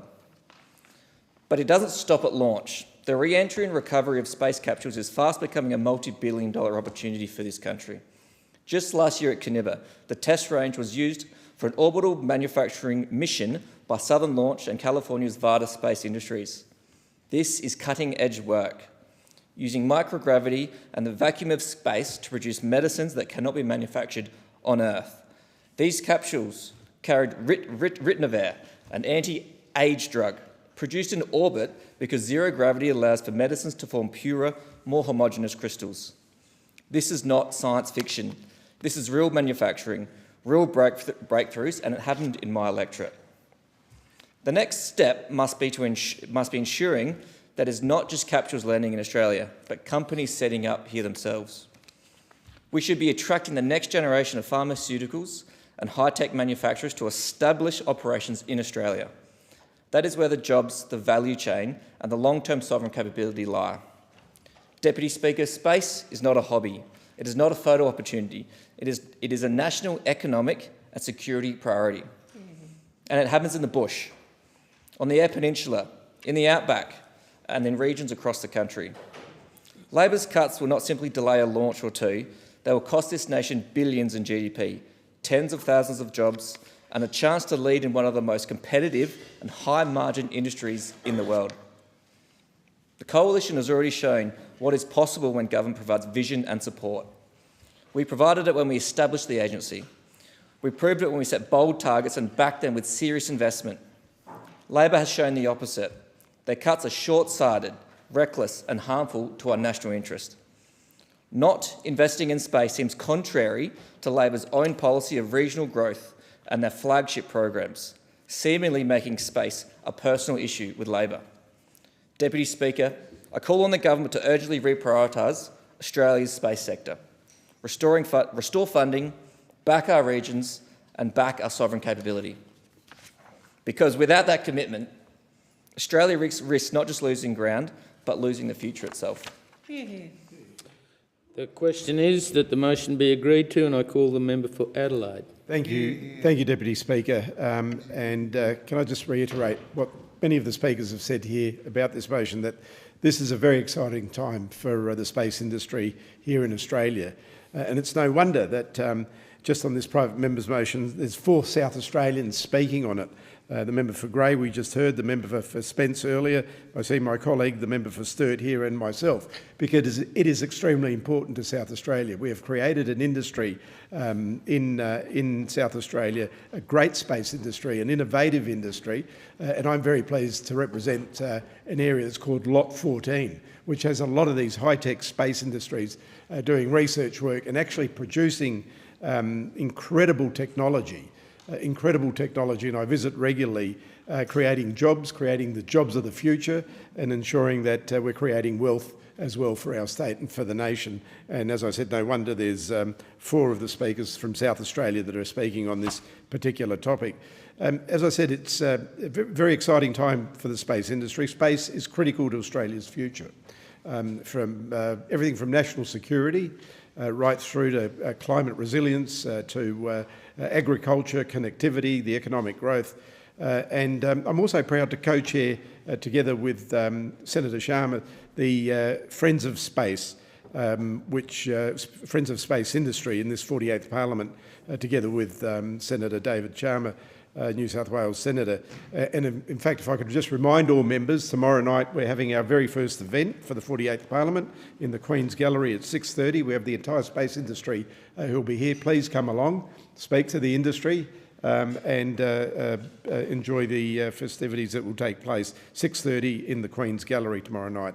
But this group is open to all parliamentarians and will assist us to remain informed of the role of the space industry in the Australian innovations, technology and scientific fields.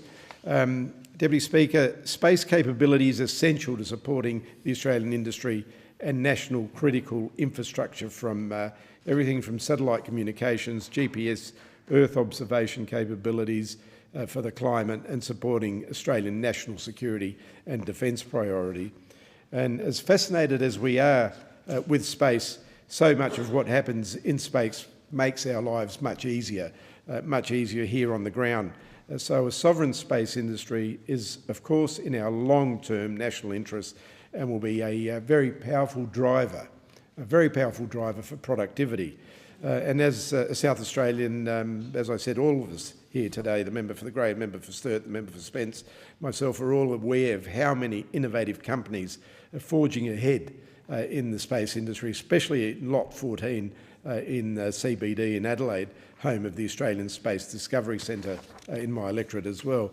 And across our vast state, from Woomera to the far north to Whalers Way on the Eyre Peninsula, companies such as Southern Launch, Innovore Technologies, Newman Space, Qantas X Labs, Myota, Fleet Space Technologies, and many, many more. So I was delighted last week to see Innovor Technologies rewarded a $1.95 million industry growth program grant to develop their hyper and satellite that will enable and provide space situational awareness services for defence and commercial customers in Australia and overseas. And the aim is to address the need for efficient traffic management to avoid congestion and ensure the sustainability of space activities. Industry growth program support will enable the design, manufacture, test launch and on-orbit proof of concept operation trial of this particular spacecraft. And Deputy Speaker, I congratulate Dr Matthew Tetlow, founder and CEO of Innovor, on his hard work in getting to this point. I've been following him very carefully from day one. The Australian space sector is significant with 4.6 billion annual turnover and approximately 17,000 full-time employees and over 620 organisations. And we also should be very proud that Australia is hosting the 76th International Astronautical Congress in September, with more than 6,000 attendees from over 90 countries expected to attend in Sydney next month. So the Australian Space Agency has delivered $171 million in grant funding to 91 projects, benefiting over 200 Australian organisations. And Deputy Speaker, it is an exciting industry, and I commend this. Thank you. The question is that the motion be agreed to, and I call the member for McPherson. Thank you, Deputy Speaker. I rise to support the motion moved by the member for Durack and to restate a simple truth. Space is no longer a curiosity at the edge of government. It's a vital, sovereign capability which the Coalition recognises. National defence, emergency management and agriculture are already dependent on space-based services. Think of the Black Summer bushfires. Our emergency services and the Bureau of Meteorology depended on rapid satellite feeds to track fire fronts and smoke plumes in near real time. Yet Australia owns no Earth observation satellites. For the sixth largest nation by landmass, with responsibility for airspace over a vast portion of the globe, that dependence on others is a vulnerability we can no longer accept. Space touches everything.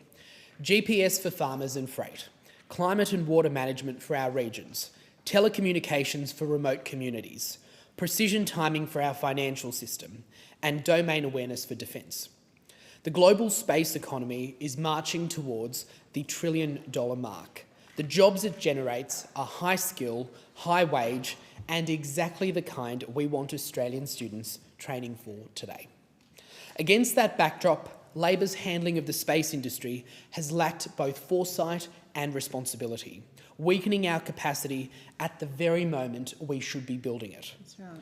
In 2023, within 1 year of taking office, this Labor government cancelled the Coalition's National Space Mission for Earth Observation, over $1.2 billion, abandoning 4 Australian-built satellites which would have made a significant contribution towards our space capabilities. Further to this, they cut $59.7 million from the Technology into Orbit program, $18 million from the Moon to Mars Global Supply Chain program, and $32.3 million set aside for spaceports and launch sites.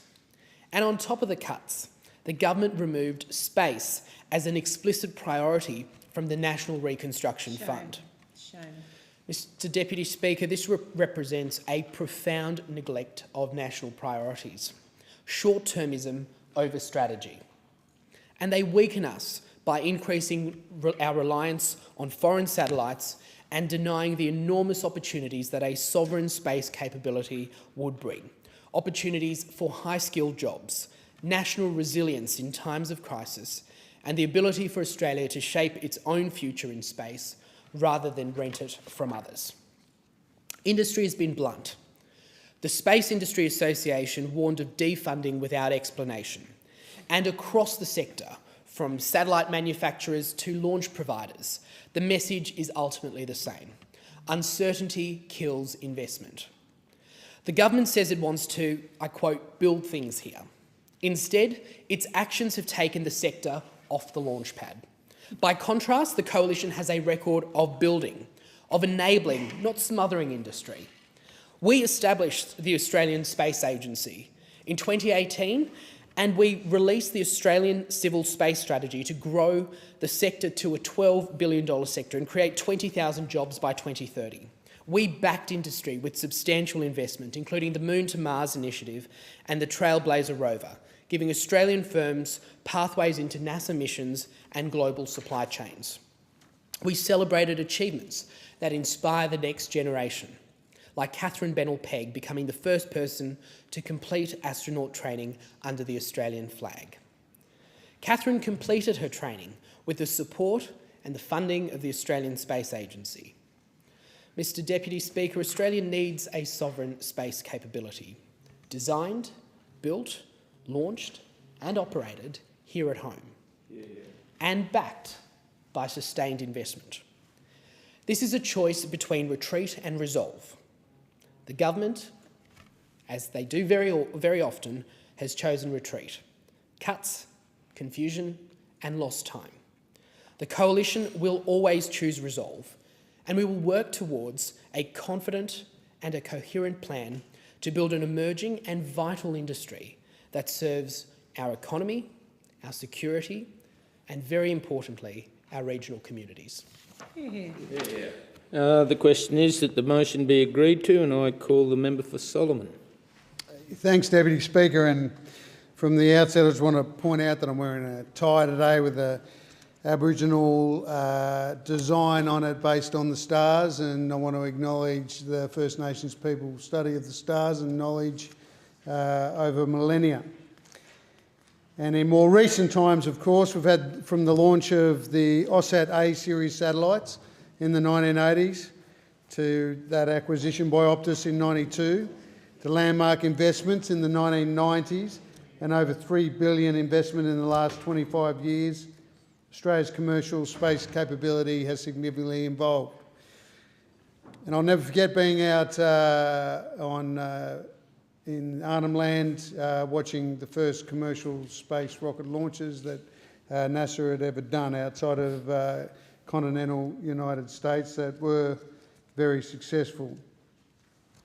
We have a growing and dynamic space industry with heaps of emerging innovators and engineers and scientists that are shaping our national space capabilities. We know that Australia's space sector is entering a pivotal phase. Homegrown companies are making global contributions in satellite technology, Earth observation, space exploration and advanced communications. And there are, even in my electorate of Darwin, companies who are right now doing horizontal jet engine testing for space-related rockets, get satellites into orbit. So this is happening now. And part of the solution, obviously, for further innovation is government funding. And I met with a company called Atom Ion X this past couple of weeks in Darwin. We've backed them with some serious federal government funding for their critical technologies. And it is but one of many examples around the country where we're backing Australian homegrown innovation. When it comes to the space sector, we know that technologies that enable space missions are also so critical to life on Earth. Whether it comes to weather forecasting, and of course in the top end where I live, and also where the member for Leichhardt lives, I'm pretty keen on knowing what's going on with the weather, particularly in cyclone season, but climate monitoring, national security implications for space domain awareness and connectivity across regional and remote communities. We know that space plays an incredibly important role, which is why we're partnering with industry and why we're partnering with innovators, Australian companies, partnered with overseas companies, valuing the contribution as we do to the space sector to our Australian economy. and of course it's all part of delivering a future made in Australia. Earlier contributors have mentioned the significant funding, 4.6 billion turnover and 17,000 full-time employees, 620 organisations in the Australian space sector. One of the reasons why we are hosting the 76th International Astronautical Congress in September, with more than 6,000 attendees from over 90 countries, is that people around the world see our focus on space, see how, particularly in the north, in WA, NT and Queensland, our proximity to the equator makes it ideal for space. But also mentioning, as some of our colleagues did earlier, the focus of South Australia on the space industry as well. It's really significant. The recent Gilmore rocket launch was the first commercial space launch of an Australian-made rocket from an Australian spaceport. And I say congratulations to them. As I mentioned before, the one in Northern Territory previously was the first that NASA had done outside of CONUS, or continental United States. Any way that you look at it, we've had a 5-fold increase in space launch applications since 2021. It's a business on the move, it's a serious business, and one that our government absolutely supports. The Space Agency, having delivered $171 million to 91 projects, is just an example of that. Thanks, Deputy Speaker. The question is that the motion be agreed to, and I call the member for Dawson. Thank you, Deputy Speaker, and I'd like to thank the member for Durack for raising this vital topic.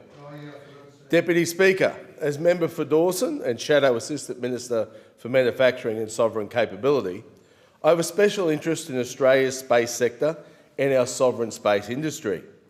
Recently, the eyes of the nation were on the skies above my hometown of Bowen, where on July the 30th, a historic event took place. Gilmore Space launched their first test flight rocket, Eris-1, the first Australian-designed, Australian-built and Australian-launched low Earth orbit rocket. This was a proud moment for the Australian space sector. It was a proud moment for the local communities of Dawson and indeed our country. For the first time, we saw a sovereign launch capability take place right here on our home soil. Families across North Queensland watched on any device they could. I watched it on my phone in the middle of the hall here at Parliament House. It was a major milestone in our national journey to the stars, and while the rocket didn't reach low Earth orbit, it successfully lifted off, a major feat for its first launch. More importantly, it delivered critical data that will feed into the future launches and support eventual commercial operations. This was far from a failure. It was a bold first step and a giant leap forward for our country's space endeavours. The Gilmore brothers, James and Adam, who I'm proud to say are good friends of mine, are visionaries. Their work is already inspiring the next generation. Kids in Dawson are now talking about becoming space engineers, scientists, and even astronauts.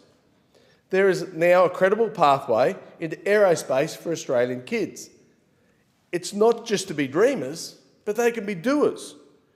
The Bowen Orbital Spaceport is strategically located at 20 degrees south. It is set to become a national asset. Once Gilmore reaches orbit, and they will send satellites and potentially even crewed missions into space. It could be so much more if only the current government shared the same vision. The former coalition government laid the foundations for Australia's space future. The coalition established the Australian Space Agency in 2018, investing over $2 billion in the civil space sector, with 20,000 jobs on the horizon by 2030.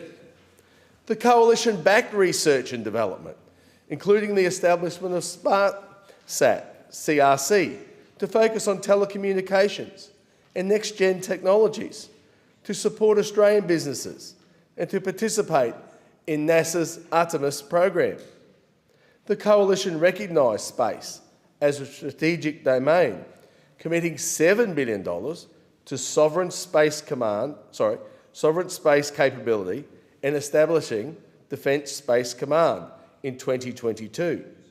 The Coalition launched the National Space Mission for Earth observation, a $1.2 billion investment to design, build and operate satellites here in Australia. The Coalition backed Gilmour Space directly, awarding a $52 million Modern Manufacturing Initiative grant to support Australian launch capability. Deputy Speaker, what has the Albanese Labor government done to the space sector since coming to power? Well, they've cut it to pieces. They've slashed $77 million from key programs. Worse still, cuts to programs tied to the needs of our international partner, the United States, were kept secret. Satellites that would have delivered strategic data to the US have now been shelved without consultation. This undermines the security of other programs where Australia is a beneficiary, like AUKUS.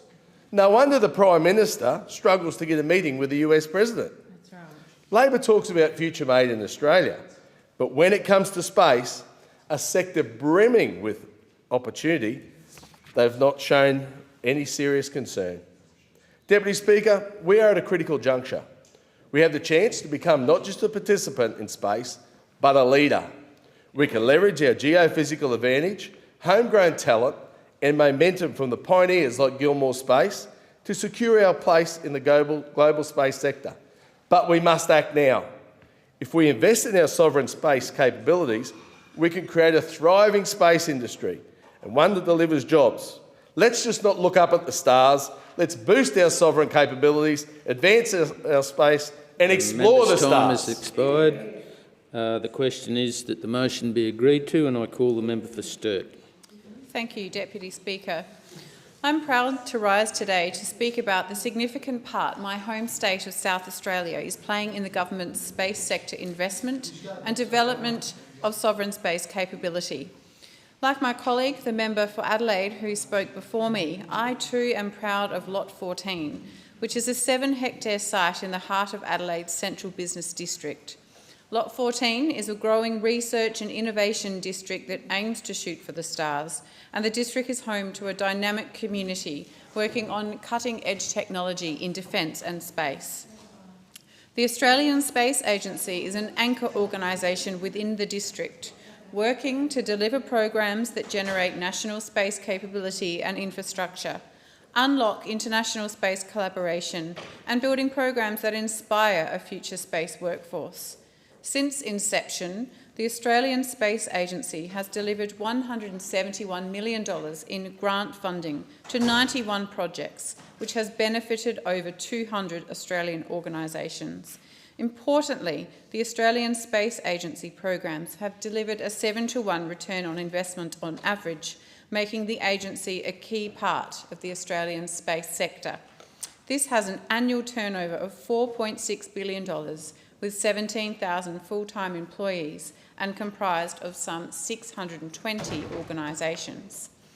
Lot 14 is also the headquarters of the Australian Space Discovery Centre, which since inception in 2021 has seen 165,000 visitors walk through the door, including 118,000 school students. South Australia is also the proud home base of Fleet Space Technology, and I recently met with the General Counsel of Fleet Space Technology, Ms Alicia Genet, to gain an understanding of the critical capability Fleet uses to discover and then create 3D subsurface models of critical mineral deposits. These are essential for Australia's sovereign capability as part of a future made in Australia. They use a fast and environmentally sustainable combination of artificial intelligence, wireless seismic sensors and low Earth orbit nanosatellites. Traditional exploration methods such as drilling and explosives are reduced as the nanosatellites produce real-time evidence-based insights to ensure critical minerals exploration is more targeted and accurate. My state again stands out in the space sector as being the headquarters of Myriota, a South Australian-based satellite telecommunications company that provides secure and private direct-to-satellite Internet of Things connectivity. Its satellite connectivity is critical for industries like mining that operate in geographically remote locations where connectivity is essential but can be limited. In reflection of the utility of this existing capability, as well as the capability's future potential, the federal government's National Reconstruction Fund Corporation made a $25 million equity investment in Myriota, noting that enabling capabilities of the type produced by Myriota form one of the National Reconstruction Fund Corporation's 7 priority areas. These enabling capabilities have the potential to diversify and transform Australian industry across many sectors and include artificial intelligence technologies, advanced information or communication technologies, quantum technologies, autonomous systems, robotic technologies, positioning, timing and sensing technologies, in addition to space objects or products for use in or in connection with space objects. The role of space as a complementary defence capability was also recognised in the 2023 Defence Strategic Review. Now a domain of its own alongside land, sea, air and cyber, space moved further into conventional thinking as a key component of a more integrated force, taking its place as a key consideration with respect to defence planning. No longer considered as a supporting act to the Australian Defence Force, the shifting of the space domain into the Joint Capabilities Group allows that group to lead the way in terms of ensuring space capabilities feature in project development, particularly with regard to national and alliance requirements. The Defence Strategic Review recognised the need to grow Australia's emerging sovereign space capability so the Australian Defence Force can move beyond dependency on external providers.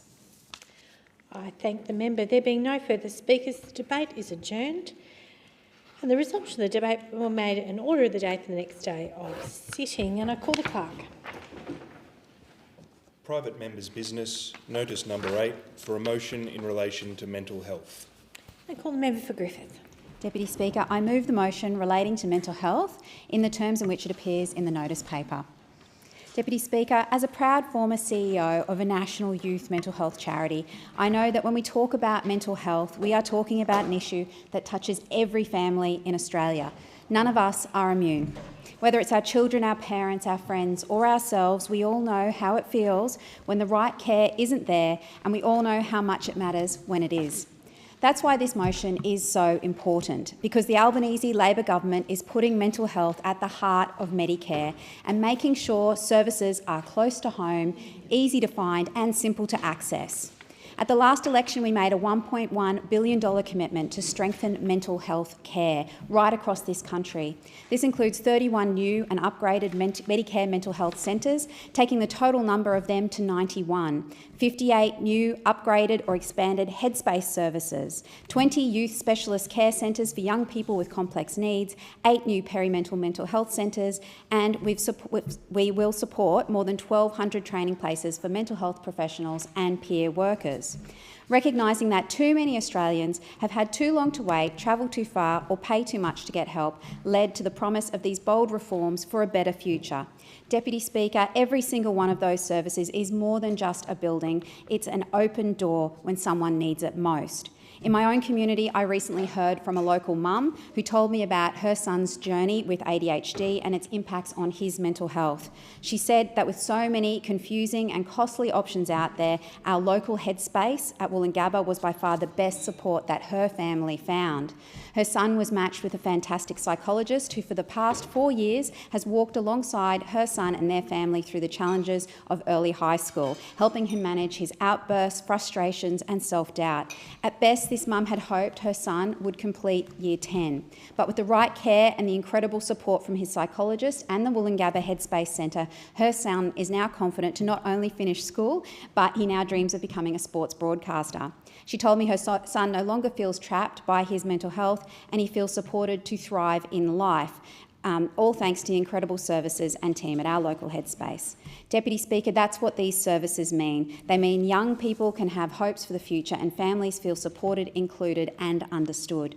And that story is not unique. Across the country, families have said they need better access to mental health support services that are affordable, reliable and empathetic.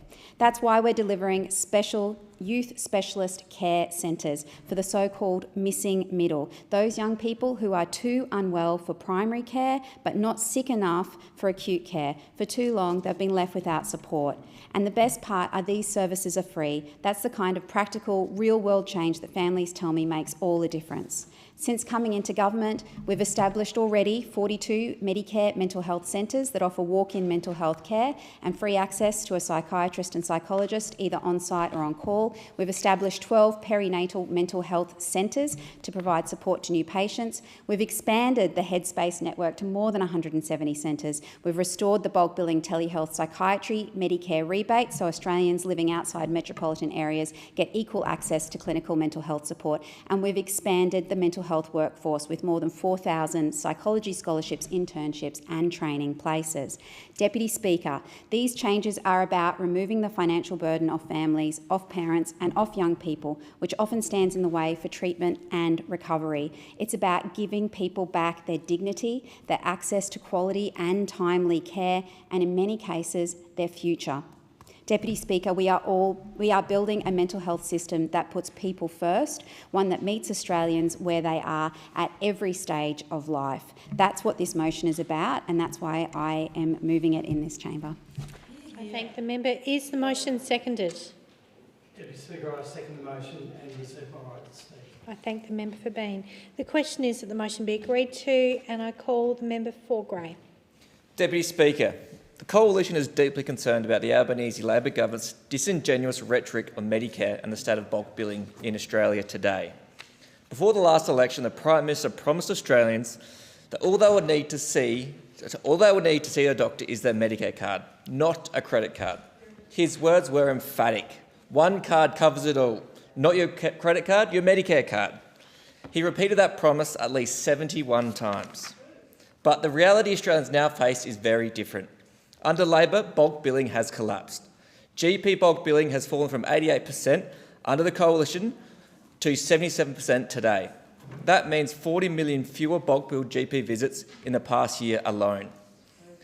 And those who can still fund a GP are paying record amounts out of their pocket, 75% more in out-of-pocket costs than before Labor came to office.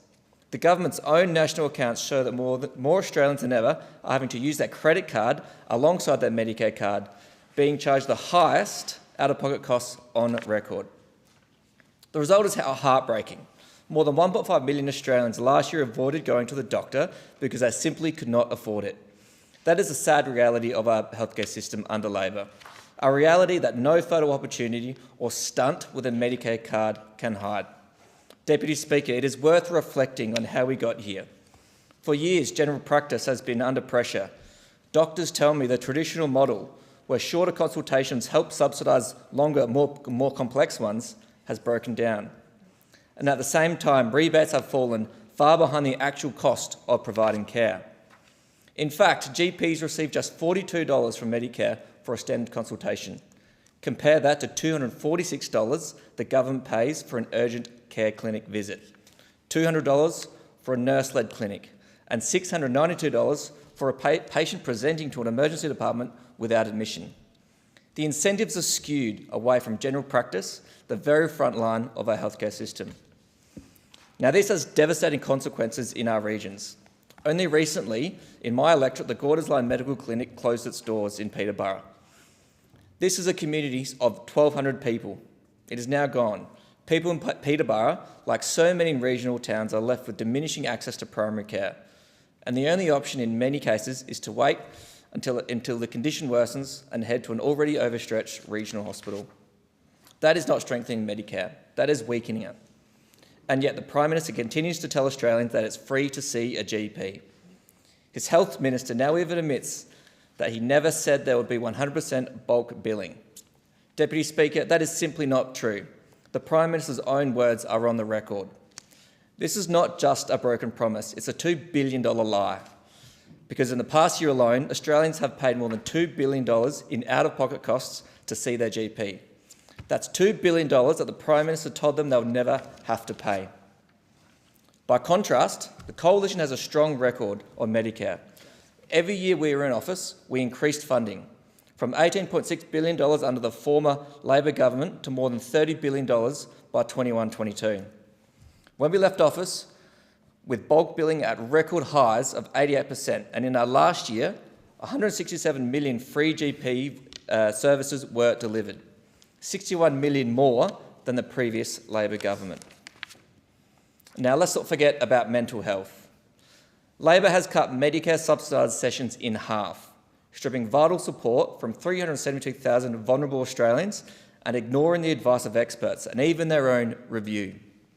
The result is that access to Medicare mental health services has fallen to their lowest levels in more than a decade, precisely when demand is at record highs. In fact, Deputy Speaker, the situation in my electorate is so dire that you would find better access to mental health support in Mongolia than you would in regional South Australia. That is the reality under this Labor government. Deputy Speaker, Australians deserve better. They deserve honesty. They deserve a government that understands the struggles to afford basic health care. They deserve access to a GP, whether they live in Sydney or in Peterborough. While Labor is misleading Australians, the Coalition will continue to fight to make sure families, especially in the regions, have affordable, timely access to doctors, to medicines and to mental health support, because that is what Medicare should mean. Thank the member. The question is that the motion be agreed to, and I call the member for Bean. Thanks, Deputy Speaker. Well, Deputy Speaker, I'd be happy to take the member for Grey to my electorate to see the difference an Albanese government is already making after a decade of neglect from those opposite. And Deputy Speaker, I'm pleased to be able to rise today to lend my support to this important piece of private members' business. I commend the member for Griffith for bringing this matter forward, and I'd also like to congratulate her on her election to this place and her powerful first speech in the first sitting period.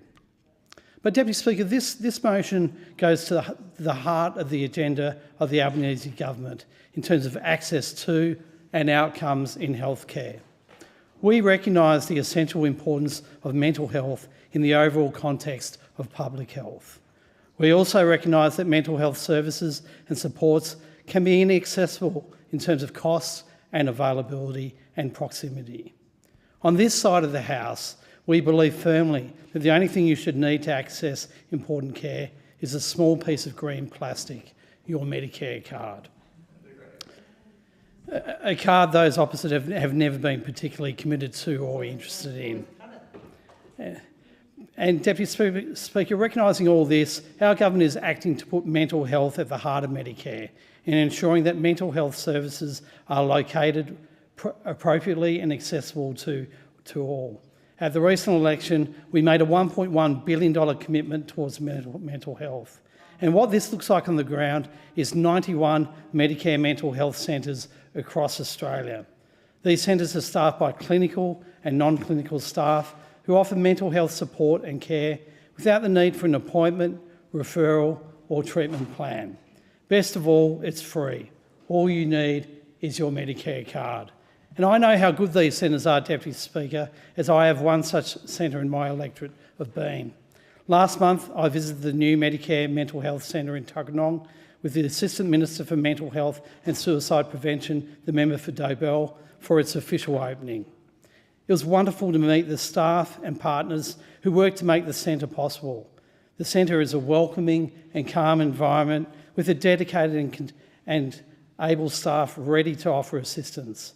The location of the centre could not be better, being close to the Tuggeranong bus interchange, as well as parking and other public health facilities and shop fronts. The centre is located on Eileen Good Street in Greenway and is open from 9 a.m. to 5:30 p.m. Monday to Friday. I am pleased that my constituents are now able to access critical mental health supports and services for free, and that these services are close to other critical community amenities and transport links. Deputy Speaker, I'm proud to deliver this centre for the people of Bean. Deputy Speaker, our new Medicare Mental Health Centre will be complemented very soon by a number of other critical services in Bean, including a perinatal wellbeing centre, also accessible to anyone with a Medicare card. This follows on the establishment of an eating disorders clinic also in the electorate of Bean late last year.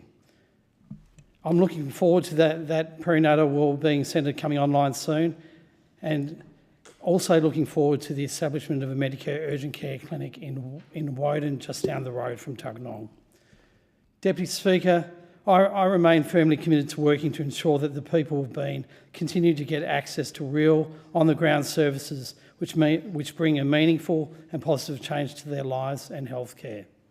I'm proud to be part of a government that is delivering meaningful healthcare and meaningful mental health care, not just for residents of Bean, but right across Australia.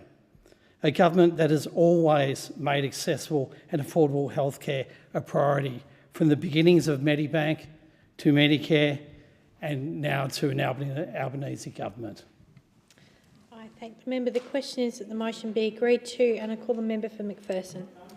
Thank you, Deputy Speaker. I rise today to speak on this very important motion. Mental health is one of the defining challenges of our time. It reaches into every home, every workplace and every community.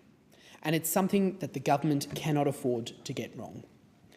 It's the child who can't get the right support at school, the parent who's quietly carrying a heavy burden, the colleague who struggles in silence. We all know someone. Just this year, I stood at the funeral of a young man in his 20s who tragically took his own life after a long struggle with mental ill health. This heartbreaking story is not unique. It's echoed in towns, suburbs and communities across our nation. Suicide leaves a devastating impact, not only on those we lose, but on the families, friends and the wider community who must carry the grief. That is why timely, accessible and compassionate support is not optional. It's essential. Australians want a system that is there when they need it. They want care that's local, that's affordable and that's delivered with dignity. Every government talks about this. Every government promises to strengthen services and bring them closer to home. But too often the reality is very different. People are left waiting, travelling further and struggling to find the help that they deserve. That's why it's astonishing, almost insulting, that this Labor government holds up mental health as one of its centrepieces when the same government that cut Medicare subsidised psychology sessions in half is the one that's speaking. The same government that took away a program that was working for families. If they could not protect something so basic, how could Australians possibly trust them to deliver something bigger? In my electorate of McPherson, the need is undeniable. The census tells us that nearly 8% of locals report a long-term mental health condition, and more than 1 in 5 live with a mental or behavioural condition. These are not numbers on a page. They're families who are hurting.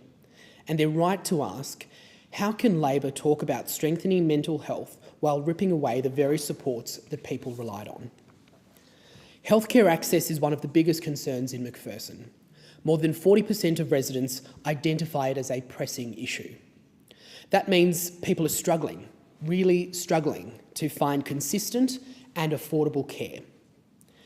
In mental health, the gaps are even starker.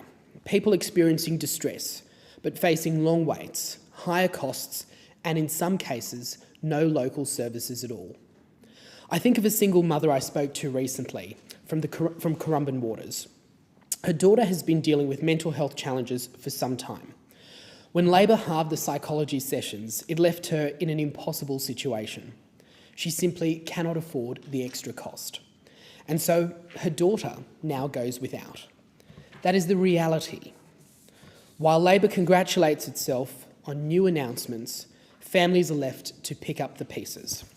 Because families do not measure success by how many clinics are promised or how many clinics are opened. They measure it by whether, in a moment of crisis, they can pick up the phone and get help. Right now, too many people are left waiting. And when care is delayed, the cost is not just borne by the individual, it is felt by families schools, workplaces, and the whole community. Even if clinics open tomorrow, who will staff them? Australia is already short of GPs and nurses. The mental health workforce is stretching to breaking point. Psychologists, psychiatrists and counsellors cannot keep up with the demand. Unless we train and support more professionals, all the press releases in the world won't deliver the care that Australians need.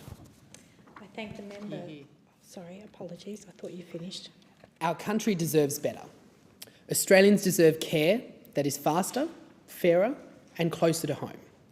But under Labor, what they see is patchy access, longer waits and a workforce that is pushed to its limit. That is the truth. Behind all the self-praise, Australians are being let down. And so the question is simple. What will be different this time? Sadly, if Labor's history is any guide, the answer is nothing. Apologies to the member for McPherson. I thought you had finished. Thank you very much. And the question is that the motion be agreed to, and I call the member for Dixon. Thank you, Deputy Speaker. We all know that looking after your mental health is so incredibly important. I've spoken before in the House about my own struggles with post-traumatic stress disorder and anxiety after I lost my leg in 2011, how I struggled to get out of the house, didn't drive for nearly 3 years and struggled to get back to work. Mental health is a key component to our health, well-being and our prosperity. I did get back to work as a result of constant psychological support, but that is not everyone's reality. Many people go without the support they need. Socioeconomic status, living conditions and employment status can often impact the likelihood of a person experiencing a mental disorder and whether they are able to get access to services and help. Our government, the Albanese Labor government, understands this. Over 7 years of door knocking, I heard time and again that my community wanted more access to bulk billed, immediate mental health services, which is why our government is putting bulk billed mental health care into Medicare and walk-in services in the heart of our communities. At the election, we made a historic commitment to invest $1.1 billion to deliver new and expanded mental health services across the country. This includes the new Medicare Mental Health Centre at Strathpine, which I was lucky enough to visit on Friday with the Assistant Minister for Mental Health and Suicide Prevention. Walk-in, bulk billed, no appointment or cash needed, with access to psychologists and psychiatrists. The new Medicare Mental Health Centre at Strathpine will help thousands of locals in Dixon. Strathpine is one of 3 newly launched Medicare mental health centres in the Moreton Bay region, along with Redcliffe and Caboolture. And I've got news for the member for McPherson. They are all fully staffed and ready to take patients. There are currently 43 Medicare mental health centres open nationally, including 11 across Queensland. And we're also getting a brand new centre in Dixon in Everton Hills, which will be open later in the year. In this term, the Albanese government is establishing 31 new and upgraded Medicare mental health centres, taking the total number of Medicare mental health centres to 91. That's 91 investments in better mental health supports for Australians who need it. Whether you've experienced mental health challenges in the past or this is your first time reaching out for support, everyone is welcome. The centres provide a safe and welcoming place where everyone can access free and confidential services and support. They're open extended hours and there is no appointment or referral needed. And they are co-designed with a range of stakeholders, ensuring services meet the needs of local communities like mine in Dixon. Our investment in Medicare mental health systems is just one part of the Albanese Labor government's commitment to strengthening Medicare. We're making medicines cheaper, bringing the cost of PBS scripts down to just $25 or $7.70 for concession card holders, the same price as 2004. We're opening more Medicare urgent care clinics, bringing the total to 90 across Australia. We are also enhancing the clinical capacity of services to better support Australians with complex mental health needs. This includes boosting the availability of free consultations with psychologists and psychiatrists. And anyone living in Australia can also call Medicare Mental Health to speak to a trained professional for advice, support and connection to services that best suit their needs. Deputy Speaker, on this side of the House, we know just how important Medicare is, and we will always work to strengthen it. The same can't be said for those opposite.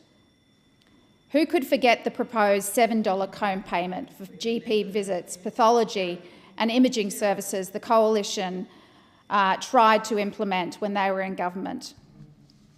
They also terminated payments to the states for preventative health. They reversed public hospital funding and reduced payments to doctors to discourage bulk billing. The member for Grey conveniently left out of his speech that under the Coalition they froze the Medicare rebates for GPs for over 5 years. They sat on their hands and watched as the cost of going to the GP went through the roof. The Albanese government will never stop strengthening Medicare because Medicare is Labor's heart. Thank you. I thank the member. The question is that the motion be agreed to, and I call the member for Kooyong. Thank you, Deputy Speaker, and I thank the member for Griffith for raising this very important issue. Almost 1 in 2 Australians experiences mental illness in their lifetime. While young people are disproportionately affected by poor mental health, people from all ages can have it, and all of them deserve and should receive support and treatment. But Australia's mental health system is marked by fragmentation and inequity. And we have a government which last week neglected health entirely at its economic roundtable. Mental Health Australia and the National Centre for Social and Economic Modelling have found that communities with the highest mental health needs in this country, those in regional and remote areas, low-income households and single-parent families, are often the most underserved by services. Public mental health services typically respond only to high-risk cases. There are only 58 acute adolescent mental health inpatient beds in Victoria. Only 4 of those are in regional settings. Headspace is a trusted entry point for young Australians, but analyses of its model are unfortunately quite underwhelming, and it doesn't cover the missing middle, those young people who are too sick for Headspace but not sick enough for hospital care. The Albanese government has halved the number of psychology sessions funded under the Better Access Scheme. It has not yet replaced those services. In 2023, an analysis of psychosocial supports outside the NDS found that more than 490,000 Australians with moderate and severe mental health needs weren't getting the support that they need. Deputy Speaker, that's more than the population of the ACT. Last year, the National Mental Health Commission found that 1 in 5 Australians had delayed or avoided seeking mental health care because of its cost. Australians living with mental health challenges experience social disadvantage, unstable housing, isolation and poor physical health, which impact their ability to function, to care for themselves and to participate in society. Those individuals deserve support, dignity and understanding, but the last NDIS report found that applicants with a psychosocial disability were accepted to the NDIS only 23% of the time, compared to 79% across all disability types. The Productivity Commission has found that mental ill health costs our economy $220 billion a year. This is a false economy. If we can support someone with mild or moderate mental illness early, we will prevent their progression to a psychosocial disability. If we support those with a disability adequately, we can keep them in the community, not in an emergency department or in a psychiatric facility. We need more than investment, we need integration. We need reform that connects our health, mental health and disability systems. We need to respond to that unmet need report. We need to deliver foundational supports and community mental health services, and we have to land meaningful, effective NDIS reform. I speak in support of the many mental health advocates who are urging the federal government to coordinate a whole-of-government response to the mental health crisis. This has to include investment in early intervention, especially in schools and in primary care settings. It should guarantee timely and affordable access to mental health care by boosting funding and training for community-based services, and it should include better integration across public and private sectors. We should establish targets, conduct robust evaluations and adapt our programs based on that evidence. We should ensure culturally safe care, particularly for Indigenous communities, and we have to bolster education and training of our mental health workforce. We have too few psychologists and psychiatrists, but we're not yet addressing those workforce shortages with clear and substantial policy commitments. Deputy Speaker, since the creation of the NDIS, many state-based mental health and early intervention services have disappeared. Too many people, far too many people, are falling through the cracks. We have an urgent need for a more equitable and integrated mental health care system which addresses both financial and geographic barriers to mental health care for Australians of all ages.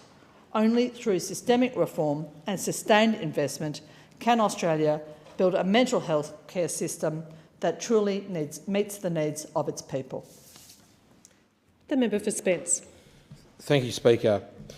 Today I speak about an issue that is as personal as it is national, an issue that affects families, friends, neighbours and communities right across Australia: mental health.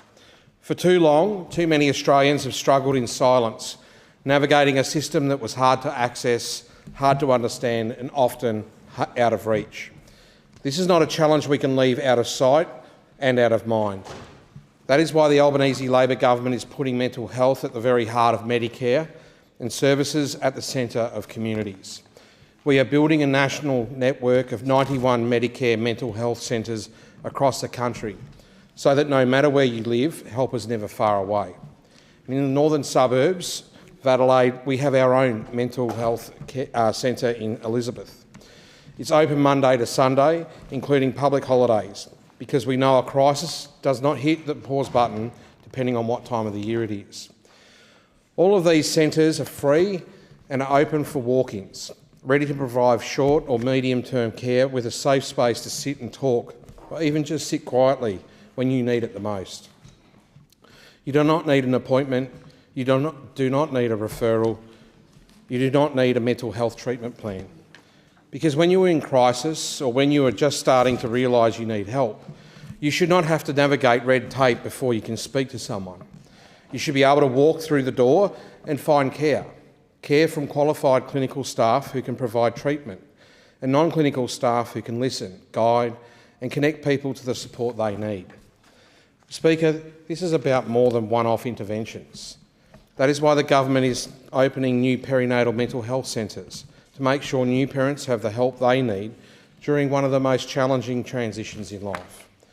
We are delivering Medicare mental health kids hubs so that children and their families can get early support when signs first emerge, before problems become entrenched. We are expanding headspace centres for young people because adolescence and early adulthood can be some of the most turbulent years for mental health. And we are embedding Medicare mental health centres for adults, ensuring that care is available for anyone at any age. This approach matters for the North because we know the barriers our community has faced. Too often, services were concentrated in the city, meaning people had to travel for hours or wait for months. Too often, mental health was treated as an add-on, not a core part of the health system. And too often, the stigma around mental health illness kept people from asking for help at all. These reforms change that. They put services closer to home, in the heart of communities like ours. They send a clear message: mental health care is health care and it belongs in Medicare. It also means that when someone is in crisis, they are met with compassion, not complexity. I want to acknowledge the many organisations, advocates and health workers in our community who have been calling for change for years. The nurses, the counsellors, the peer support workers, the GPs, who have been doing their best to help people within a stretched and under-resourced system. Their work has been nothing short of extraordinary. But they have been demanding that government step up. The Albanese government has listened and we are delivering. And while this national reform, it is also deeply local, because every one of these 91 Medicare mental health centres will serve a community with its own needs, its own challenges and its own strengths. And Speaker, this is also about prevention, because the earlier we can reach someone, the better their chances of recovery, the less strain on families, on workplaces and on the health system as a whole. This is not just good policy, it is the right thing to do. And I will keep working to ensure that the North and communities like ours across the country continue to be front and centre of this work. Because mental health care should never depend on your postcode, your income, your ability to navigate a complicated system. It should depend only on your need and our shared responsibility to meet it. Speaker, the Albanese Labor government is proud to be making this investment, proud to be standing up for better mental health services and proud to be delivering for the people of the northern suburbs of Adelaide. Thank you. Thank you. The member for Monash. Thank you for the call, Deputy Speaker. This is an important motion to rise on because young people in regions like mine are being left behind on mental health services and support. I'm pleased to see the reference to Headspace in this motion because it's been a transformational initiative first brought to fruition by a coalition government. Headspace, of course, is the National Youth Mental Health Foundation and it provides early intervention mental health services for 12 to 25-year-olds.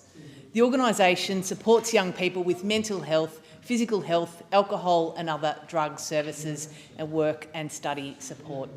In 2024 to 2025 alone, they supported more than 101,000 young people with over 612,000 occasions of services in Headspace centres and provided more than 24,000 young people and families with over 100,000 digital occasions of service. This is very much needed. National data shows that young people in Australia experience the highest prevalence of mental health disorders, with nearly 40% of 16 to 24-year-olds having experienced one in the past 12 months, including high rates of anxiety disorders. Young people in regional areas do not have the same access to mental health support services. I'm passionate about using my time in this place to close this gap.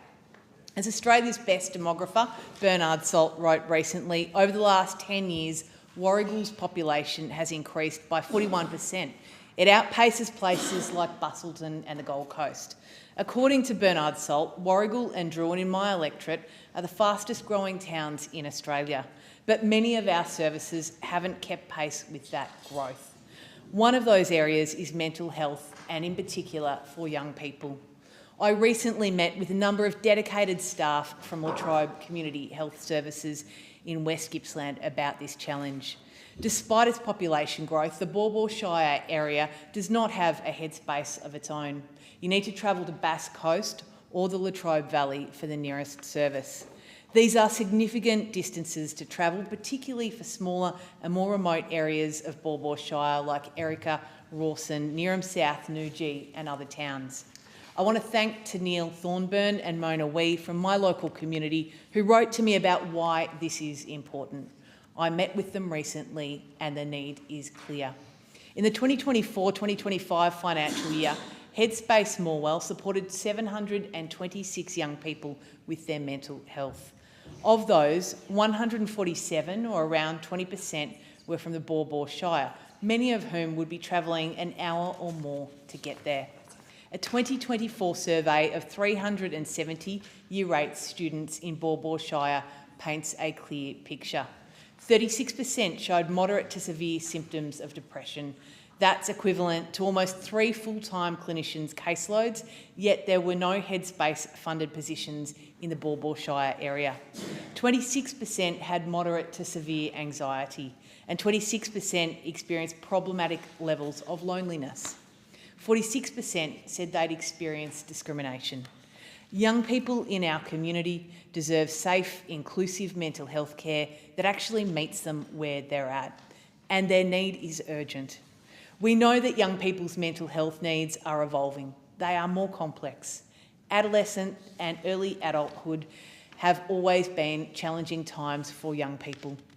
I want to pay tribute to some of the excellent organisations in my electorate of Monash for their outstanding work in this space. As a former board member of Lifeline Gippsland, I've seen how hard many of these dedicated volunteers work.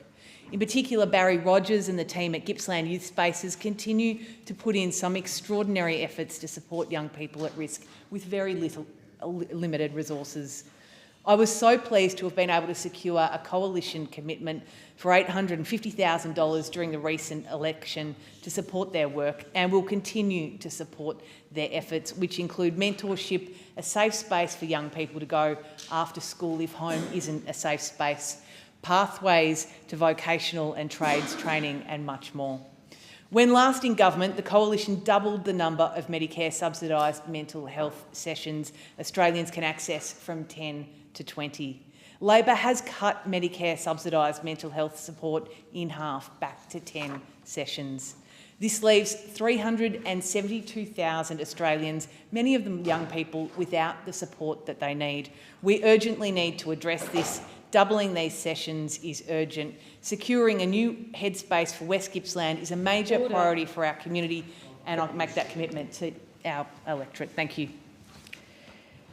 The time allotted for this debate has expired. The debate is adjourned, and the resumption of the debate will be made in order of the day for the next sitting, and I call the clerk.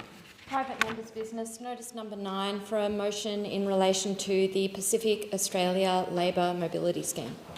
I give the call to the member for Latrobe. Thank you, Madam Deputy Speaker. I move the motion relating to the Pacific Australian Labor Mobility Scheme in the terms in which it appears on the notice paper. Is there a seconder?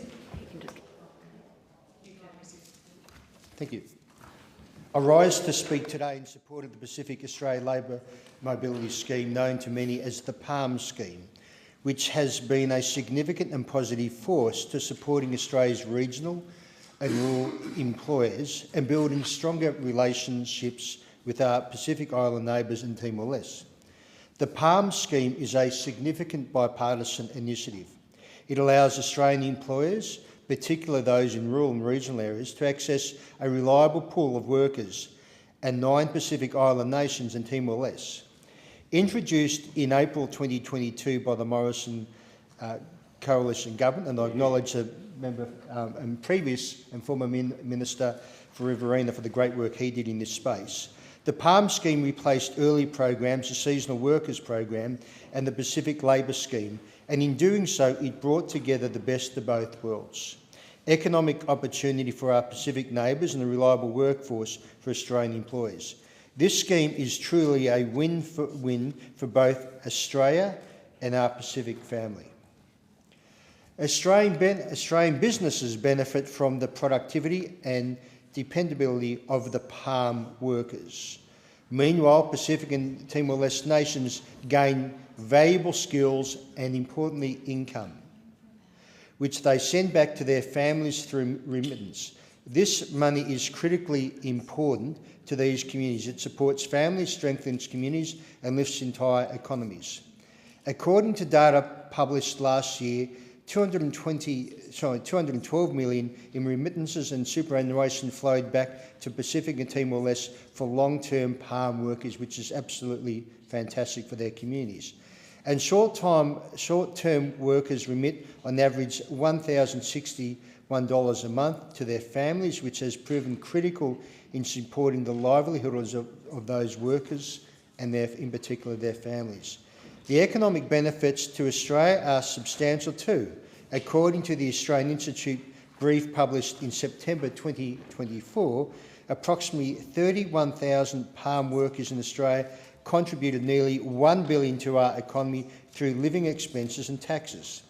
However, Deputy Speaker, while we celebrate the success of the PALM scheme, we must also confront the challenges that have emerged under the Labor government which threatens its effectiveness.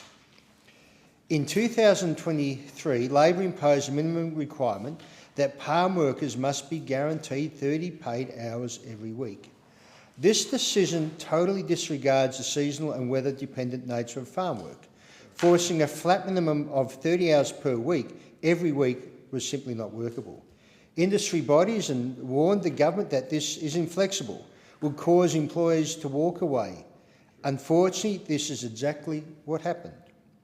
The number of palm workers in agriculture fell by a whopping 20% in just a little over a year, threatening the sustainability of the scheme. Thankfully, after pressure from the coalition and industry groups, the Labor government introduced a partial backflip. The July 2024 guidelines amended the minimum hours of work for short-term workers from 30 hours per week, averaged now over 4 weeks, to 120 hours over that time. This was necessary and a welcome step forward, but should never have happened in the first place. But can I just say this is only a temporary fix. The current August 2025 guidelines extend this averaging provision only to March 31st, 2026. After that, as things stand, the scheme will revert to its rigid 30 hours minimum every week. The government has offered no clear position or permanent solution beyond that date, leaving farmers and workers in that state of uncertainty. This is totally unacceptable for farmers, and they need clarity. Workers need flexibility, and our Pacific neighbours need continuity. We need a policy that understands realities of seasonal, weather-dependent work, preferably extending the average period to 8 or even 12 weeks, as industry bodies have suggested. Deputy Speaker, the PALM scheme is too important to Australia and too important to the Pacific to be compromised. I urge the government to listen to industry, to engage constructively with all those stakeholders and commit to permanent, flexible framework and ensures the scheme's ongoing success.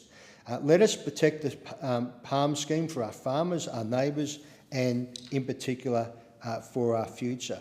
And when it comes to the PALM scheme, why is it so important to Australian farmers? Because quite often we find that the average Australian doesn't want to do this work.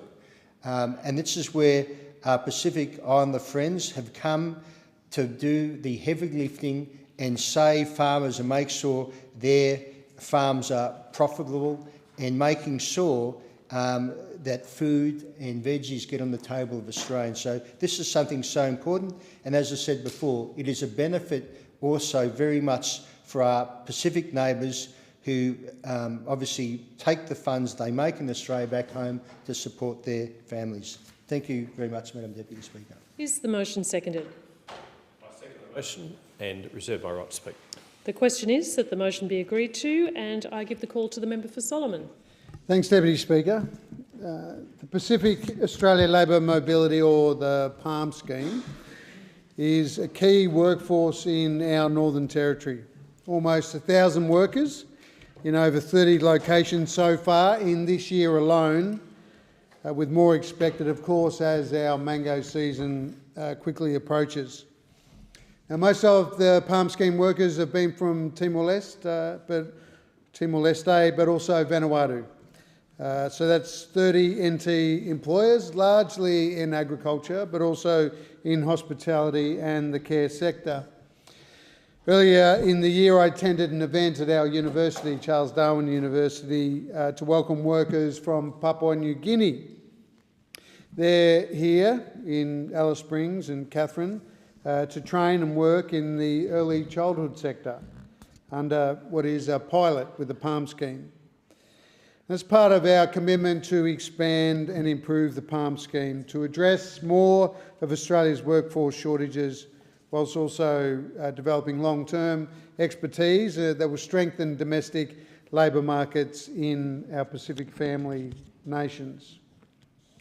14 Australian accredited educators from PNG have been employed by 2 approved employers, one, as I said, in Katherine, one in Alice, where local educators have been a bit hard to find. This means that there's more childcare spaces, early childhood education spaces, to support more Australian parents participating in the workforce. Our government has made a substantial commitment to the PALM scheme, investing $440 million to expand and fundamentally improve its operation. This is a direct investment in the success of Australian businesses and regional economies. Since we came to office in 2022, the PALM scheme has seen remarkable growth. It has expanded from approximately 8,000 workers in March 2020 to over 31,000 workers as of June of this year. That significant increase includes over 28,000 workers specifically placed in the agriculture and meat processing sectors, demonstrating our commitment to addressing critical labour shortages in those industries. The scheme is highly valued by Australian employers, by industry, by participating countries in the Pacific and in Timor-Leste, and by those who come to Australia to work. It supports the economic development of the Pacific Island countries and Timor-Leste that in October this year will become part of ASEAN. By allowing workers to take up jobs in Australia, they not only build skills but send income home to support their families and communities. In an ANU World Bank survey of more than 2,000 Pacific workers, it found that 98% would recommend the scheme to others, to friends, to family, and 92% wanted to work under the scheme again. So that's just 8% who had a go, thought it was awesome, but half of those said they would recommend it to others. But the overwhelming majority very keen on it indeed.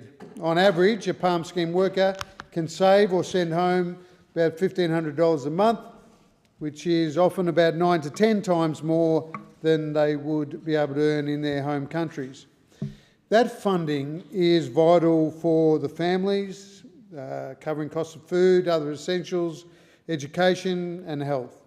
It's even used to start small businesses, build homes, directly contributing to economic growth and job creation.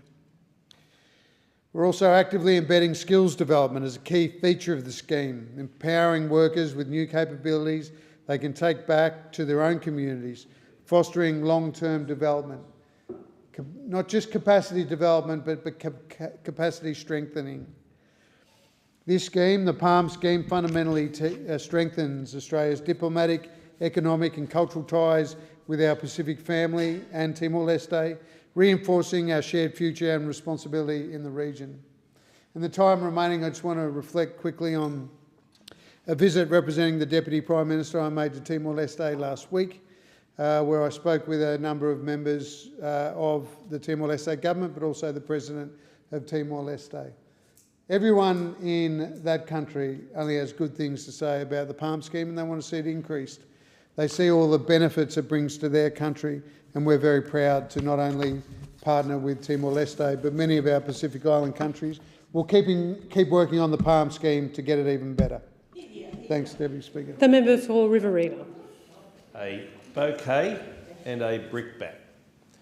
I want to thank the government for putting in place the Pacific Banking Guarantee Bill. So I think what this will do will ensure that Australian financial institutions support our friends in the Blue Pacific, make sure they have a presence in those Pacific Island nations, and hopefully make sure they do the right thing when it comes to the remittances for those Pacific Australia Labour Mobility Scheme workers when they go back home, or indeed when they're working here in Australia and sending their money back home.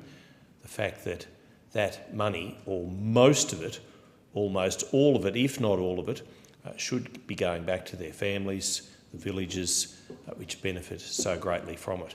The fruits of the labour of those PALM workers should be being realised in those Pacific Island nations. And to those Pacific Island nations, I specifically refer to Fiji, Kiribati, Nauru, Papua New Guinea, Samoa, Solomon Islands, Tonga, Tuvalu and Vanuatu, and of course Timor-Leste. The PALM scheme is a good scheme, and here is the brickbat. You can't get it all your own way, Labor. I am aghast at the fact that in its first term of government, Labor wanted to unionise the PALM scheme. And I say that because what Labor wanted to do was force a paid minimum of 30 hours a week every week. And we know, those members from regional areas, that seasonally and for a variety of other reasons, that the work just isn't there to provide for 30 hours a week paid minimum each and every week. And what we saw happen was the number of PALM workers in agriculture fell by more than 20%, from 21,915 in July 2023 to 16,705 workers in September 2024 on the back of this unionisation by Labor. Because I've got to make friends with the union movement. I've got to do what the union people tell them to do. And the government backflipped in May 2024 when I built the cat on this. And they enabled 120 hours to be guaranteed, but averaged over 4 weeks until 1 July 2025. And that date is important because that date has come and that date has gone. And what we are now seeing is farmers not having, as the Shadow Minister quite correctly pointed out, clarity on this very important issue. Where does the government stand when it comes to hourly work, weekly work, or whatever the case might be? Because farmers need clarity, but so too do the workers. There is no certainty for farmers or industry going forward what the rules will be. And it is up to this government, incumbent upon this government, good enough to spend $600 million on a Pacifica rugby league team in the National Rugby League competition. And I'm not against that policy idea. I am not, because I think what we've got that our friends further to the north will never have are those Fs that are so important when it comes to our Pacific friends. Faith, family, football, they are going to be so important going forward. They don't play rugby league in China, but we play it here and we play it very well. And PNG, it's the only country in the world which has rugby league as its national sport. And we should be doing everything we can to make sure that those bonds of friendship, those strong diplomatic ties, call it soft diplomacy, call it whatever you like, but nobody loves their rugby league more than those people in the Pacific Islands. Unfortunately, they all go for Queensland and the state of origin. But even that aside, we need to foster those relationships, and we need to make sure that those Pacific Island nations, those 9 I mentioned and Timor-Leste, understand that Australia are their greatest friends. Let's not muddy the waters by having in place measures in the PALM scheme which are onerous or going to deter workers or Australian farmers from making sure that those strong bonds and economic ties continue long into the future. I give the call to the member for Bendigo. Thank you, Deputy Speaker. And I have to say I'm a little bit confused by what is before us that we're debating and what is being argued by the opposition. This motion that's before us is quite reasonable. It acknowledges and notes the importance of the PALM scheme, how it provides a vital workforce for Australian farmers and growers and food processors and regional businesses. It acknowledges the role and the importance that PALM has for our Pacific neighbours, for guest workers who come to this country, and the opportunity that they have to earn remittance here and send it home. It acknowledges the moral and regional leadership role that we can play. All this, I would say, our Parliament is in agreement.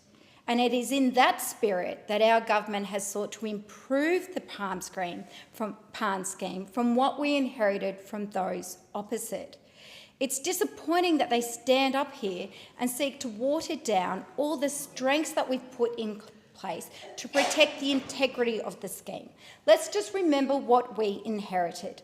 We inherited a system which previously was the Pacific Australian Labour Mobility Scheme. That's what we have now. But previously, what we had the other two programs, the Seasonal Worker Program and the Pacific Labour Scheme, where there was rife with exploitation. Labour hire companies were exploiting workers. They were also exploiting farmers and growers and regional businesses. And we knew that from the evidence from those farms, those businesses, from industry, and we knew that from the workers. So what we did in government was say we knew how important this scheme could be, not just to the workers and the countries in which they travelled to Australia from, but also to our growers. So we sought to bring together employers, industry, unions and government to tackle these exploitation problems that we had in these industries, to seek to enhance the system and to make sure that we were creating a sustainable worker program. And since we've come to government, we have seen the scheme grow to over 31,000 workers as of June 2025. This is growth under our watch. What we've also seen a growth in the number of new employers coming in, and I should say direct employers. We have seen under the scheme that our government has improved more direct employment, more growers participating in the scheme, more farmers participating in the scheme, more meat processing businesses participating in the scheme, including big meat processors in my electorate. But this has come about not because of those opposite ranting and raving in this place, but because of the direct advocacy of groups and businesses and organisations that want to see the system, the scheme, survive. And I do want to give a shout out to AusVet and their chair, Bill Bloomer, for the advocacy, then the practical way in which they suggested to our government changes to enhance the program. We're trying to improve it to make sure workers don't get exploited, that when people come here on this program, that they get the hours that they need to earn the money that's required to make their experience worthwhile. But when they're here, it is an experience where they have good accommodation, where they have support in terms of healthcare, and they're able to send something home. And it is because of that relationship of working with unions, employers, and the sector, and organisations like AusVet, we've been able to change the system to adapt to meet what the industry needs and what the workers need. That is why it is growing. Direct relationship, employment relationship is always better. It is better for the worker and it is better for the business. They have the integrity of knowing who their employees are and knowing that they are not being exploited by scrupulous labour hire companies that riddled the sector for decades and still are a problem in some areas, and we are working with the industry to improve it. We've already heard from speakers on this side of how important labour mobility schemes like PALM are to creating economic opportunity and strengthened connections with people in our region. We've also established the pathway for those workers who want to stay in Australia and that pathway to permanent residency, also something that has been embraced by farmers and the industry. PALM under us is working, and with continued engagement with unions, with employers and the sector, it will continue to grow to ensure that people who come here, whether it be for a short term or a long term, are treated with respect. The member for Dawson. Thank you, Deputy Speaker, and I thank the member for Latrobe for bringing forward this important motion on the Pacific Australia Labour Mobility Scheme, or PALM. Deputy Speaker, I fully support this motion and echo my colleagues' sentiments. The PALM scheme is not only a vital workforce solution for our agriculture and regional industries, it is an important diplomatic initiative for relations and our international neighbours. The scheme holds particular significance for my electorate of Dawson, which boasts a large farming industry, largest winter crop, tomatoes, beans, corn, capsicums, and let's not forget the famous Bowen mangoes. So I'm pleased that the PALM scheme enjoys bipartisan support. I commend the government for continuing to back this initiative, which was established under the previous coalition government. However, it is essential we just don't maintain this program, but we invest further in its growth and refinement. The need is real and the benefits are profound. The PALM scheme was launched by the previous coalition government in 2021 to address the growing and persistent challenge to recruit seasonal labour in key industries.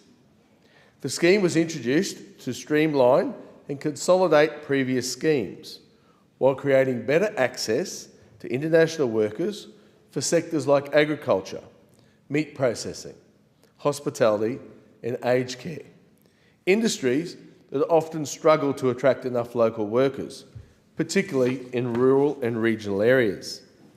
As a third-generation tomato farmer myself, I've experienced firsthand the difficulty of finding reliable seasonal labour. It was a constant challenge, one that many of my neighbours and fellow farmers across the country still face today. Crops don't wait. They must be planted and harvested within a narrow window. And if there's no one to do the picking, the produce is left to rot in the fields, drop on the ground. That's a loss not only for the farmer, but to our supply chain and ultimately to the household budget of every Australian. The PALM scheme provides certainty. With a reliable and willing workforce, farmers can plan with confidence, they know they can plant a full crop, and they have the hands that they need to harvest it. Without that certainty, many are forced to scale back. And when supply drops, prices go up. It's the simple law of supply and demand. Labour shortages for rural and regional Australia farms mean higher grocery prices at the checkouts. Weather and market volatility already make farming unpredictable enough. Removing the stress of finding workers through the PALM scheme makes a real difference in the day-to-day operations of farms right across Australia. The scheme is also helping to address critical skill shortages in other sectors, from aged care to food services to hospitality. Regional and remote businesses often struggle to find people, and they need to keep operating. The PALM scheme fills these gaps with workers who are ready, capable and eager to contribute. Many employers invest in on-job training, building skills that last a lifetime, whether the workers return home or stay on for longer placements. But the benefit of this program extends far beyond our farms and the checkout. It is an important program for partnerships with our regional neighbours.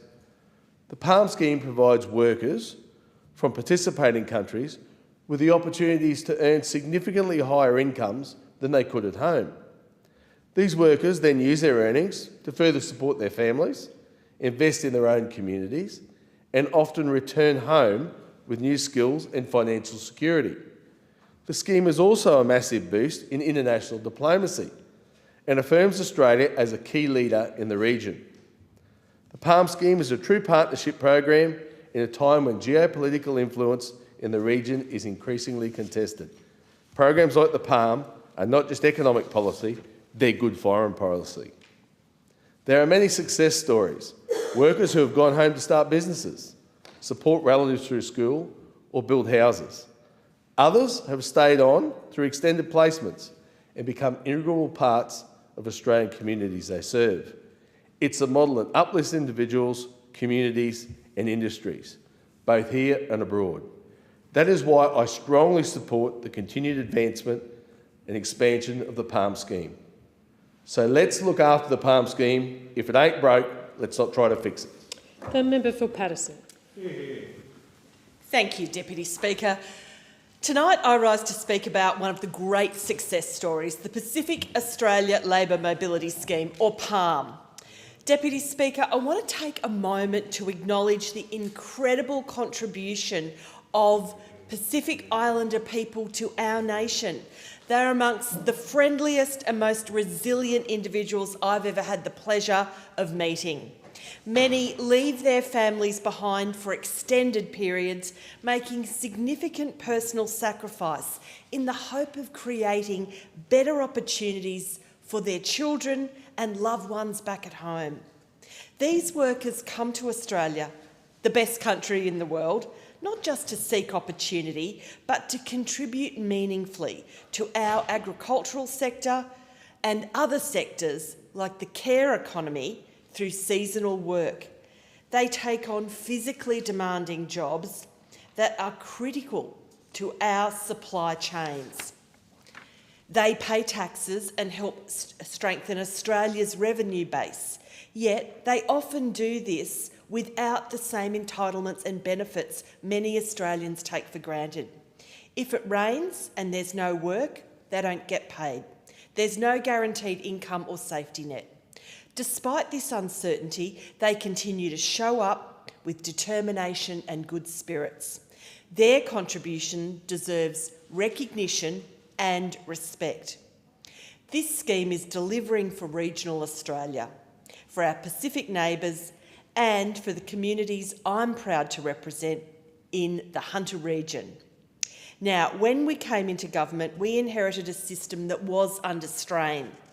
Critical labour shortages were holding back our productivity in agriculture, meat processing and other essential services. Businesses in the Hunter were crying out for workers and they were being let down. But under Labor, we've acted. We've expanded the PALM scheme from around 8,000 workers in March of 2020 to over 31,000 as of June this year, 2025. Of those, more than 28,000 are working in agriculture and meat processing, industries that are the lifeblood of our region. And it's great to have the member for Hunter here tonight with us in the Federation Chamber, because just across our electoral boundaries, he's got the terrific Curry Abattoir. And I know that there are PALM workers in that abattoir. And let me tell you, it's some of the best meat you will ever eat. I recommend it. This is no accident. The result of a coordinated policy, listening to our communities and backing it up with $440 million in investment to grow and improve this scheme is the reason we've seen that big uptick from 8,000 workers in 2020 to 31 just 5 years later, 31,000 5 years later. Since July last year, more than 130 new employers have come on board as well, bringing the total to around 514 employers involved in the scheme. That means more local businesses can stay open, they can meet food supply demand, they can keep local Australians in jobs because they've got the support that they need. But Deputy Speaker, this scheme does more than just fill jobs, it builds communities. PALM workers are becoming part of the social fabric of our towns, particularly in regional and rural areas. They're scoring tries on the footy field, they're joining our churches, volunteering with the fireys, and in the process, they're becoming our friends and our neighbours, and we're creating bonds that will last a lifetime. Right across the Hunter, I see the contribution of these workers, not just in economic terms, but in heart and spirit. And let's be clear, when PALM workers are safe, supported and valued, we all benefit. That's why we've brought the scheme's delivery into the Department of Employment and Workplace Relations to ensure there are proper safeguards and protections in place and to prevent exploitation. Because this government just doesn't talk about fairness, we deliver it. Speaker, the benefits of this scheme extend well beyond our borders. On average, PALM workers send home $1,500 a month. That money helps pay for food, education, medicine, and often helps start small businesses back in their home countries. It's not aid, it's development that works. We're extending skills development with the scheme so that workers return home with not just income, but with new capability, new absolute determination. It's soft diplomacy in action, and it's making our world a better place. The member for Mallee. Thank you, Deputy Speaker. I rise tonight to speak on this motion and commend the member for Latrobe for bringing the Pacific Australia Labour Mobility Scheme, or the PALM scheme, into the spotlight. PALM has been an incredibly valuable scheme for horticulturalists in Mallee and indeed across regional Australia. And I have to say two things from the start. Firstly, Labor has an historic bias against Pacific Islanders working in this country. Why do I say that? It goes right back to Federation and keeps manifesting in the undermining of farmers. Second, the Nationals remain committed to the agricultural visa. PALM is a step in that direction, but not the fully fledged ag visa regional Australia is crying out for. On both points, what those opposite are never able to comprehend is that fruit picking and other types of farm labour simply will not be done by Australians. We have low unemployment, so those who might otherwise do farm labour are able to find other work, if they want to work at all.